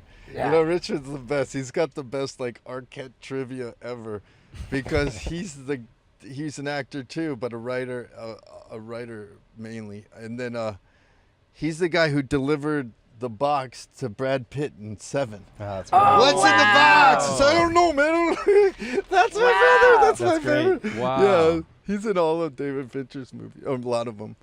But Dude, that was a great fucking movie, man. so yeah, not really. But when we were growing up, yeah, we weren't like rich kids or anything. You know, not even Right, close. you were born on a commune? We were born on a commune, and it was, you know, Some like crazy. River Phoenix shit? Yeah, kind of, yeah. This sort of philosophy from Indonesia. And like 30 people came to live in this place in Fort, I forgot, Front Royal, Virginia. And then the guy who started it from Indonesia comes and he says, "What are you doing isolating yourself in the middle of nowhere?" This philosophy is about learning what your special gift is and going out in the world and making the world a better place. So if you're an actor, you should be where they're doing films and plays, and if you're an architect, you should be where they're building houses and apartment buildings. How long were you living there when he came and said that? I was only like 3 or 4 or something. I was born there, and we left around 4. So he broke up he said everyone moved. So we moved to Chicago, and then we moved to LA. And we were like, you know, my grandfather was this character named Charlie Weaver, Cliff Arquette. He that's a tattoo of him. The Hollywood Squares? He was in the bottom left square. And he was great and everything. And when he died, we got enough to get a house, but we didn't my dad was a working actor. So when there's strikes, it was tough times. If he got a commercial, and a nationwide commercial, we'd get good Christmas presents, but it's not like we had any kind of silver spoon. And so my mom and dad would argue a lot about just stuff, just in general. My dad was, a pretty rascally guy, and Sure. there's a lot of stuff going on. So which of your siblings was the first? I presume it was Rosanna. Yeah, after my dad and everybody, but the first- Rosanna broke the wall down for this generation. She came out when she was 15 or 15, yeah. and she ran away from home, stayed with the family here that our family knew, and she actually went into an audition, and as the story goes, I have to talk to her about it again, but she went to she read about this character who had epilepsy, and she somehow got the sides and went to the office and sat there all day, and the casting director came out, and she was like, "Do you have an appointment?" And she's like, "No." And then they were like, "Okay." And then they sort of left everybody, and at the end of the day, they're like, I'm sorry, well, you don't have an appointment. She's like, oh, all right, I was just thinking maybe I could audition for it. She got up to walk, and she like hit the ground and started having an epileptic fit. And they're like, oh, no. Everyone freaked out. And she was acting, and they were blown away, and she got the part. Dude, that's epic. The first time I remember her in, like, God, I want to say it was like 1985 in the movie with Madonna. Yeah, Desperately Seeking Susan. Yeah. Right. So that was she had That was a big break for her. yeah, but she had a career for a while before that. Yeah, a while before that. Yeah, she worked with Betty Davis. She's Wow. a tremendous. It was cool to see her in your doc. I mean, she's been out of the public eye. Yeah, sort of. I mean, she's been doing stuff. That's this business. It's so crazy. You know what I mean? You're like, you know, she's fucking badass. Like, she should be getting all the roles she wants. You know what I mean? But it's just this crazy fucking business where you're hot and you're not. And that's sort of, we talk about a little of that. And it's sort of attributed it to, like, the wrestling really brought me, but that's not really the true stories. My drinking, calling into Howard Stern, you know, and doing certain things, like being out. I have a nightclub called Bootsy Bellows, so being out there, getting caught on TMZ all drunk, and just acting stupid, doing those commercials, choosing badly in the roles. Because it's really specific. If you want to build a career, you have to be really specific about what you do. Some people don't work for 2 years until that right role comes back up, and they're really specific. They don't strategic. Yeah, strategic. And I've never been like that. I like to work. We've always been like working actors. So I'll do something, a kids show, or I'll do this, but people frown on that. The part I think that you're talking about in the documentary, it's really kind of like sad. It's towards the beginning, and you're driving your car, and you're saying, man, you know, I've been auditioning for roles for the last 10 years, and I keep not getting the roles. But and you said, imagine going to a job interview 10 years in a row, and you never get the job, but you just keep shooting up and go for another interview. Yeah, I just remember thinking, man, like it was so like genuinely brave for you to be that vulnerable, for you to be that candid, and be like, hey, look, you know, like I've been getting rejected for 10 years, like. That and for having that at the beginning of the documentary, it's like, wow, David's not doing this documentary to make himself look good. You know, like right out of the gate, he's coming out and saying, hey, that's also them making a movie, and that's also like I had notes in the editing room. It's part of the reason I got pulled out. You know, because I had worked within that 10 years, but it's only if somebody offered me something. You know what I mean? It's just I didn't get a job off of an audition, and I said it right after that. But they're, you know, when you get down in the editing room, it's like you need seconds. So they're like, we just have to slice that out. So it's a little misleading. There's a couple things that are a little misleading, but it's, you know, it's true almost, in its essence. But it's like wrestling. Sorry to cut you off, Steve. Yes. It's like wrestling, where in that it's choreographed, but it's still real. Absolutely. As fuck, that's the whole movie, and that's the whole sort of situation. I loved that. And there was something just so genuine about the way that you said that like, you know, it was profound. It was impactful. Thanks, and man. I remember thinking, like, as I saw that, I was like, well, shit, you know, like, you think of David Arquette as, you know, like a really successful guy. I do, you know, I think of you as like a really successful guy in the movie. You've got this beautiful gated home, which is like clearly, you know, just a expensive lifestyle, it reads. And then put it together, well, if he hasn't been working that much in his career, he's got this big, beautiful, like, you know, Los Angeles gated mansion, then like, and I think, oh yeah, it's because he owned the Bootsy Bellows nightclub. So is that like really, really profitable for you? It was like the hippest. Does good and all that, but no, I mean, not really. I mean, you know, I mean, if you want to be brutally honest, I just moved to Nashville because there's no state tax. You know what I mean? For a much cheaper house. I mean, to keep up with the Joneses in Los Angeles is expensive. You know what I mean? So this being that, yes, I did. Well, it's all in perspective. I mean, what people are going through right now. I just can't even imagine. God. And I'm like I feel it. So I'm just, for the next part of my life, it's all going to be charity based. It's all going to be a fucking thing that construct that's different than any other corporation. Dude, talking about charity, like one of my favorite people in the world is the legend Tony Hawk, right? And when the pandemic started, Tony Hawk put on his Instagram this unbelievable photo. They went to an empty water park, and this gigantic tube thing, he did a loop around, and he's like, they got this photo where he's upside down at midnight doing this loop on this like 20-foot tall tube. And he signed 2,000 prints of this picture, sold them, and donated 100% of the profits to COVID relief. That's so dope. And I was inspired by that, so I went and did this crazy stunt doing a flip off of a building, and the photographer shot a sequence like so the print was just one photo of the building, but there were 7 of me doing a flip off the roof. Dope. Looked really cool, and I signed 1,500 of them and sold them all for charity, and I gave 100% of the proceeds to a food bank in Albuquerque, New Mexico. That's the best, man. Yeah. I love food banks. I work with Feeding America a lot. It's such an important aspect. Dude, so now here, my fucking head exploded when I had this idea.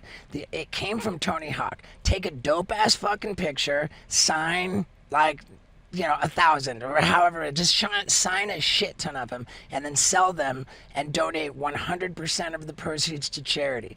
I was inspired by Tony Hawk doing it.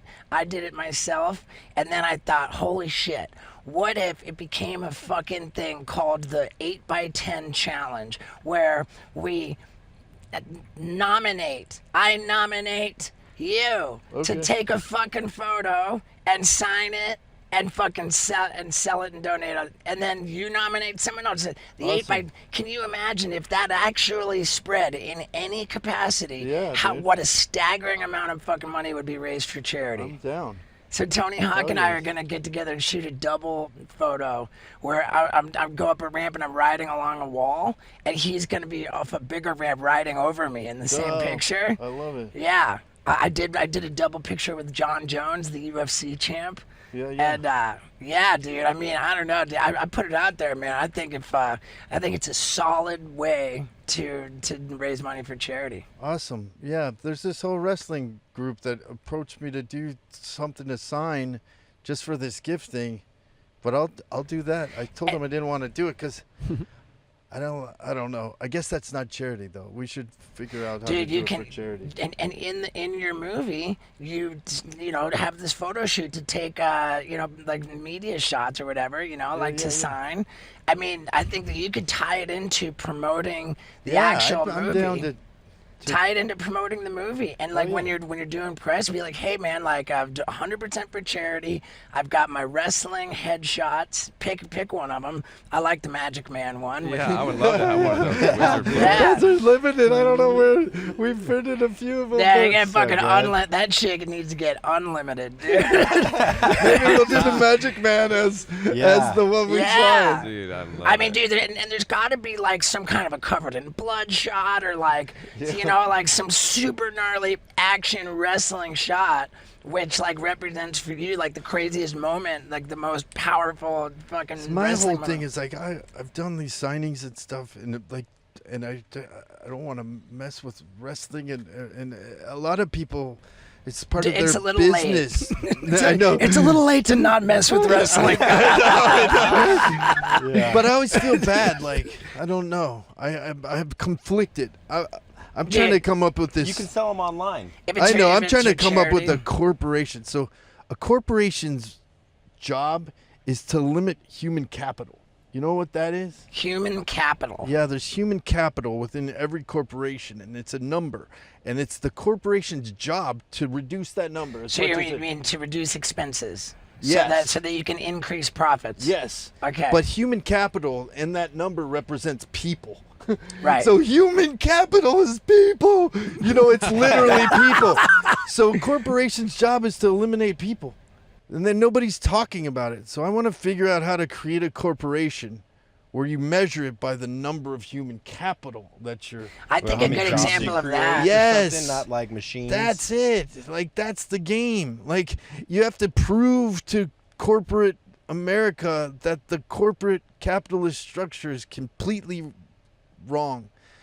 And that's I don't know, it's a big fucking task, but the next thing I want to do is sort of in that world. Like, how do you create a charity and a corporation from it that then is sort of doing that? That's the next documentary. Insurance. Yeah, it is. Yeah, but dude, if there's any sensitivity on your part about taking a fucking like explosive photo of you wrestling with covered in blood, flying through the air, whatever it is, whatever's that dopest photo, like, dude, don't be bashful about signing those fucking things for charity, dude. No, Just I know.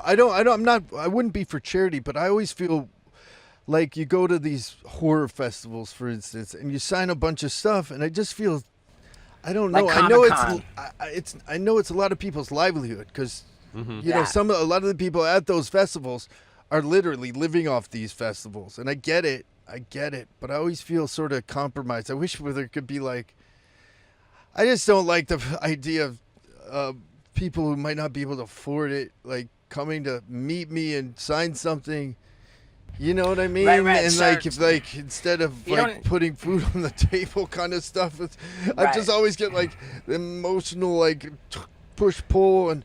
I think that you're picturing the signing being something that happens in person, like at a convention. Oh, yeah. Where what we're talking about is you No, get I you know. get a box of 1,000 of them, you put it on Oh, your I Instagram, totally you do sign, you that ship. in a second. Yeah. But yeah, my whole thing is just that whole someone's buying it. You know what I mean? Right. I think I'm a socialist at heart, like hardcore, where it's like now that literally what we're seeing right now happen. I was like an Andrew Yang fan, and I read his Yeah, he book. was too. Yeah, man, I read his book, and it just made so much sense. You see all these malls closing, like all this stuff's been happening for years, Right. and the whole the wealth inequities and the whole kind of thing. So like, how do we address that? And then I don't know, how can we get like base stuff for people taken care of, where their Sure. house, their food, their clothing, their education, Right. and their healthcare is just covered, so people aren't fucking so stressed. Right. And like not robbing as much and like having to do that to 100%. live. You know what I mean? Like, Start a commune in one of those empty shopping I know, centers. I know. Well, have you ever been to Burning Man? No. Fucking incredible system of like life, where essentially, you know, people set up these different camps where they, you know, will be having grilled cheese at 4:00, or this person's, You you know, barter. doing a turkey dinner. You know what I mean? You just different places, and you know, you could get clothes at this place. Give a shirt and get a shirt. You know, it's this whole bartering system. But it, for that like 2-week period, I think it is. It's the second largest city in Utah. Jeez. Is it in Utah? Wait, not Nevada. Nevada. Is it Nevada? Reno. Yeah, it becomes larger than Reno or something for that too. Yeah. So when you go in, you get an actual. I would have checked it out before I got sober. Is it hard to stay No, sober dude, there? you can go sober. I know they have like meetings. I'd wanna go No, to no, Mescaline not even out. like that, dude. It's like a drug being there. Right. When I'm there, like, I could just be like, I've been there so "Sure." sober. You want my shirt for a fucking syringe full of Right. smack? Yep. Yeah.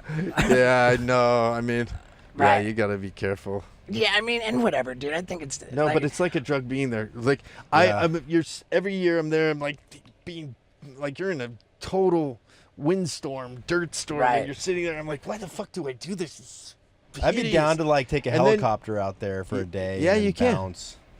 You can. They frown on it, but they Yeah, have yeah, an it airport defeats the there. purpose, Do Scott. they They can have an fuck airport. that. I don't want to sleep out in the dirt and shit. I just, Yeah, but well, you bring this kind of thing. Yeah, this would be different. I agree Yeah, with let's you. bring that. But then when the dust clears, then you see the most incredible art you've ever imagined. Like the place is like the greatest collection of artists you've ever imagined. And there's weird shit, like such cool, crazy shit. Like in the middle of nowhere, the biggest game of operation just sitting on the ground. Like a huge, where it's like huge things. Like you pick the big fishbone out and go bam. How many His times have really you gone? nose lights up. I've been 3 times. Man. Yeah, but I do it the different, like, kind of the way people probably frown on. I don't know that Burning Man is the solution to the world's problems. but surprised. I couldn't agree with you more that wealth inequity, like Dude, you know, like these fuckers, you don't need that much to even live the most lavish lifestyle. So it's like all these guys, they wait till they're dead to donate their money and do it in different ways. Like, I just would be Santa Claus. I don't know if people like, I don't know. I know people think like, well, you gotta work, and of course people work. They'll be more like jazzed up about working. I don't know. The problem is the human ego and the idea of survival, the separation, like, you know, I'm separate, I gotta take care of myself. And like the human nature is the more you acquire, the more you feel you need. Like I've seen that there are surveys of people who at all different wealth, you know, levels. And it's so fucking shocking that the people who they survey who have like over $10 million net worth are the ones who describe feeling the most financially insecure. Like that, you know, so like greed, greed just fucking grows and becomes like crazier and crazier, and like that's the key to the world's problems is for people to stop being so fucking goddamn greedy. But it's just not in our human nature, and so this whole problem with the wealth, the rich getting richer, the poor getting poorer, like I see the whole society, I see the whole world on this track that just straight bums me out, and that's why I got a vasectomy, dude. I straight up don't want to, I fucking don't want to have kids, because it's like, you know, our parents, you know, our parents' generation, if they went to university, they got a diploma from university, that meant placement in a career of their choice. And then for our generation, you know, the people who graduated from university, you know, they had a better shot if they got a diploma. You know, they had a better shot, but it wasn't a guarantee anymore. And now, for our kids' generation, going to fucking university, all that means is just burden of student fucking debt, dude. Yeah. Like, it's downright fucking sad how opportunity in the world just dwindles and dwindles, and this propped up fucking Ponzi scheme that our, like, you know, American economy is, where it's just the rich needing to get so much fucking richer and fucking the poor just screwing them over so much that the whole thing is just propped up on toothpicks, and now along comes this coronavirus, which just blew it all out. It was already a bubble waiting to get popped. So yeah, I'm with you, man. My heart fucking breaks for what people are going through right now, man. And that's why I'm so jazzed to get on the 8x10 challenge, like whatever I'm it is. doing it. Yeah, oh dude, I love it. I love it, dude. I'm down. I fucking love it. And I don't know, dude. I would if there's a photo to set up in the back, in your wrestling ring in the back, dude, I'd be pretty. We should, after this, we should jump into your ring and see what kind of a dope ass photo we can get. For sure. I got the backflip off the top rope. You think you can pull a backflip off the top rope? Yeah, dude. Like at my age now, like it's the backflip on flat ground I'm more afraid of. But you give me that top rope, and I get more room to rotate. Do you still have the ring, David? I do, yeah, man. So you're moving to Tennessee? Yeah. Are you gonna bring the ring? No, the ring will stay here. At another another. You gonna give it to Jack Perry? Yeah. Are you really? Yeah, Are you bringing that giant chair with you? That chair's that's in. Dude, that fucking That's thing is in cool. Tennessee. I love that chair. You sitting in there just talking about like I just want to be a kid. Like, I don't want to grow up. It's Epic. so funny. I found that chair on like Fairfax years ago, Oh. and then Amazing. it was some like photographer's chair, and he used it for these photos. Yeah, I always used to collect big shit. I think I know the place you're talking about on La Brea. Yeah. Yeah, I forget the name of it, but You bought something there. I bought a bunch of stuff there. Yeah. Yeah. Oh, that weird on the corner. Yeah. Nick Metropolis. Oh yeah, that guy's a maniac. Yeah. Okay. Well, dude, I think you know. I think we got heavy at the end there. Yeah, that was good. It's fine. I, Yeah, I don't mind a bit. I'm dying to ask you one quick question, because when I was watching the doc, the first backyard wrestling match you went to, You didn't coordinate anything with any of those guys. You went out there and you pulled something out of your pants and you just hit this fucking guy in the face. Did he even know that was coming? No. So he was so pissed. Yeah. And you just came out and did that, and then he fucking punched you pretty good. Yeah. I was just sitting there thinking, like, was that planned or there's no fucking way? You know. You just fucking... Dude, I saw. You know, I didn't know, like, you know, there was all kind of the director and stuff. They sort of mapped out where I was going and stuff like that. I came up with the Magic Man stuff. I had all these. I wanted them to play like. That was like the first Magic match Man. that you were in the movie, and I was like, dude, this guy, you're already owning it, dude. It's sick. Oh, It's man. also so well shot, the whole thing. Like, some of those Yeah. shots are so beautiful. David Darg and James Price are incredible It's such a good filmmakers. job. David Darg's the main shooter, and he's like, you know, incredible. Gets nominated for his short films, and he went to Ebola, somewhere in Africa when Ebola broke out, and was filming that shit. Like, he's hardcore. Yeah. Dude, I know there's another question that Scott wants to ask. I'm going to ask it for him. But in the scene where you're doing the spray tanning, Yeah. like, and you're wearing nothing, you're getting spray tanned, you're wearing nothing except this little thing over your wiener. Sock, yeah. I Yeah. was like, damn, dude, Like- David's got a huge dong. I mean, dude, That wasn't. I don't know. That's it's not like you were trying smoke and to. mirrors. It's all a work. I don't know. No. It's Dude, like you're robust down there. painted on shorts. Oh, that's so hardcore. If you haven't seen Gnarly, you got to. That's That was great. intense shit. Oh, dude, thank you so much, man. Yeah, I do, love you, do you guys have more Well, questions? I do want to say one thing. In the beginning of your movie, David, you quickly reference, you're like, and then he made all these movies, then he made C-Spot Run just for the money, right? You Yeah, said yeah. that? I love that movie, dude. I love C-Spot Thank Run. you. Nice. That dude. actual song was written like after I did Scream 2 or something by a band called the Black Math Experiment. And they wrote this song, and I got in touch with them on MySpace, and they like sent it to me, and I was like, oh, that's funny that you did it. But it was my wife's idea to include it in the film as like sort of like a get to know who I am at the beginning. Mm-hmm. Good call. I love it. Yeah. I love it. Thank you, man. Yeah, man, Thanks I for just had to liking say that. C-Spot Run. Dude, I love it. I mean, dude, your fucking career's been pretty impressive, man. Thanks, Fucking man. impressive. Thank you. It's man. killer. I didn't even know about a bunch of those movies that they highlighted in. So, in the are you doc. still doing like crazy shit to Oh, your yeah. body and stuff? Why? Why? Tomorrow, dude, we got No. a bit. We So we got got. a bit For tomorrow. anybody listening, this was recorded the day before I went to go do the spinal cavity injection Oh, shit. fucking 30-yard dash.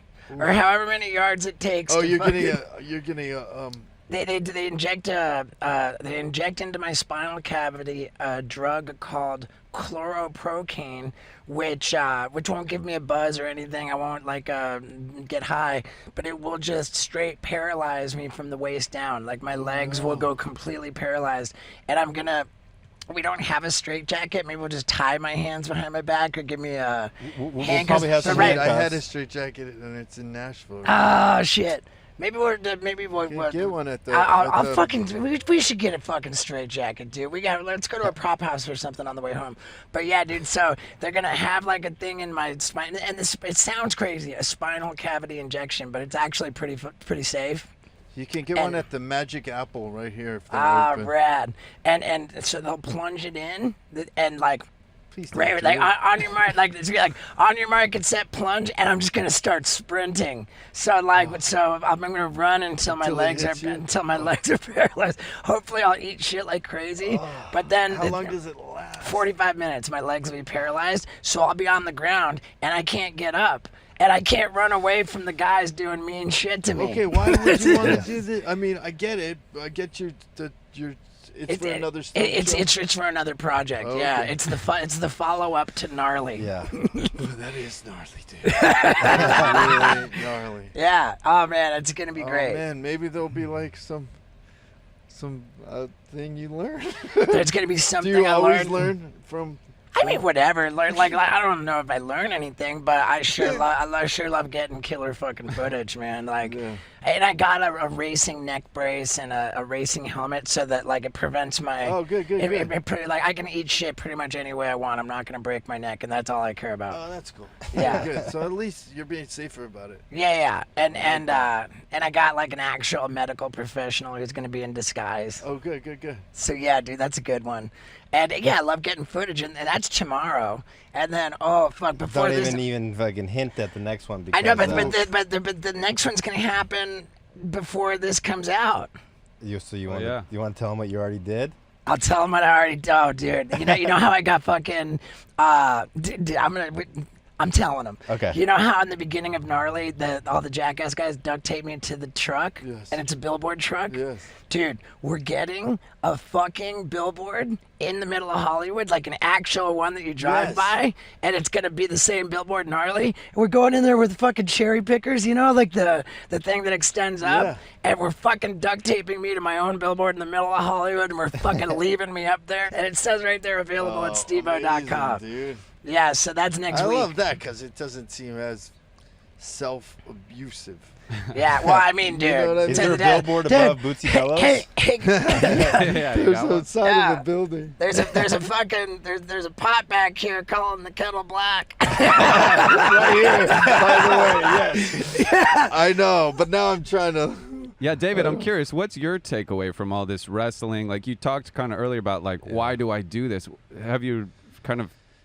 Just a self-love. I just had to figure out how to love myself and not beat the shit out of myself. I mean, one thing's for sure is that to do that, to go back to wrestling because you wanted to get redemption from the haters, please tell me you at least learned that you're never going to get redemption from haters. Right. By the way, I know that's the worst. I always am in this cloud of it's like just love responding. me. I just definitely have that fucking chip on my shoulder. It's like responding to a negative comment on social media. Yeah. No matter what you respond with, you're never gonna fucking get through to a hater. No, You can't engage with them. No. You can't you just gotta block them and move on. Yeah. Silence is the deadliest weapon. Silence is the only response to fucking haters, because if you give them any kind of energy, you're just feeding them. You're feeding them, you're empowering them, and fuck them. For sure. Yeah. Nice, thank you. Yeah. I needed that. Yeah, and you made a great documentary, which is cool. And it's like, to the people who are going to hate you anyway, they're just going to take, and that's what fucking pissed me off. Because here you got you're doing all this super intense wrestling. No matter how intense it is, it's either, you went from he doesn't belong in wrestling, or man, he's fucking an idiot beating himself up too much. You're never gonna win with these people. Never. Exactly what you did to redeem yourself. It just lands with some kind of other judgment. Yeah, for sure. So, dude, I think that the lesson in all of that is you do what the fuck you want to do for you, because it makes you feel good, and fuck everybody else. Thank you, bro. You too. And I just don't want you to hurt yourself. That's what I get. When I saw, I've been burned. I got burns are the this worst. crazy fucking burn. But it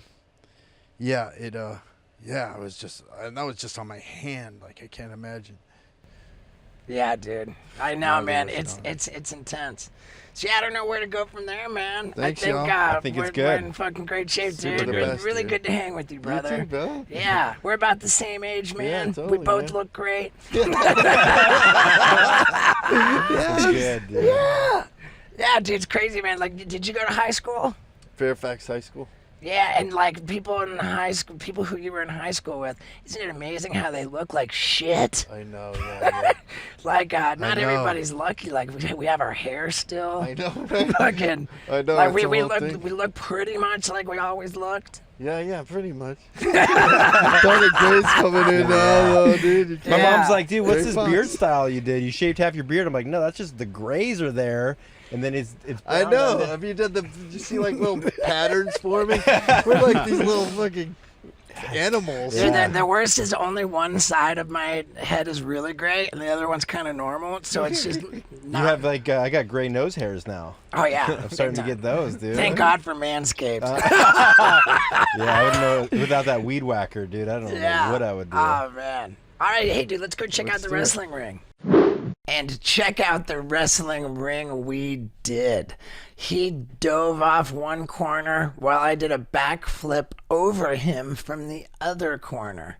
Pretty psyched on that. And the guy's like a little kid, man. He got in his wrestling ring. He was just so excited and bouncing off the ropes and just running around like, dude, I really fell in love with him, man. And I fell in love with you guys a long time ago. Those of you who stick around to the very end, and especially the ones who stick around to the very end and then take a screenshot of the podcast anywhere, and then you take that screenshot and you post it so that you can tag me and so that you can tag the guest David Arquette to let them know what a great podcast that was, how much you enjoyed it. And I do encourage you to check out his documentary. It's called You Cannot Kill David Arquette, and it really I loved it. I absolutely loved the doc, and I loved the guy, and I love you. Yeah, dude.